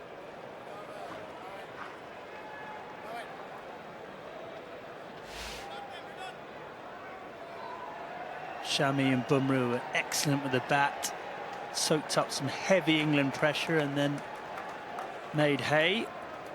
And Bumrah doing his job with the ball as well, 2 for 26 off his 10 overs so far.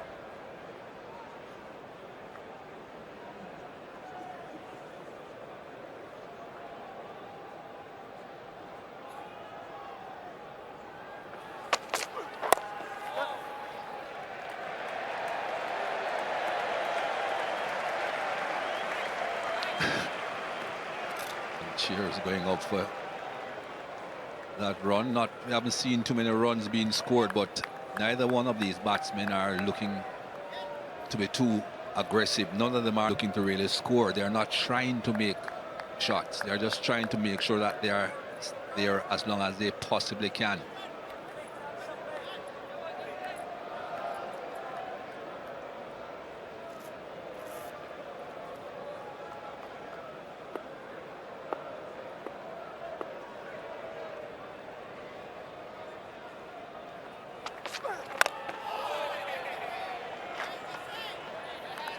Impression that Bumrah wasn't too displeased with that single from the first delivery. I think he prefers bowling to Josh Butler. Moeen Ali has been playing him quite well.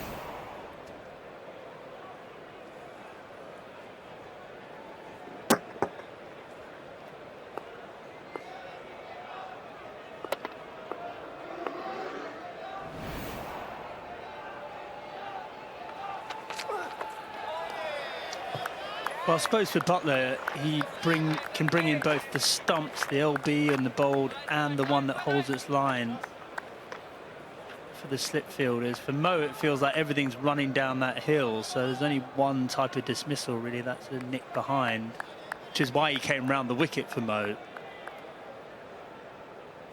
For Butler, he needs to play straight and watch for that one that holds its line as well.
Another over completed. That's what England will be thinking. 76 for 5.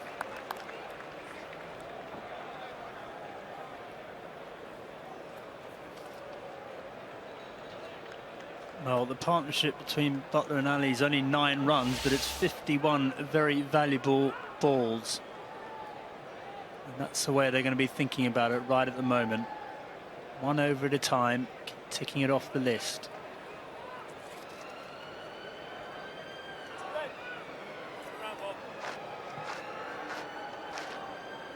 And Joe Root still the only England batsman to get into double figures so far.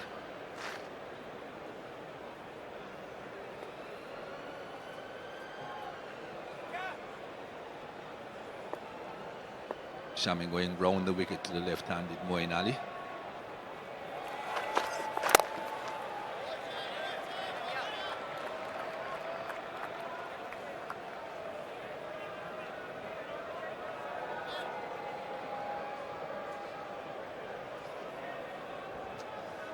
Well, Mo Ali's lined it up pretty well today.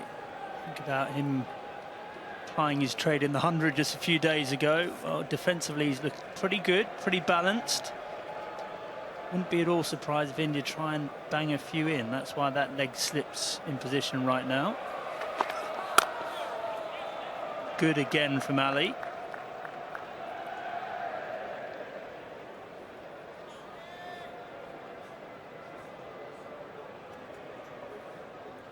At what stage are they going to be bringing on the man you were suggesting, Straussy, Jadeja? Yeah, pretty soon. Well, we know with Virat Kohli, he's a proactive captain. He likes to make things happen. And just by the last couple of overs, the defensive shots from both Butler and Mo all looks a bit simple for these England batsmen. So I wouldn't be surprised if he brings the changes pretty quickly.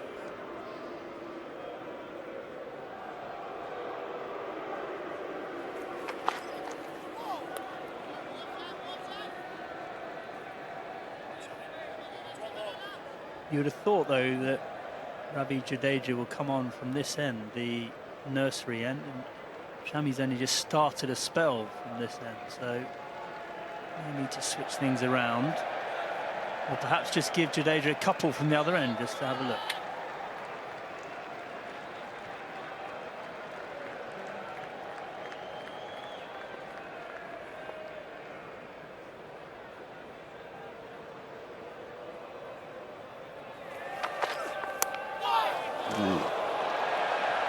He was thinking about leaving that one alone, Moeen Ali, but he gets 4 for it. Well, I tell you what, he'll be pleased he didn't leave it alone, because this one was zeroing in on off stump. The last minute adjustment. Leave, leave, leave. Oh, I better play that.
Oh!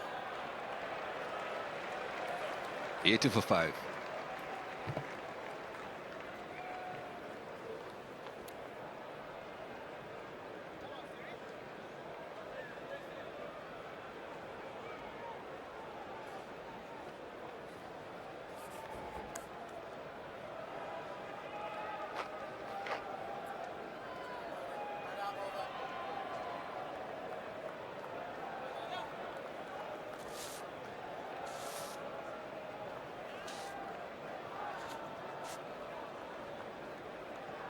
Well, there's a change in the bowling, but it's not Jadeja coming into the attack. rotating his fast bowlers for the time being. Virat Kohli. Mohammad Siraj gets another stint. Operating from the pavilion end. Seems to be the end that he prefers.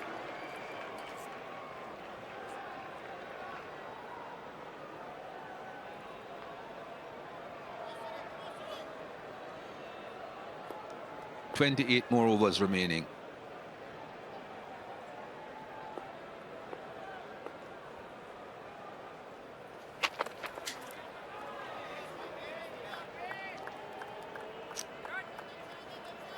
You just get the feeling this pitch is just running out of pace to a certain degree. Not surprising, end of day 5. Pitch here at Lord's does tend to flatten out a bit, lose its pace. But one thing we know about Siraj is he's going to run in and give it everything.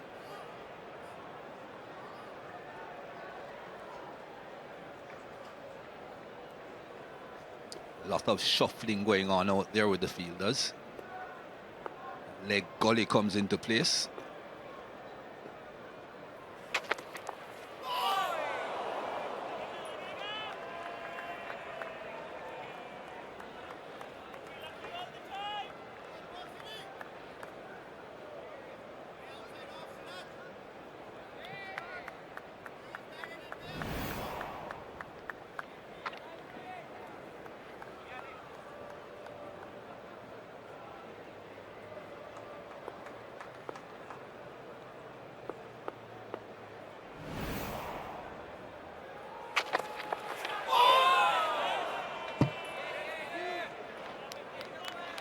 Trusting the bounce, I would suggest, although that has been a bit inconsistent.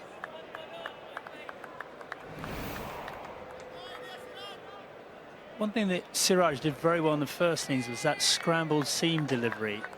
He seemed to be able to extract some movement, not so much off the seam, but just because of the variation of scrambled seam. So managed to get it nipping back. And obviously a bit of variable bounce if the ball either hits the seam or goes on the smooth surface. So no swing currently. Not a bad tactic, this scrambled seam, and let the pitch do it for you. I think the scrambled seam is because he's trying to actually cut the ball with his fingers. So he doesn't want the seam to stay upright. He's almost as if he's bowling fast off breaks. Before, slightly overpitched.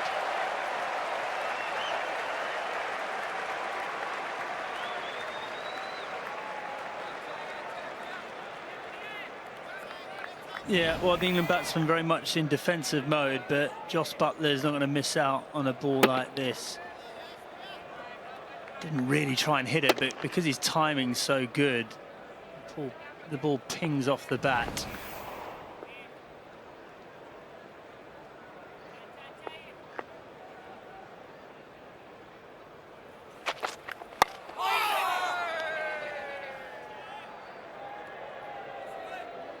.84 for 5.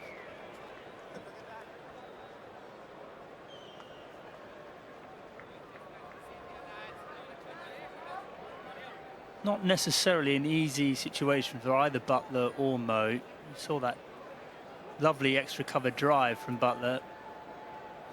Ultimately, they're going against their instincts here. They're both attacking players.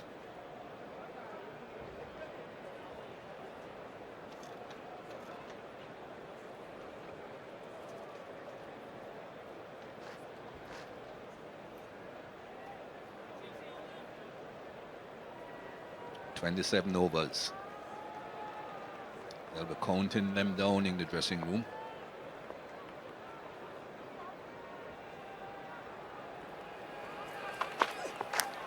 Edged, but again falling short.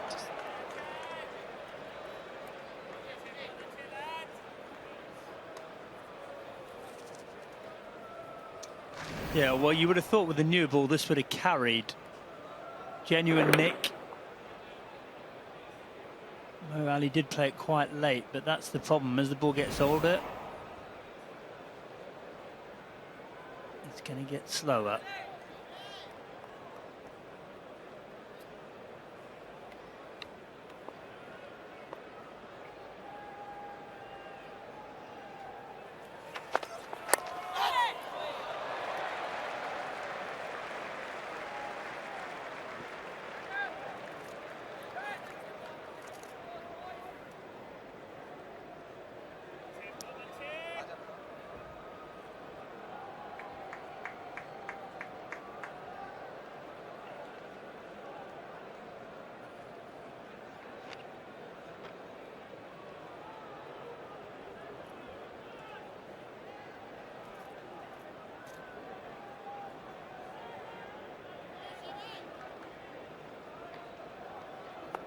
Might as well start drinking while he's waiting. Oh, that was close. Came back up the slope.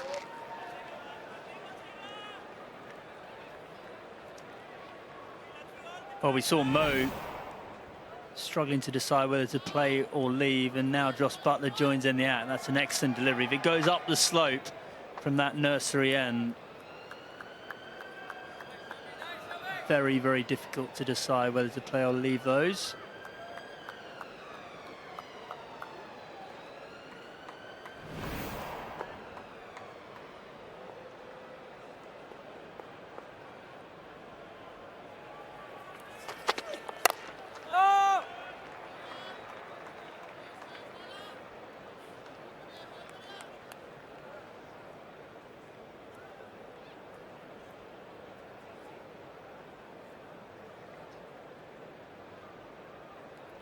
Well, it has been an unbelievable week for the Reece Strauss Foundation. Thanks so much for your generosity. There is still time to donate.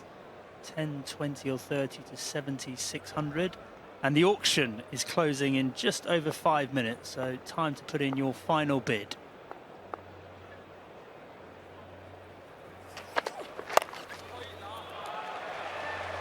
Should get a couple here. Oh, he's so quick.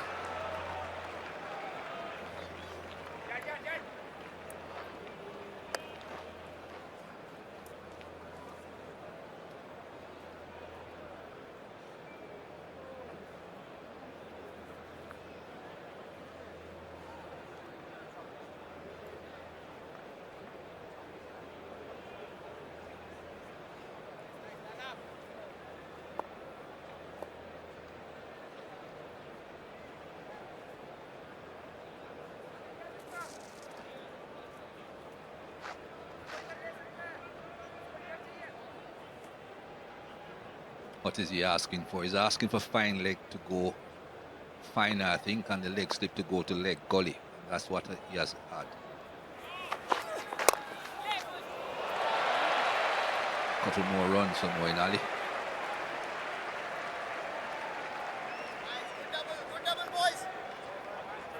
Four runs from the over. 34 gone of the 60. 88 for 5 and time for drinks.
what would they be discussing?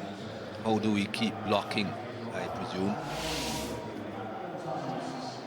Another man has gone into double figures. Moeen Ali has joined his captain Joe Root. The only two to get to double figures so far.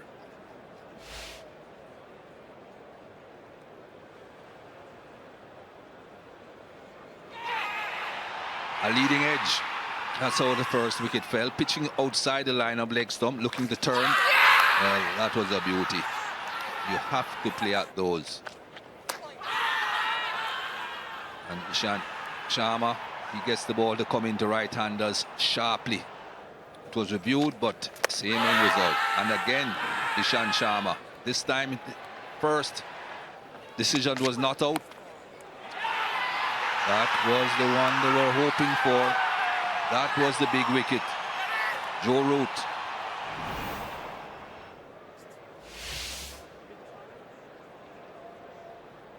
Well, as is always the case, Bumrah has been outstanding.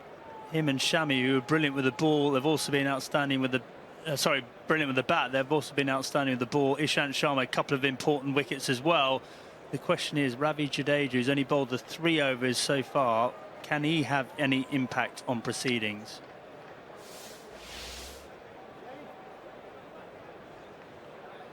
Five wickets. That's the side of the equation that really matters.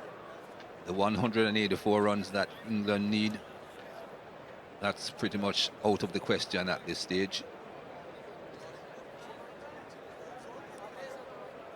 Seems as if you'll be getting your man Straussy. Jadeja coming into the attack. Is he? No, he's putting his cap back on.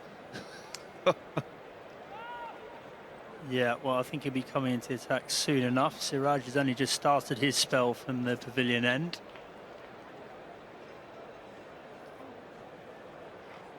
Come on then, Mikey. 26 overs left in the match, 5 wickets left.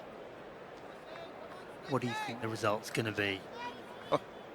That's a difficult one. The pitch isn't offering much to the bowlers. And as we have seen, it's not too difficult for the batsmen just to stay there and block, just to defend.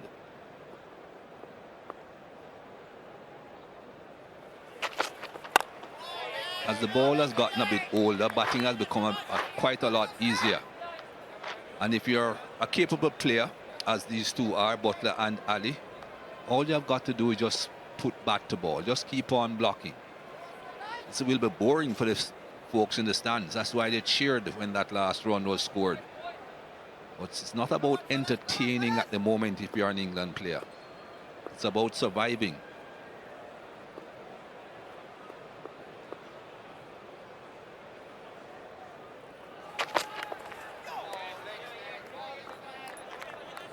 Yeah, what will concern India is that there hasn't been a lot of swing. In fact, there's no swing really at this stage. No reverse swing either. And no real pace in the pitch. So the seamers feel like they're having to toil very hard to draw the England batsmen into any sort of false shot. As we said, we're not sure what's going to happen for Ravi Jadeja.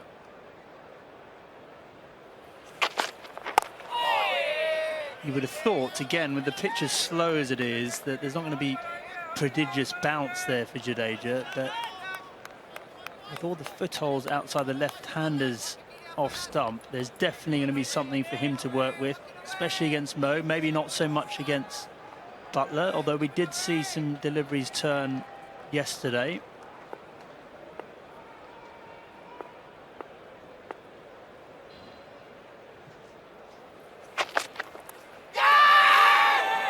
Not really. I think they're hoping, not expecting.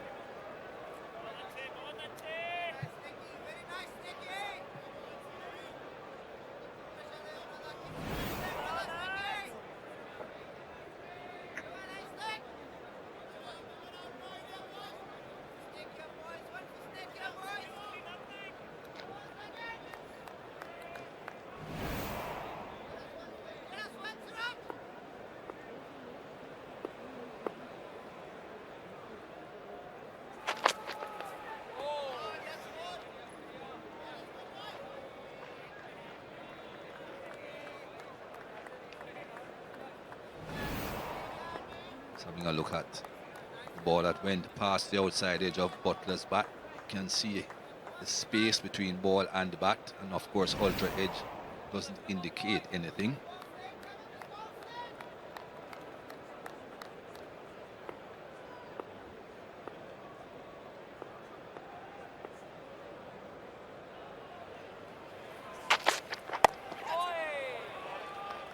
Another over goes by.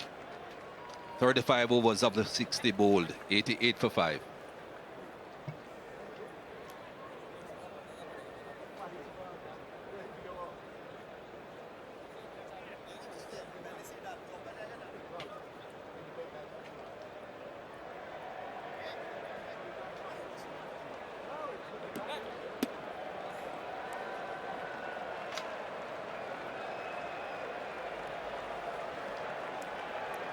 Obrigado.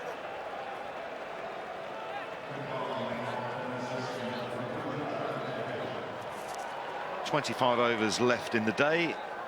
The sun is now shining, and Ravi Jadeja is into the attack at the end that Sir Andrew Strauss was suggesting he should bowl from the nursery end. There was plenty of rough outside Moeen Ali's off stump for him to try and hit. Moeen Ali is surrounded with a slip, a leg slit and a short leg.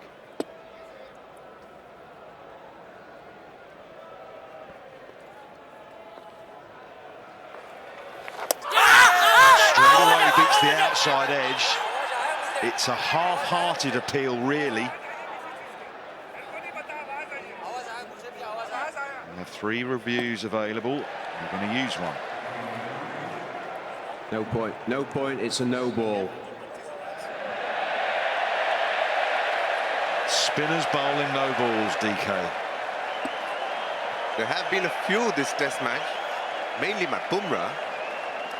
Jadeja bowling this one.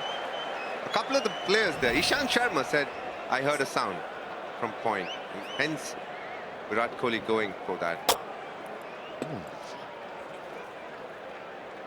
Have a look with ultra edge. In due course, that was mighty close to the outside edge.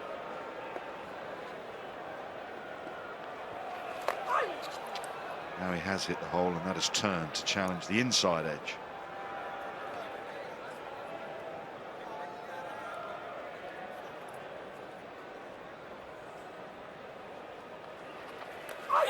Thought about the sweep. I think Jadeja saw him and fired it in. This is a very, very intriguing battle here. Let's have a look. Oh, yeah.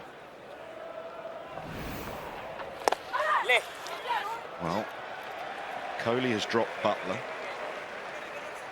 And now Jadeja should have had Moeen Ali dismissed, but he couldn't keep his front foot behind the line.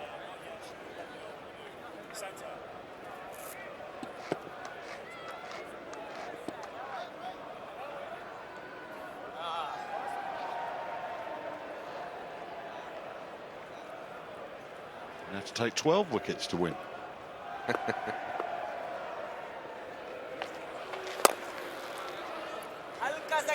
But I'm really looking forward to Jadeja bowling. He hasn't picked up a wicket yet in this series. So he's way better than that.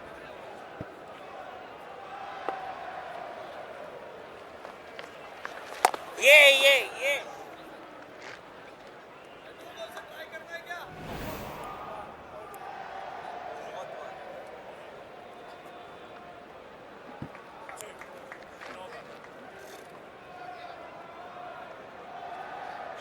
Change of angle for Jadeja to Butler. He's going to go over the wicket, where he's got those footholes to really work with. He'll be very full if he's going to bring LBW into play. Over. 90 for 5.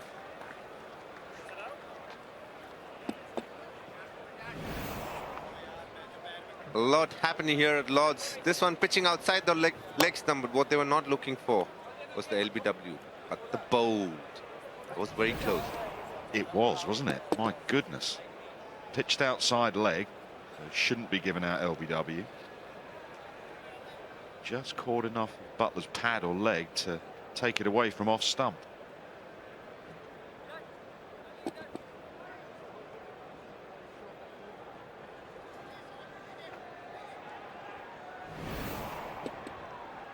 generally as a batter, when somebody bowls around the wicket, in Jadeja's case, over the wicket, you're looking to make sure it hits your front pad.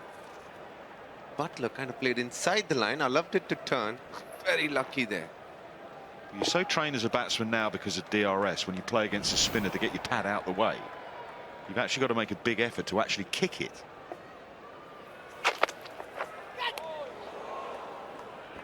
Absolutely, Bodhi. I think that's a great point, that because of the advent of DRS, the way batters play spin has changed a lot.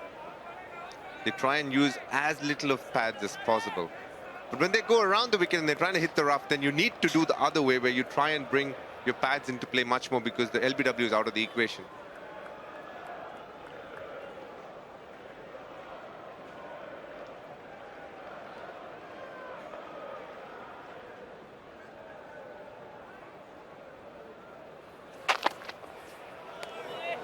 Oh, that's a beauty.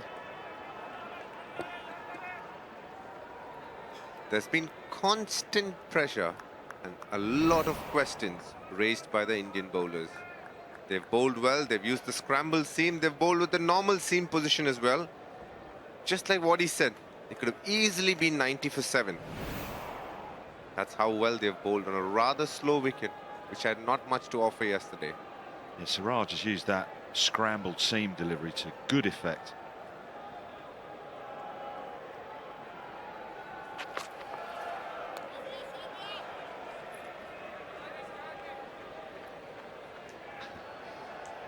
A day for big slashing cut shots if you're an England batsman.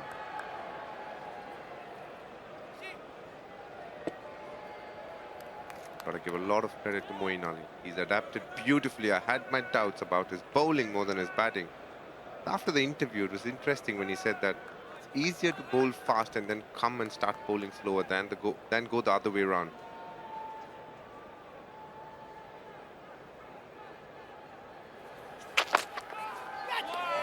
And again.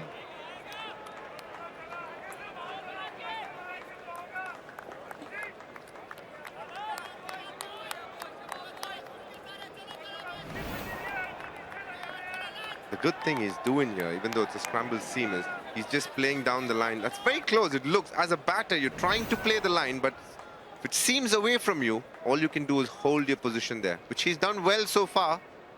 He's got to continue. We have at least another 23 overs left here.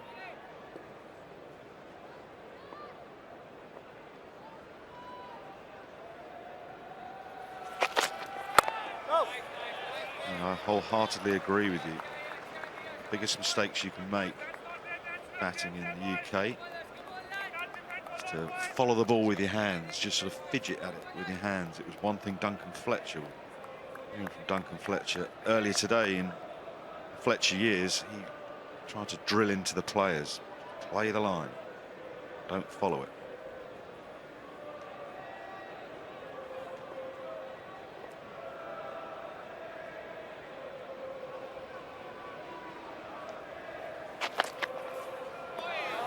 It's gone a long way, mainly after it had passed the bat.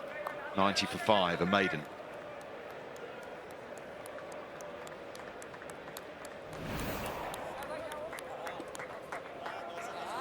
It's been an intriguing, engaging and absorbing test match. It's ebbed and flowed in various ways,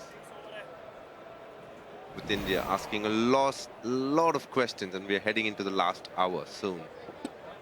Absolutely. Think of where England started the day with such high hopes of finishing off the innings and chasing it down. India's resilience with the bats today through the lower order. Shami and Bumrah changed everything. Butler's giving me the feeling that he's trying to pad and then maybe bring his bat. That's why he's slightly late on the defense. This is a very, very interesting battle out here.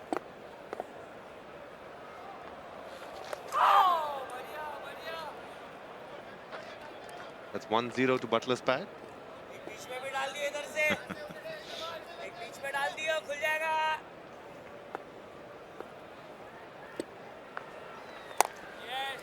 I can hear Rishabh Pant saying, just bowl one in the middle, he'll pad that as well. Does he bowl an arm ball? Can he bowl a swinger? He can.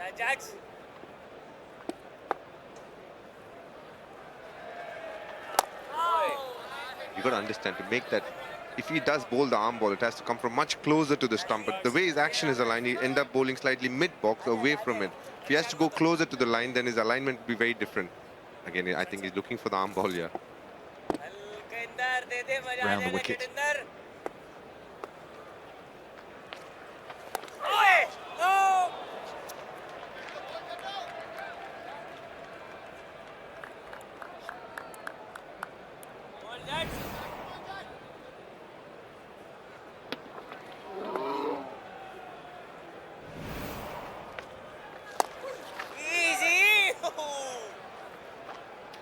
Another maiden, 90 for 5.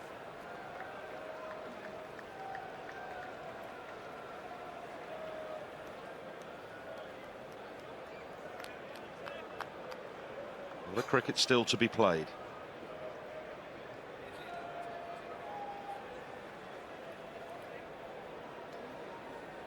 Fears of bad light closing in like it did yesterday have dissipated a little bit. There's blue sky way behind the grandstand.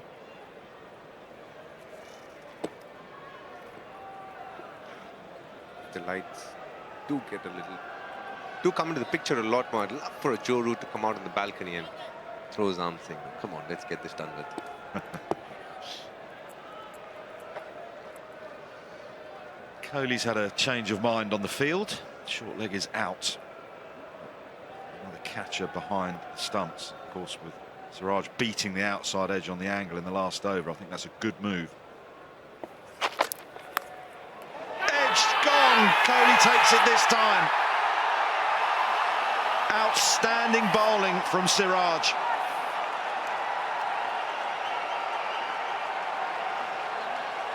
Siraj has bowled really well in this tour so far. They've backed him to play the Test match after the World Test Championship, and this is the reason why. He's able to seam the ball away. Virat Kohli making no mistake this time. Generally, you'll see him celebrate a lot more, but now he knows the game is well within his grasp. Captain on a mission here. Ali's resistance is over. He's gone for 13, 90 for 6.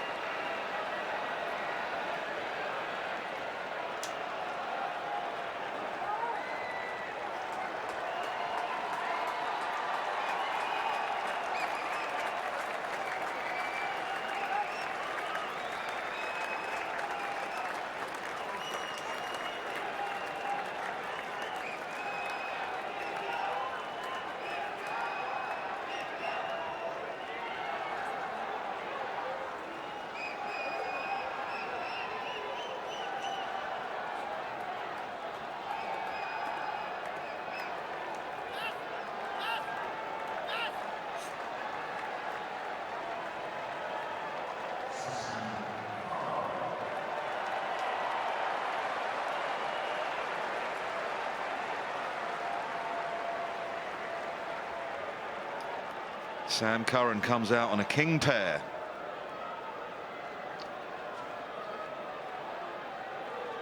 Sixth wicket has gone down. Moeen Ali, not sure he did much wrong here. Moeen, he didn't fidget at the ball, he just played the line. But the line and the length from Siraj were perfect. Beauty about the ball was the fact that it pitched on the stump and then moved away. As a batter, you have nowhere to go. You have to play it. Well, Moeen Ali, this is one of those things you've got to accept in Test cricket.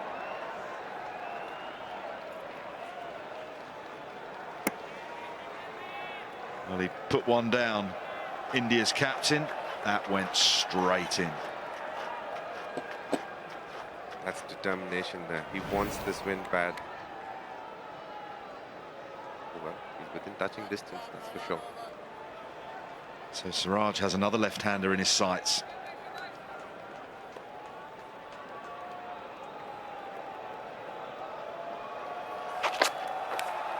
Oh, he's gone, he's gone, he has gone. It's a king pair for Sam Curran.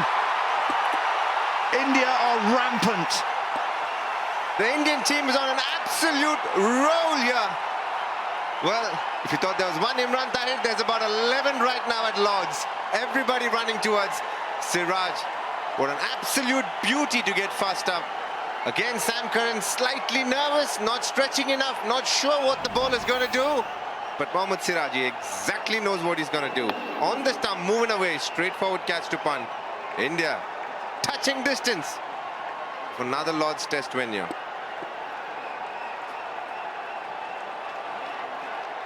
First ever king pair at Lord's, sadly for Sam Curran, belongs to him. 90 for 7, India 3 wickets away.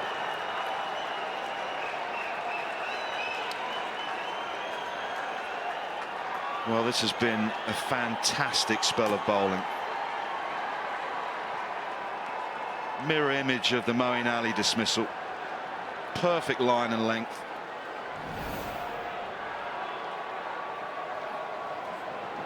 Curran's footwork was non-existent. I tell you, whose footwork was existent there? Virat Kohli. The moment it nicked, he was running. He was running. He was away. He knew the wicket was done. You're not catching Mohammad Siraj, are you? That's a bit of a running race there. The captain's trusted Siraj and he's delivered yet again. He bowled brilliantly in the first innings. Oh, what a test match this is turning out to be. It has swung one way, then t'other throughout the cricket we've seen here at Lord's. It was the same at Trent Bridge. We were robbed of a climax. India were robbed potentially of victory because of the rain. We're going to get a result here, I think, and it might be quite soon. Ollie Robinson is to face the hat-trick ball. The last 2 hat-tricks for an England batter was played by Joe Root. This time it's another one, Ollie Robinson. Very, very interesting.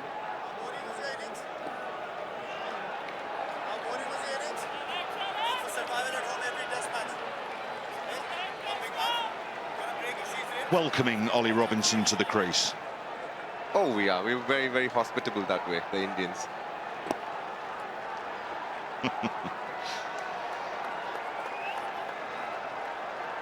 Right, what are you bowling here, DK? If you're Siraj, he's got a short leg. A man has come across to catch on the drive leg side. 3 slips and a fine gully. I'll run in, make sure it's a scramble seam, and then pray to God after it pitches. Full and straight, I'm going for.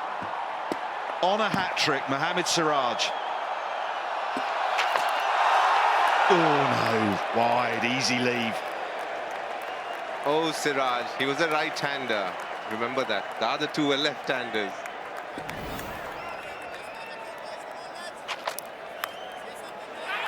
Moeen caught Virat Kohli. And then very first ball for a king pair. Sangakkara feathering one through to Ishant Sharma. I do think Ollie Robinson has had a bit to say when he's bowled. I can hear almost every Indian fielder say something to me now, Ollie. Well, if you give it, you get it back. Oh my goodness me, what a delivery. Wow. This is test match cricket at its best. Oh, you can see how many people are there on the screen right now. 8, 9, 10. Oh, this is as good as it gets. Butler and Robinson are surrounded by Indian players.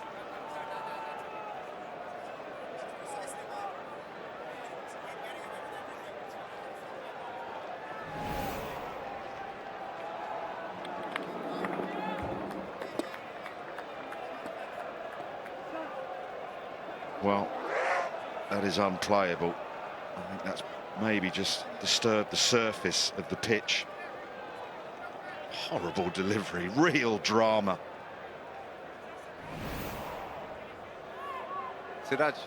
Siraj might be shorter in height there, but definitely not in stature at the moment.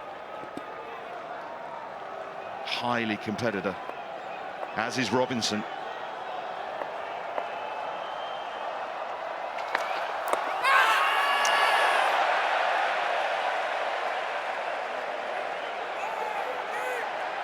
Robinson will come back for a couple. Eyes on the umpire. Leg buys. Let's go back a couple of deliveries to that brute. Yep, through the top.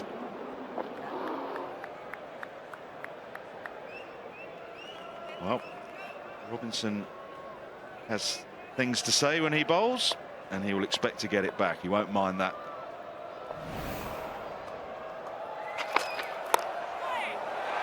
This time it's bats, not pad, and Robinson is off the mark. The Indians won't mind that. England 93 for 7.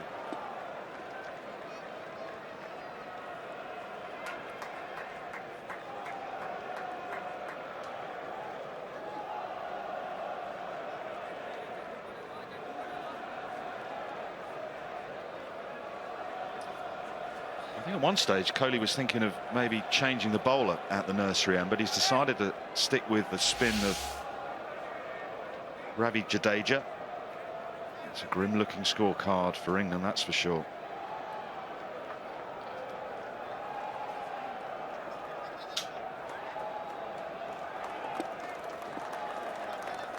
Again, player to stand out, Joe Root, but just getting 33 this time, getting an absolute beauty from Bumrah. The rest of them, Butler fighting here. Played the second most number of balls for an Englishman for today, fighting his way. We have 21 overs left, and India need 3 wickets to win. So Robinson is going to face Jadeja, who's over the wicket. Would you have kept Jadeja going? Just this one over, maybe. I would definitely try and bring a fast bowler from this end.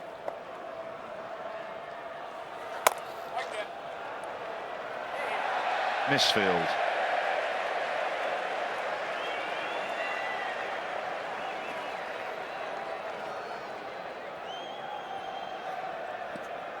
Almost every time, Waddy, what I've noticed is every time India have got 1, they've got 2. Which is very interesting, in fact.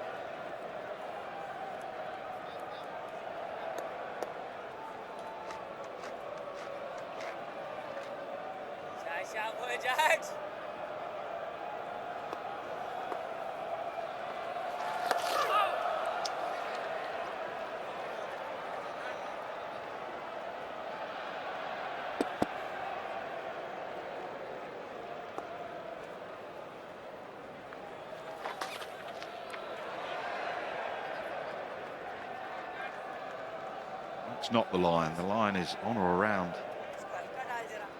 leg stump. He's given up on that. Back round the wicket.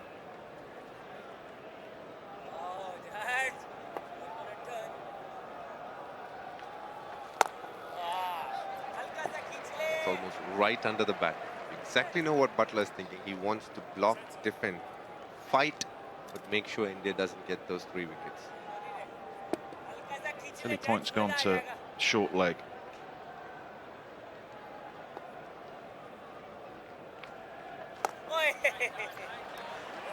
.94 for 7.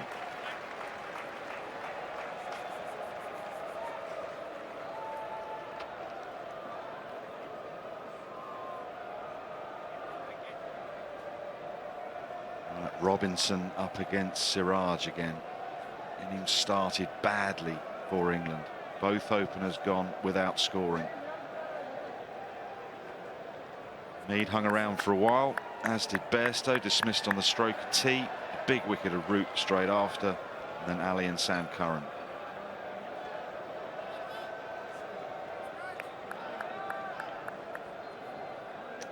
Senior bowler Ishant Sharma just having a quiet word with Mohammad Siraj.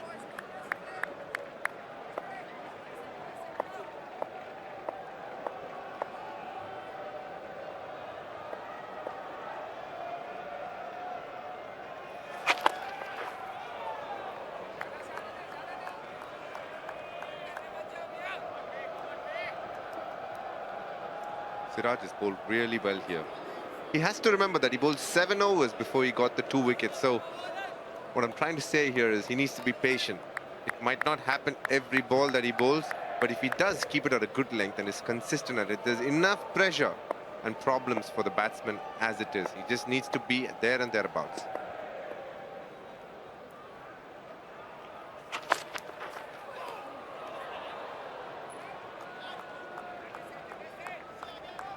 Yeah, Absolutely agree with you. It's almost like he's just busting a gut a bit much. Been caught up in the excitement and the drama, being on a hat-trick, closing in on victory. But got to admire his competitive spirit. The leg slip in place now.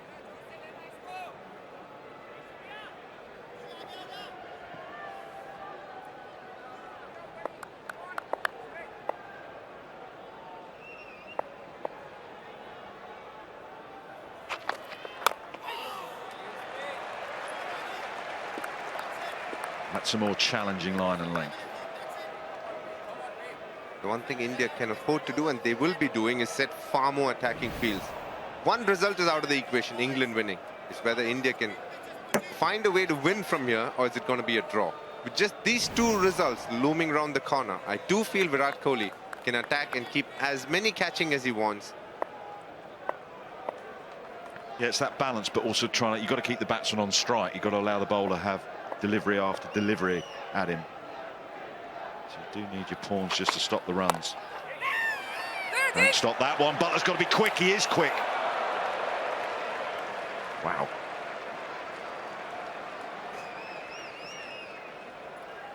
Well, England can't afford to go gifting wickets with run-outs.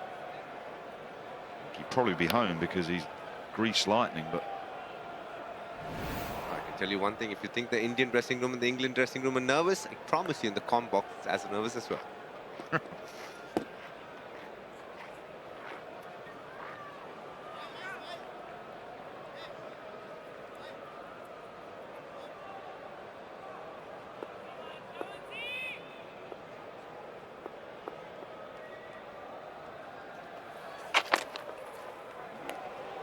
well done, Rishabh Pant.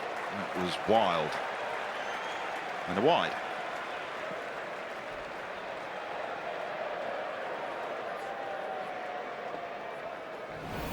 Not many Indian wicket keepers have been as athletic as Rishabh Pant, would you say, DK? Oh, I was way better.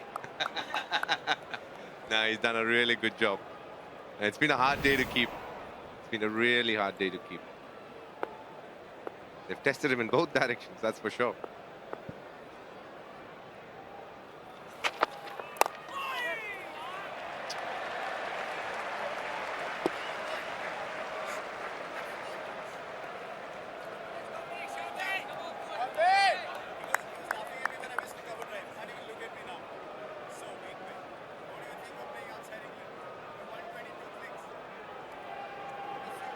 I think those comments we picked up on social media somewhere, DK. I wouldn't be surprised. There'd be a massive headline stating Dinesh Fields is way better than Rishabh Pant.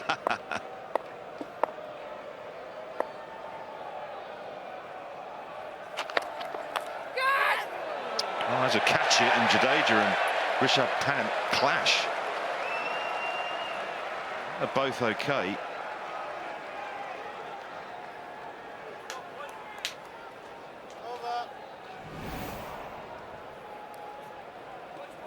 Well, they're all over England. They're all over each other too at the moment. It was off the bat. 99 for 7.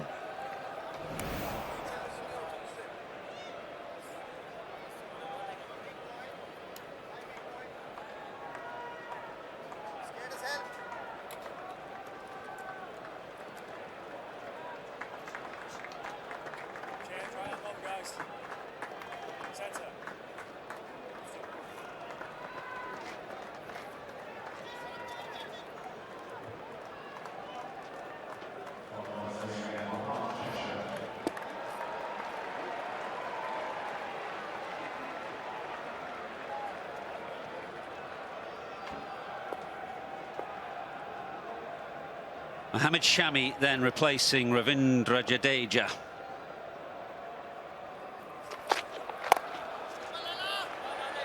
Got 19 overs remaining. One of the most dramatic test matches between these two nations. Surely one of the most highly charged. There's been a lot of needle throughout this game. But it has been absolutely fantastic to watch. Both sets of players giving their all. We don't know which way the game is going to go yet. Two results possible. India win India require 3 wickets for that. England need to hang on. So hoping Josh Butler can take most of the strike, Mel. Yeah, pressure on Josh Butler as the senior batter out there at the moment. I think there's a bit of pressure on the 2 umpires too. Number 1, with the amount of appealing. Back end of the test, India desperately looking for their 3rd ever win here at Lord's. And then also just managing that intensity that you've been talking about, Athers. 68% they're up to India. Certainly not how it began at the start of the day, that's for sure.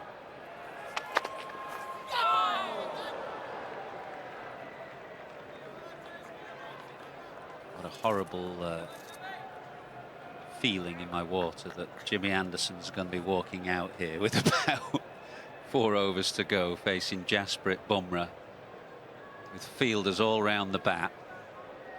You can feel it coming.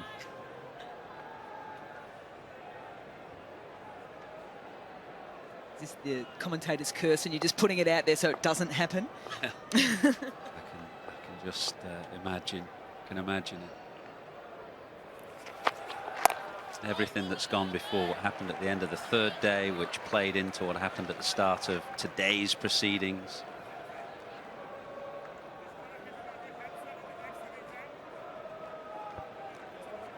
Is it as simple as saying that where we are today is because of an hour's play that was based off the end of day 3? Well, I think the hour this morning was critical. I'm not saying England would have won if they were chasing 180, because the score stands at 99 for 7, but I thought the day shifted dramatically in the hour between about 11:30 and 12:30 this morning. Oh, that is a beauty. It must have just shaved the off stump. Must have been so close. I think this is where you say another coat of varnish, and that bail would have been dislodged. This is the angle. It's a fantastic ball. In the seam position from Shami, time and time again. We do say it often, but it is worth repeating. It's just unbelievable.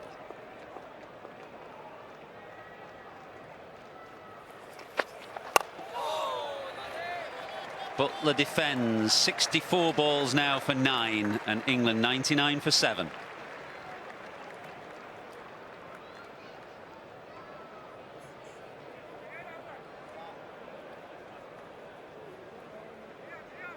It's going to be little wins now for Butler and Robinson.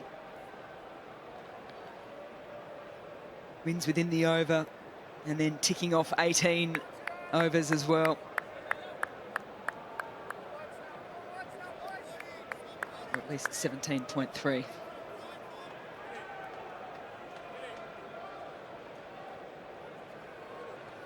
He's been impressive in this game. There have been lots of impressive individual performances.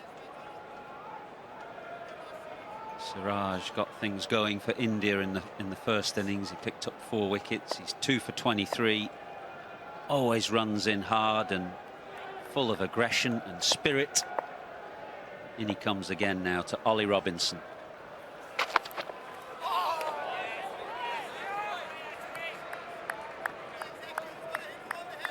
Yeah, I think the streets of Hyderabad will be completely empty at the moment. Everyone will be home, sitting in front of the TV, willing him on.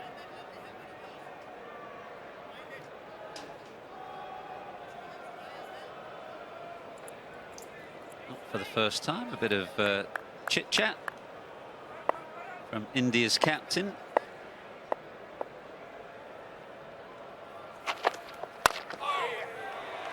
That's a good shot from Ollie Robinson, who is in behind the line and working the ball through mid-on on the angle that Siraj provides. And cheers, because the 3 gets Butler on strike. It brings up the England 100, but critically gets Butler on strike as well.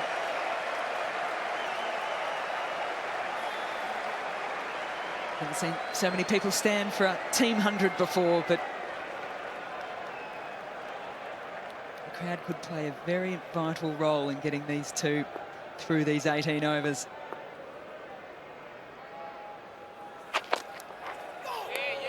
Yeah, I sense there's a good split in the crowd today.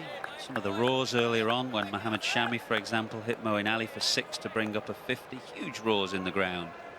Kohli has often been seen in the field willing the Indian supporters on to more noise, but there's a huge roar then for England's 100 as well.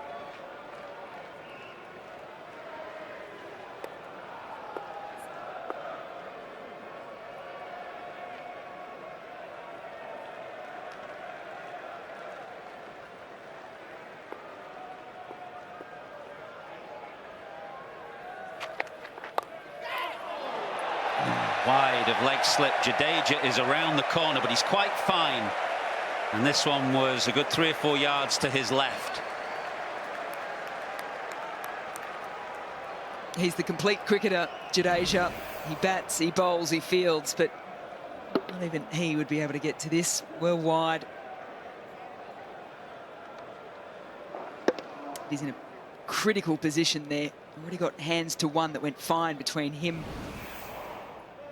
and Pant. So short leg. It's come behind square now. I think that's Rahane. So Mohammad Shami out in the deep has to go in front of square. So we've got a fine leg slip and a leg gully. Thick outside edge will bring Butler a couple to huge cheers again.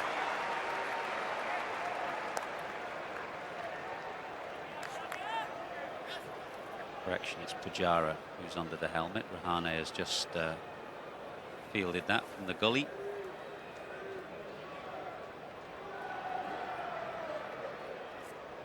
As you say, the crowd sounds pretty even, but I think the numbers are probably still different. I remember a World Cup game 2015 in Australia, India v South Africa. There was 75,000 people there, mostly Indians. It felt like about 140,000. Making some noise for sure. 108 for 7. You kind of get a different feel on the final day as well, because tickets are pre-sold for Lords for 4 days. They tend not to be for the 5th, so people wait, and then there are cheaper ticket prices on the 5th, so you tend to get a different crowd and a different atmosphere on the 5th day of a Lords Test match. They were on sale yesterday for 20 quid for adults, £10 for under 16, so terrific value, and you get a great day's cricket today for that. Well, it's the first time over these 5 days we've seen the Mexican wave as well, so that's probably a pretty good indication. Absolutely, yeah. So there'll be a few in, hoping to see this Indian team do what those of 1986 and 2014 did.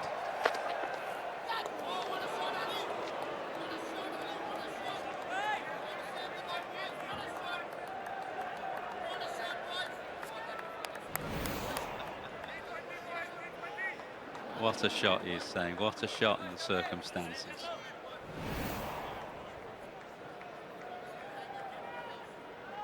Still new to Test match cricket too. He wouldn't have been receiving this too much at county cricket. I was just going to say that. This is a novel experience, just the intensity. Of course, he's played in many first-class games, lots of close games, but just I think the intensity of this with the crowd and the noise, time ticking away, pretty novel experience for him.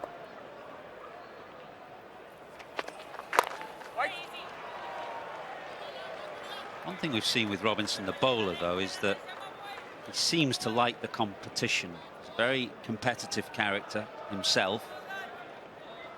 Played that many Test matches, but he looks as though he likes and relishes the contest to me. I think you're absolutely bang on, Athers. I think internally he'll almost be saying, keep it coming, boys. This might just be getting me into a frame of mind that I really enjoy.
33 overs left in the day when this happened.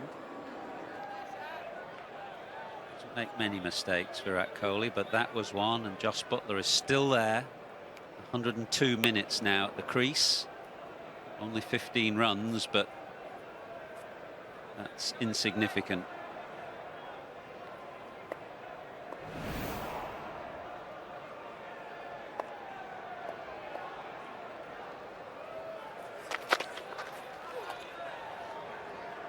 .108 for 7.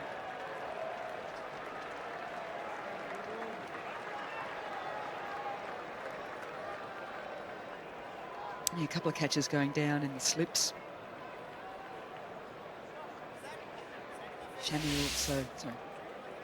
Sharma also dropped one. Wicket off a no ball, bowled by Jadeja. It'll all add up. India with 3 wickets for a memorable win. For England, 16 overs to see out. Well, it's been going on all day. Needle between the teams. That looks at least quite good-natured.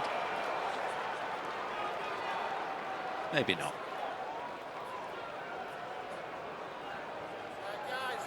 But I have to say that umpires have stepped in when they felt it necessary. I think it's added to the drama. Once there's no abuse flying between the players, I think it's just added to the drama of the day and the game. Highly competitive, highly charged game. Both sets of players giving their all. We're down to almost the last hour. 16 overs left now. Jasprit Bumrah, who has played such a central role in today's proceedings, has been brought back by his captain. 11 overs, 2 for 27 so far for him. He's a brilliant bowler at the tail. Remember, he's got that devastating Yorker. So Ollie Robinson, those coming, will have to watch out for that.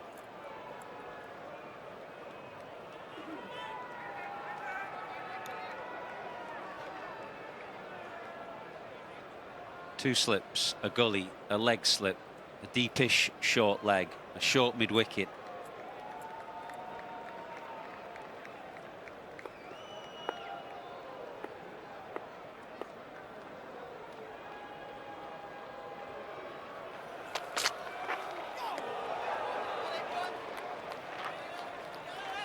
Slightly in two minds. He left one, of course, at Nottingham that crashed into his off stump. He knows Bumrah can bring the ball back down the hill, but he's also got the ability to hold it up to the slips, the way that he got Joe Root out. Fantastic delivery. It was edge to slip.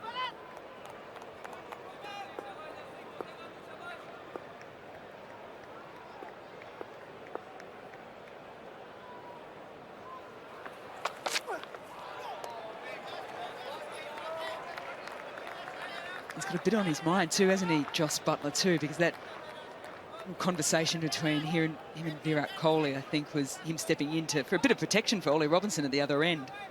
He's been thinking about that. Vice captain of England.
Such a tricky bowler with the stuttering run up, that ramrod straight arm, very unorthodox action. The release point, which is a little bit later than most bowlers, which makes his pace hard to pick up. Oh, edge, but short of slip. Just short of second slip, KL Rahul.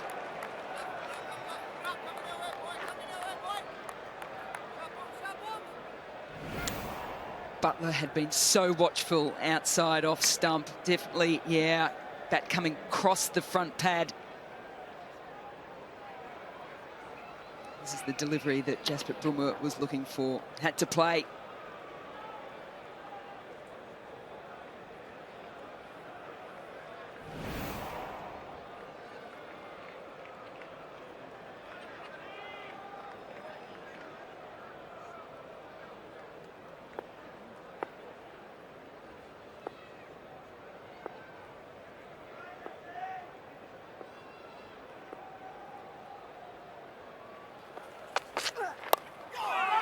Edged again, wide of second slip this time, and through the gap between second slip and gully brings Jos Buttler 4.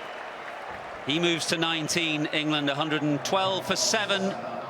Drinks, and almost the last hour is upon us.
By any estimation, this has been a great test match.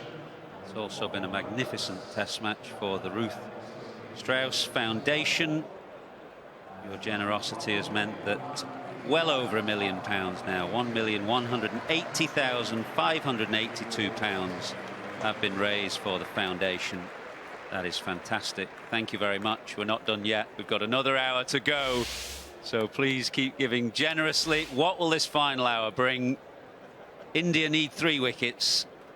112 for 7, England stand. Jos Buttler 19, Ollie Robinson 8. The game really turned this morning in the hour between about 11:30 and 12:30 when Shami and Bumrah put on 89 remarkably. At the point that they came together, England were strong favourites to win this game, but they just snuffed out England's chances. Shami went to 50 with a mighty 6 into the grandstand. That was it. To huge cheers. His second test match 50. That wasn't it. That was the one just before. That was it. That was the one that took him to 50. And Bumrah played his part as well.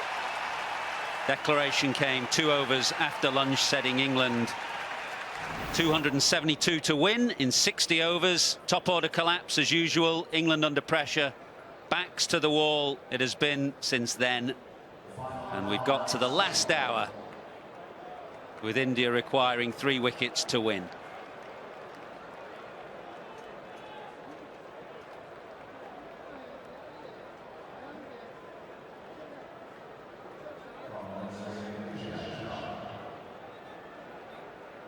weather seems set fair. The sun is shining, the clouds have lifted, blue skies now to end this test match, so you would hope that there'll be no chance of bad light ending the game, that we'll get to a natural conclusion.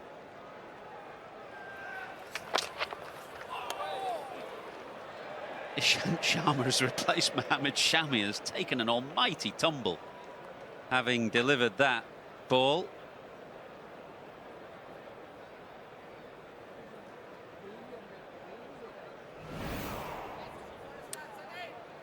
This is what you call throwing absolutely everything into it. He does that. He's a little bit like Mark Wood, who does it as well for England. They just get a step slightly wrong and come crashing down. Kohli is not on the field, seems to be up in the dressing room for the moment. Won't be for long, I imagine. So Jadeja is in at first slip. There are 3 subs on at the moment. Bahari you can see there.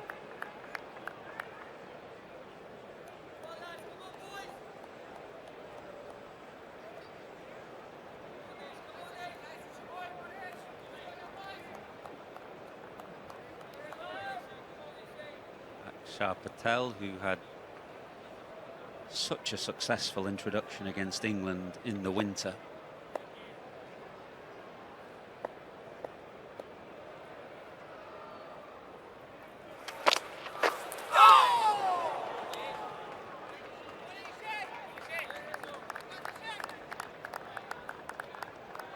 And Robinson will be ready for the slight relief at the moment, Virat Kohli off. Getting just a couple less suggestions on how he's playing.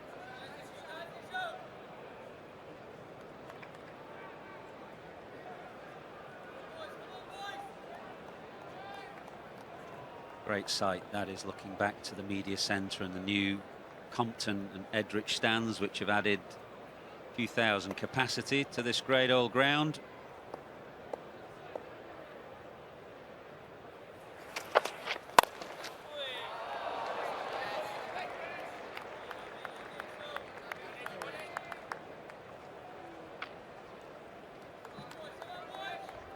Test match cricket has made the headlines over the last 24, 48 hours, hasn't it? The West Indies having another impressive sort of last couple of minutes win over Pakistan. This one coming right down to the wire. Yeah, Jamaica, that test match, epic test match won by West Indies. This one going right down to the wire. Kohli still reflecting on that drop catch that gave Joss Butler a life with 33 overs remaining, and a thing that preys on your mind.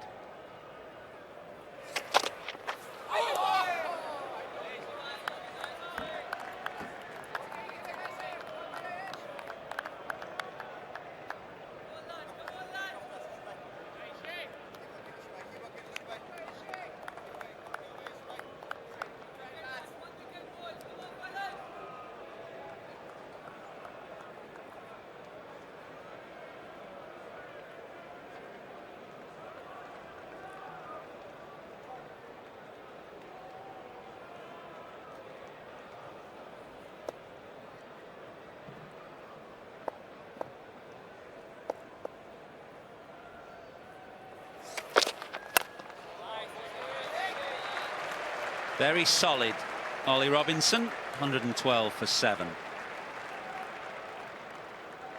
Talking about that test match in Jamaica yesterday between West Indies and Pakistan.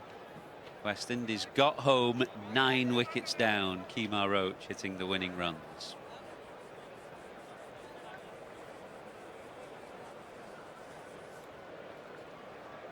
Big raps on Jaden Seals, that's for sure. I was chatting to Phil Simmons during the Australian white ball series of late. He and Ian Bishop both very impressed, young man. Congrats to Phil Simmons and the squad. 14 overs remaining. Kohli is back on his perch at first slip.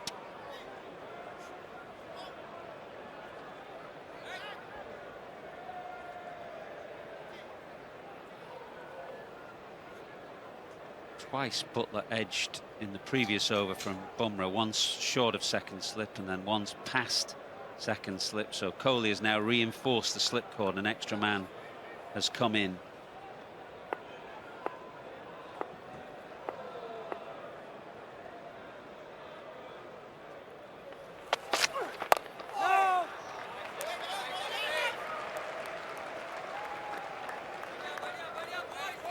He had Jadeja at a leg slip for a lot of the time that Butler was on strike, plus the short leg underneath the helmet, so strengthened up the slips cordon. So a slight adjustment in line to Butler.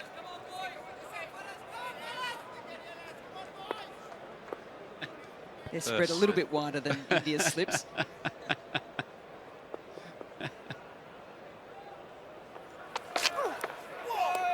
Perfectly spaced slip cordon, wasn't it? Of pigeons on the wire.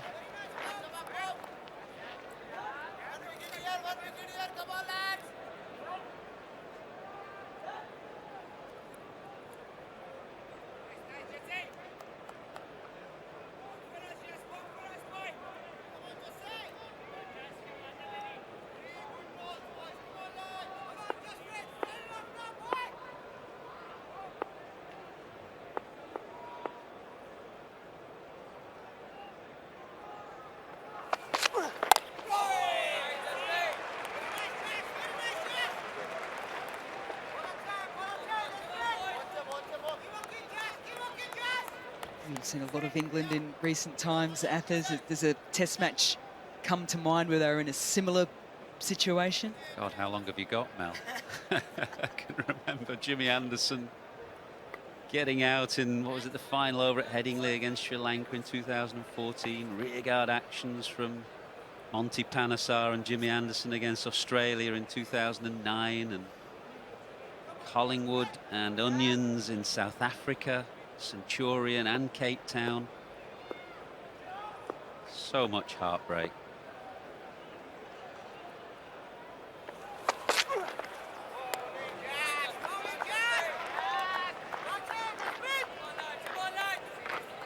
Which then says to me, what a magnificent opportunity as well, just to try and change that narrative, isn't it? Well, a few of those England survived. The couple in Cape Town, the one at Cardiff, and people remember them. They remember Monty Panesar joining Jimmy Anderson, and dramatic last 45 minutes of that game. Even these draws, that was a draw, very dramatic and memorable. Tries that Yorker, usually gets it right. He uses it sparingly, but whenever he attempts it, it's usually bang on.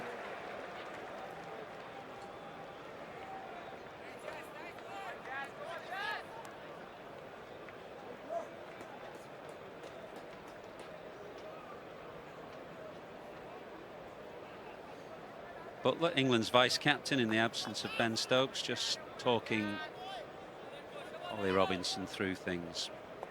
It's looked pretty good so far. 46 minutes, I think, Ollie Robinson has been at the crease now.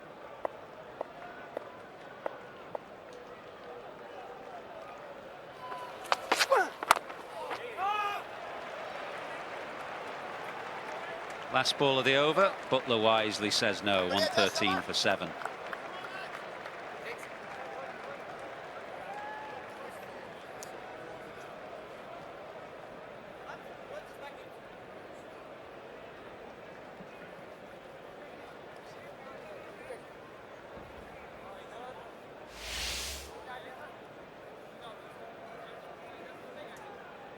Amazing game. India put into bat.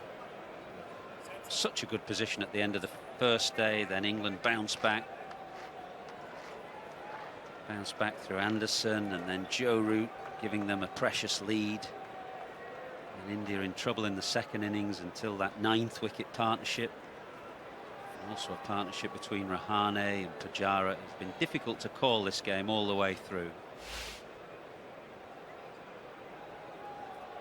Got 13 overs left. India desperately need to see the back of Butler. This partnership now that has lasted 44 minutes. Butler's been at the crease over 2 hours.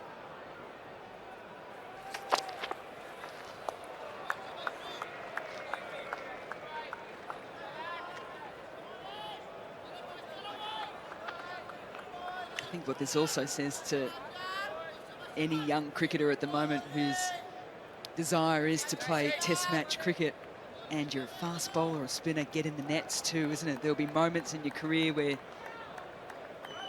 you might be in this situation, seeing your player out in the middle, seeing your batter at Joss Butler. Robinson, who's bowled so well in this series, now the job to do with the bat.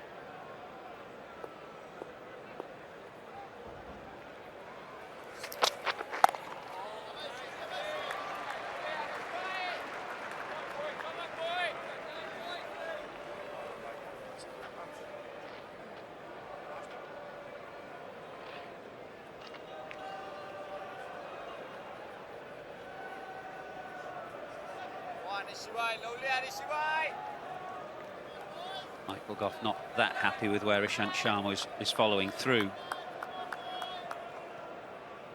It's been the case for a few times throughout this test match, particularly to Ishant Sharma. The interesting thing, it's often a different foot or a different stride through as well.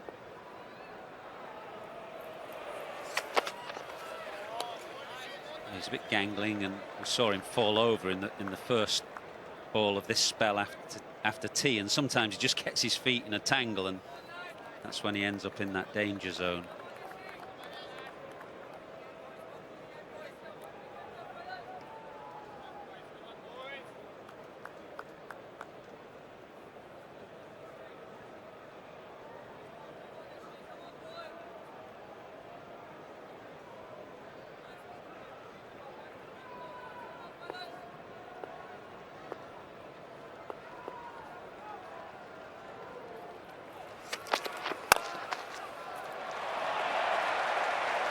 Just stroked it, really, didn't try and thrash it. First innings when we watched Butler drive, there was a lot of right side coming to the shot. He really led with his front shoulder and front side there, just to steer it through the offside.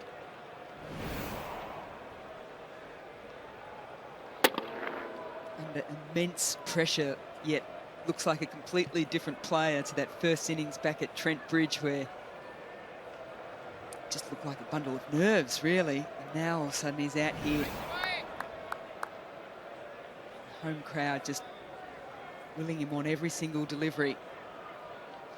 He finds himself at the other end at the moment.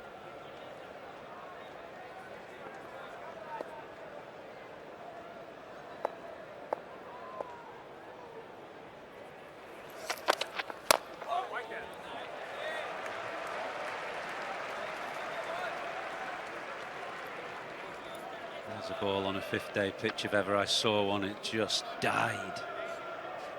Who can do what Mark Wood did yesterday when he flogged some life out of a dying pitch to produce a lifter to get rid of Pujara? Which seamer for India can do that now?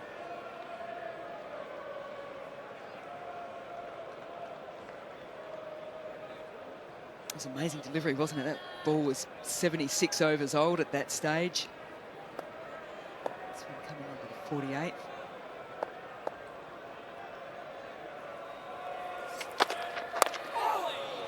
Keeps it out, just jabs the bat down in time. And we have got a dozen overs left, 116 for 7.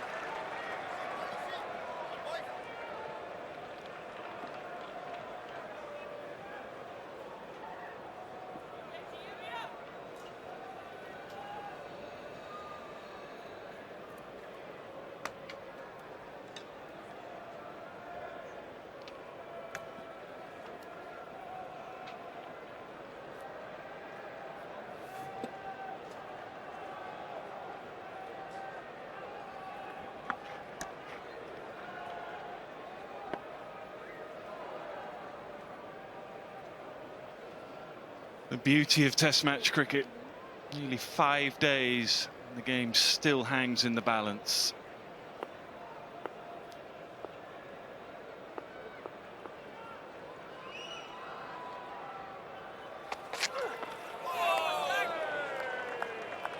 All the brilliant innings he's played in white ball cricket over the years. One of the very, very best to have played the shorter format. Batted for over 2 hours here. Barely played a shot. A bit of luck.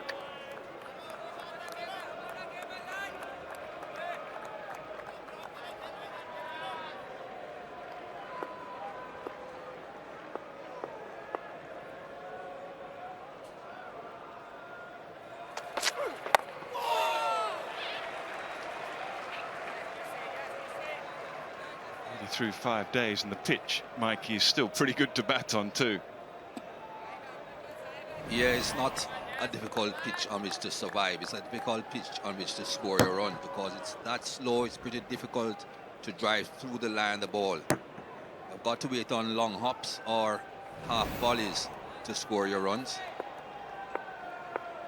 But there's not a great deal of assistance for any of the bowlers once the ball gets a little bit old.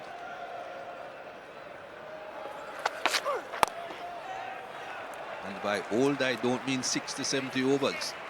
This is now considered old in the 49th over on this pitch.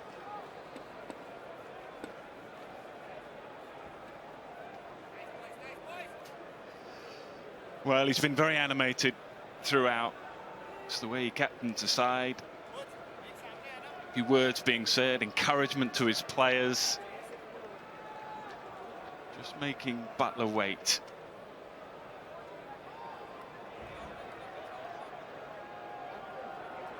He was tapping his head and pointing to the dressing room and signaling two. I think he wants 2 helmets out.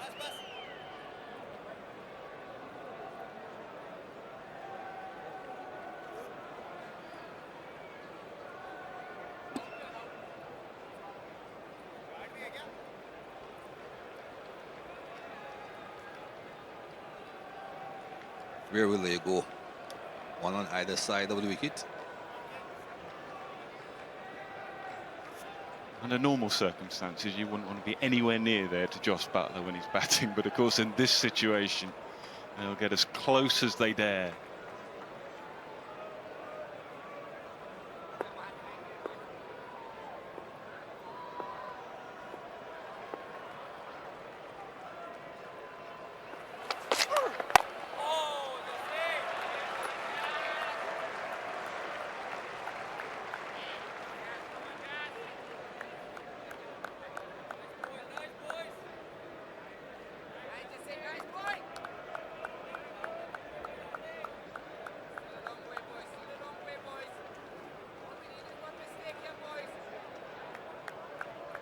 Eight fielders very close to the bat.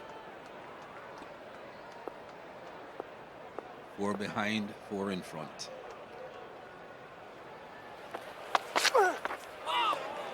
Excellent lead. Easy to concentrate on bowlers and the batsmen at this time, but when you're in the slips there, you're close to the bat. Feel the tension yourself. You know that if a catch comes, as Kohli still keeps going through, keeps repeating, he knows he's dropped Butler. He knows that may still yet be a crucial moment in the outcome of this game. Hard to rid yourself of that thought. You know, it's slip. If it comes, you've got to take it.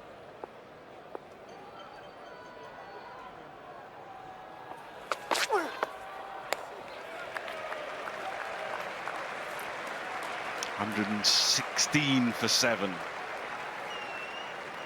Well, he can't rid himself of the thought. Let's just show you it again. Still 33.3 overs left in the day. He may have had a lot on his mind. He's had a lot on his mind throughout the day, thinking about his next position, his next move. And it just slipped through the hands.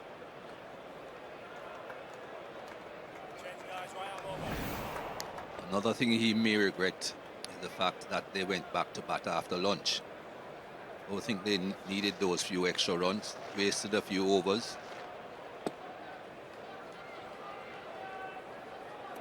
Yeah, well, he's been mighty impressive, Mohamed Siraj. He really has. 4 wickets in the first innings, a couple in the second. He's bowled mainly from the pavilion end, so he's had the slope coming back into the right-handed batsman. Slightly different here, bowling from the nursery end.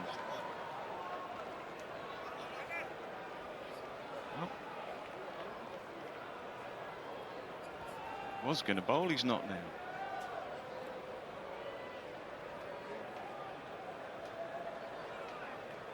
Going to be Ishant Sharma, late change.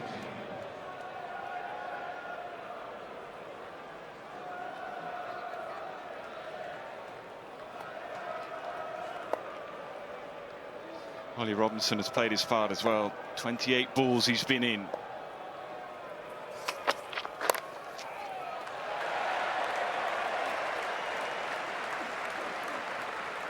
I think the problem with Suraj is that he went off the field, and coming back on, he hasn't been on long enough, considering how long he was off. That's what I saw the square leg umpire Illingworth going over to Virat Kohli and suggesting. That's another 7 minutes to wait. That's why you don't leave the field, Nick. Absolutely.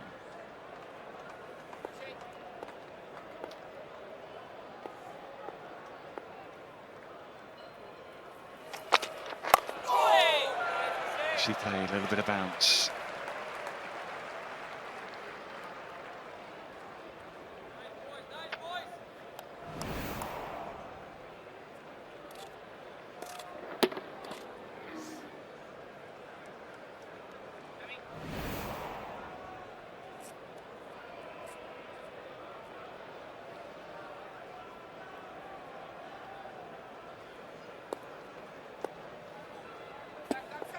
No one has left the ground.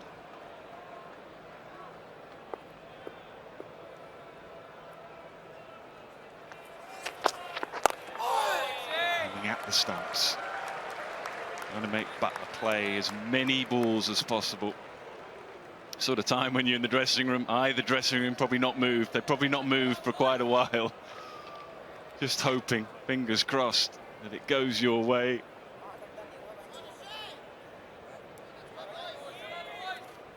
Wood will be up there, just pacing around.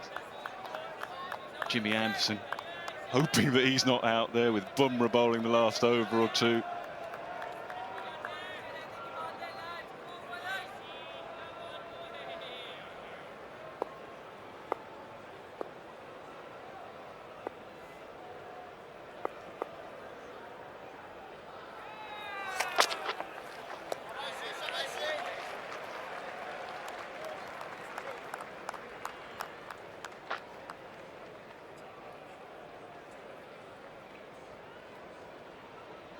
This is the stage at which, as a bowler, you should be looking to give the batsman a few drives. See if you can just loosen him up a bit. All they're looking to do now is to block. And the length at which they're bowling is easy to block. Don't find too many batsmen blocking half volleys. Give him one, let him drive, just get him to relax a bit.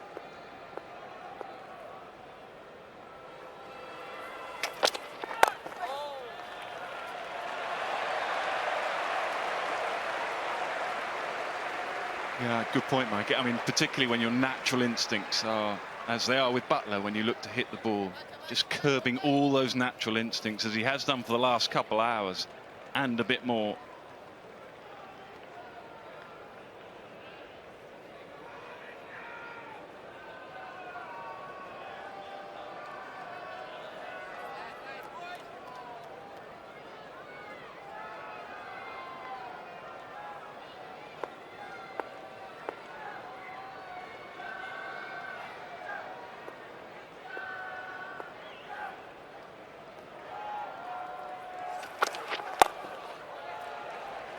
Nicely played. Another over, safely negotiated. 119 for 7.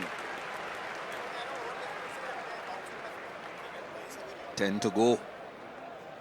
They'll be looking to get that into single figures, of course. After this over, it will be.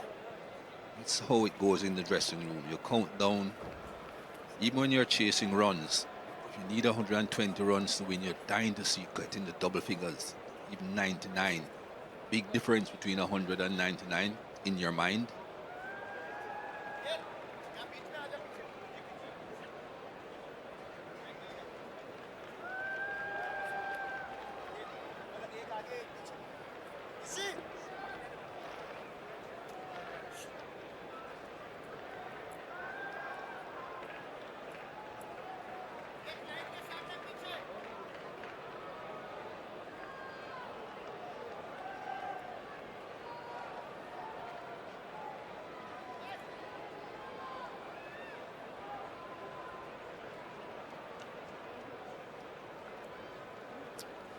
Well, he's played his part for sure. Man at deep square as well, so might be thinking short ball coming. Field is a little bit more spread here. 2 slips and perhaps a 6 slip.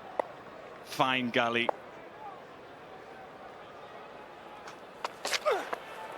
Yeah, short ball. It was always coming because the field just changed a little bit. Just gives you a bit of a clue as to what might be coming. That's a great take from Rishabh Pant.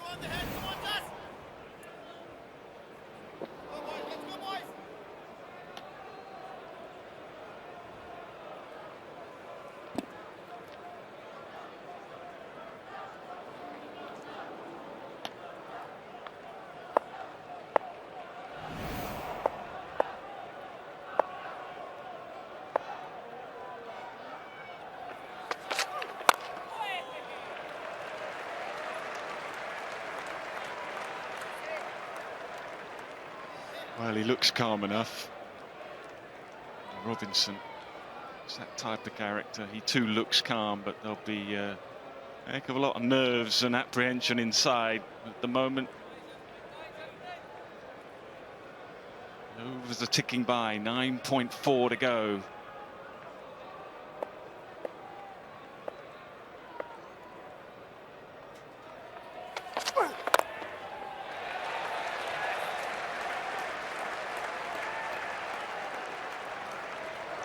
Bumrah is trying to pitch it up as far as he can, though, because that certainly would have been driven under normal circumstances.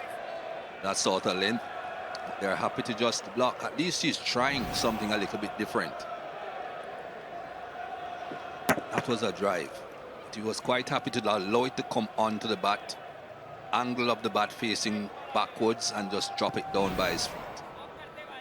Yeah, I just wonder whether he might go Yorker. Signature delivery, it's what he bowls so well. The moment again the field changes, so no one at deep square now. Leg gully, short leg, very straight short leg. Silly point.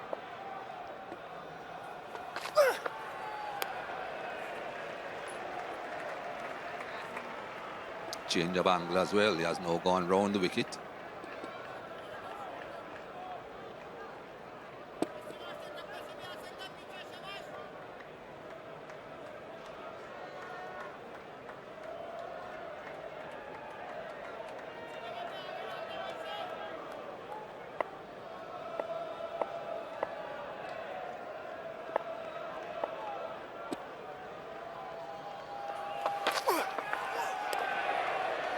Played, well taken as well.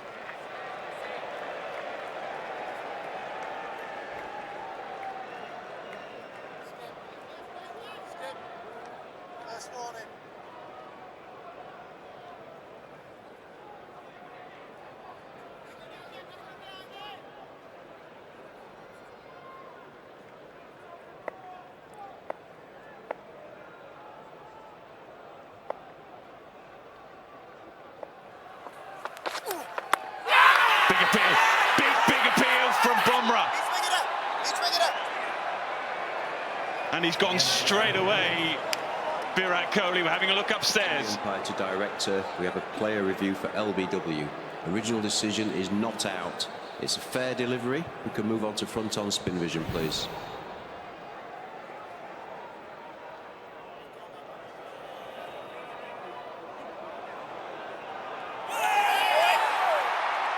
Okay, I'm going to need to see ultra edge when available, thank you.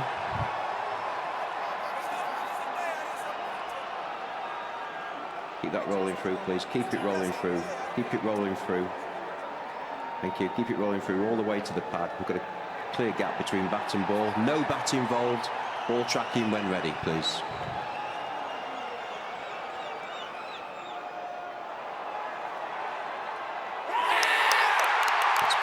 Pitching in line, impact in line, and hitting the wickets.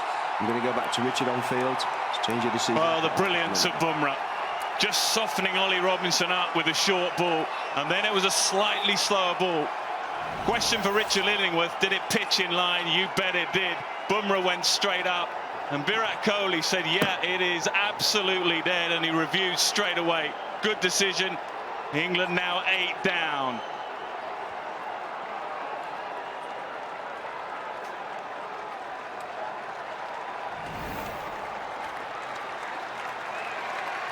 Well, his long vigil is over. 9 from 35 balls. England now 120 for 8.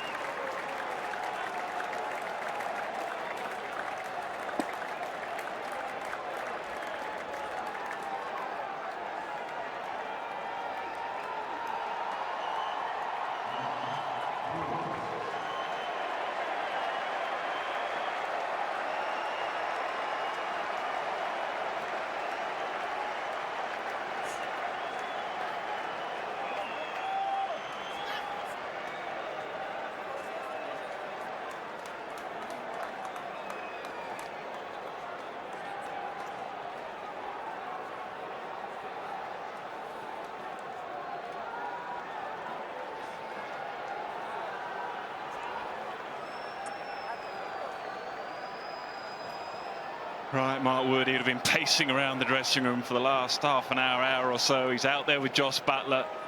It may be now that Jos Buttler has to have a think about trying to protect Mark Wood from the strike. Have a look at the release here from Bumrah. It's a slow ball and he rolled his fingers across the ball. You could see the seam rotating as it went down. But it's also excellent control to make sure that you get the ball pitching in line with the stumps. And because it's almost like a cutter, it didn't continue straight across the batsman. It straightened a fraction. That's brilliant bowling. Absolutely brilliant bowling.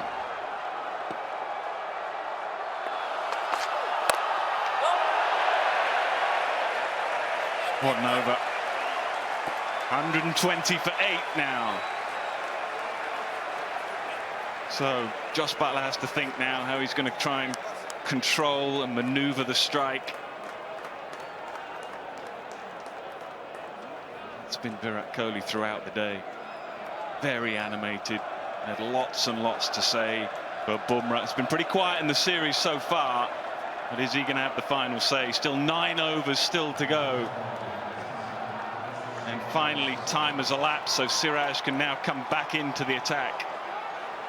So Ishant Sharma bowled the last over. Now it's Siraj who's been so impressive in this game. 4 wickets in the first innings.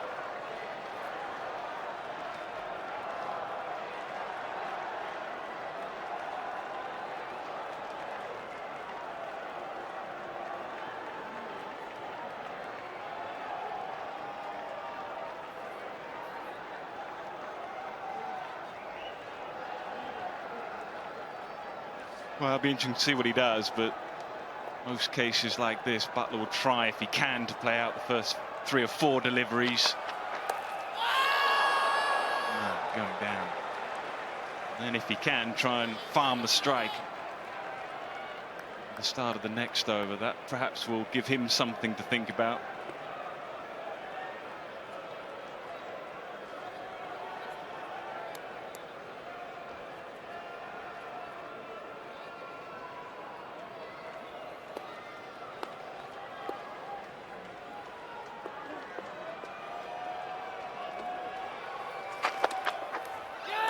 Just a little feather and given.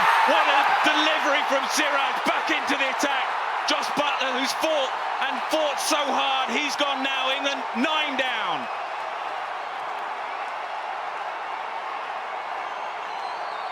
Well, DK said it earlier on. Seems as if every time India take a wicket, they take another one quite quickly after that. Just outside the line of off stump, short of a length, and people will say perhaps he has been leaving balls like that before. He could have left that one. Not this time. Virat Kohli knows it's almost over. 1 to go, but he knows how close they are. Butler, 25 off all of 96 deliveries, but his sojourn also comes to an end. Well, what a change. What a change. What a reaction as well from Virat Kohli.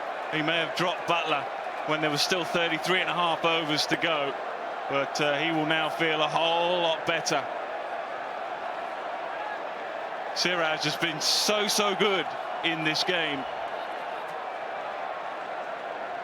He angled into the right-hander, and it just left Josh Butler, who had a little push at it, and it was a simple catch. So Jimmy Anderson walks out with 8.5 or so overs to go. It's going to be mighty tough for Anderson and Wood to see this through.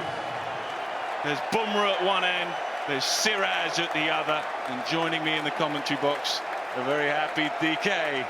Oh, well, this is theatre. This is top-notch. This is unbelievable from India. I've thoroughly enjoyed the body language, the attitude, but most importantly, the will to win, being greater than the fear of failure. And that's very important when you play Test cricket. Again, Siraj, he's been special throughout this one. A feather, and that's all India requires at this point of time. Yeah, you can see good replay. You can see, look at the angle going into Butler. He's forced into play, just leaves him, goes down the slope here. And that long vigil from Josh Butler, 96 deliveries for just 25. They are delighted. India are delighted. They need one more to take a series lead.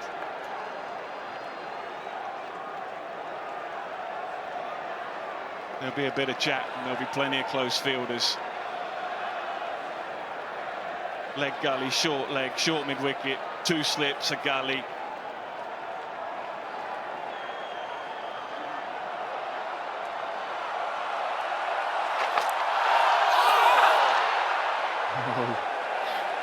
With incredible atmosphere here now. Not a full crowd by any means, but a lot of noise.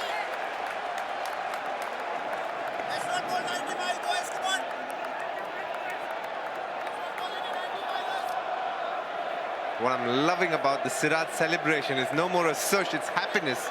It's pure happiness. He doesn't need to sush anybody. I don't think there's anybody who doubts him. That I can tell you for sure. He's up there, bowling his best. Well, you don't see too many captains react like that. It's very much how Virat Kohli captains the side, and the energy that he gives his side as well.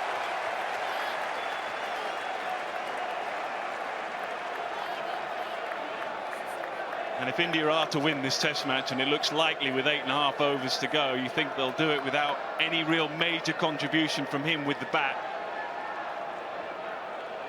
Some runs in the first innings, but not the really big scores that he so often gets, and that will encourage him and his team in an excellent all-round performance. Round the wicket now, change of angle for Siraj.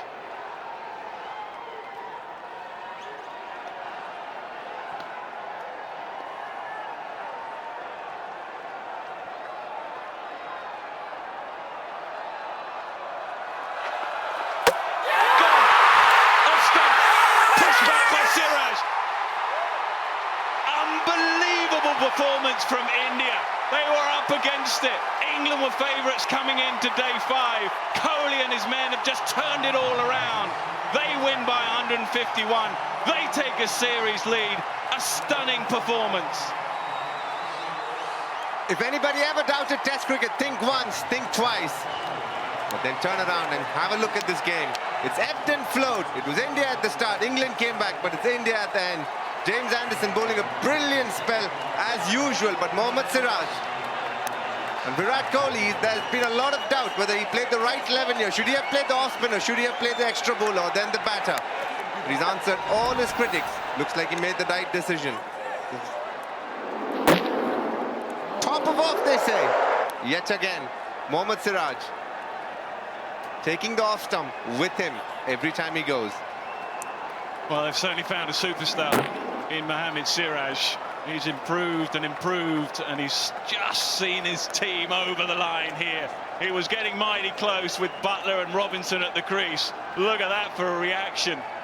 That's how much it means to Virat Kohli.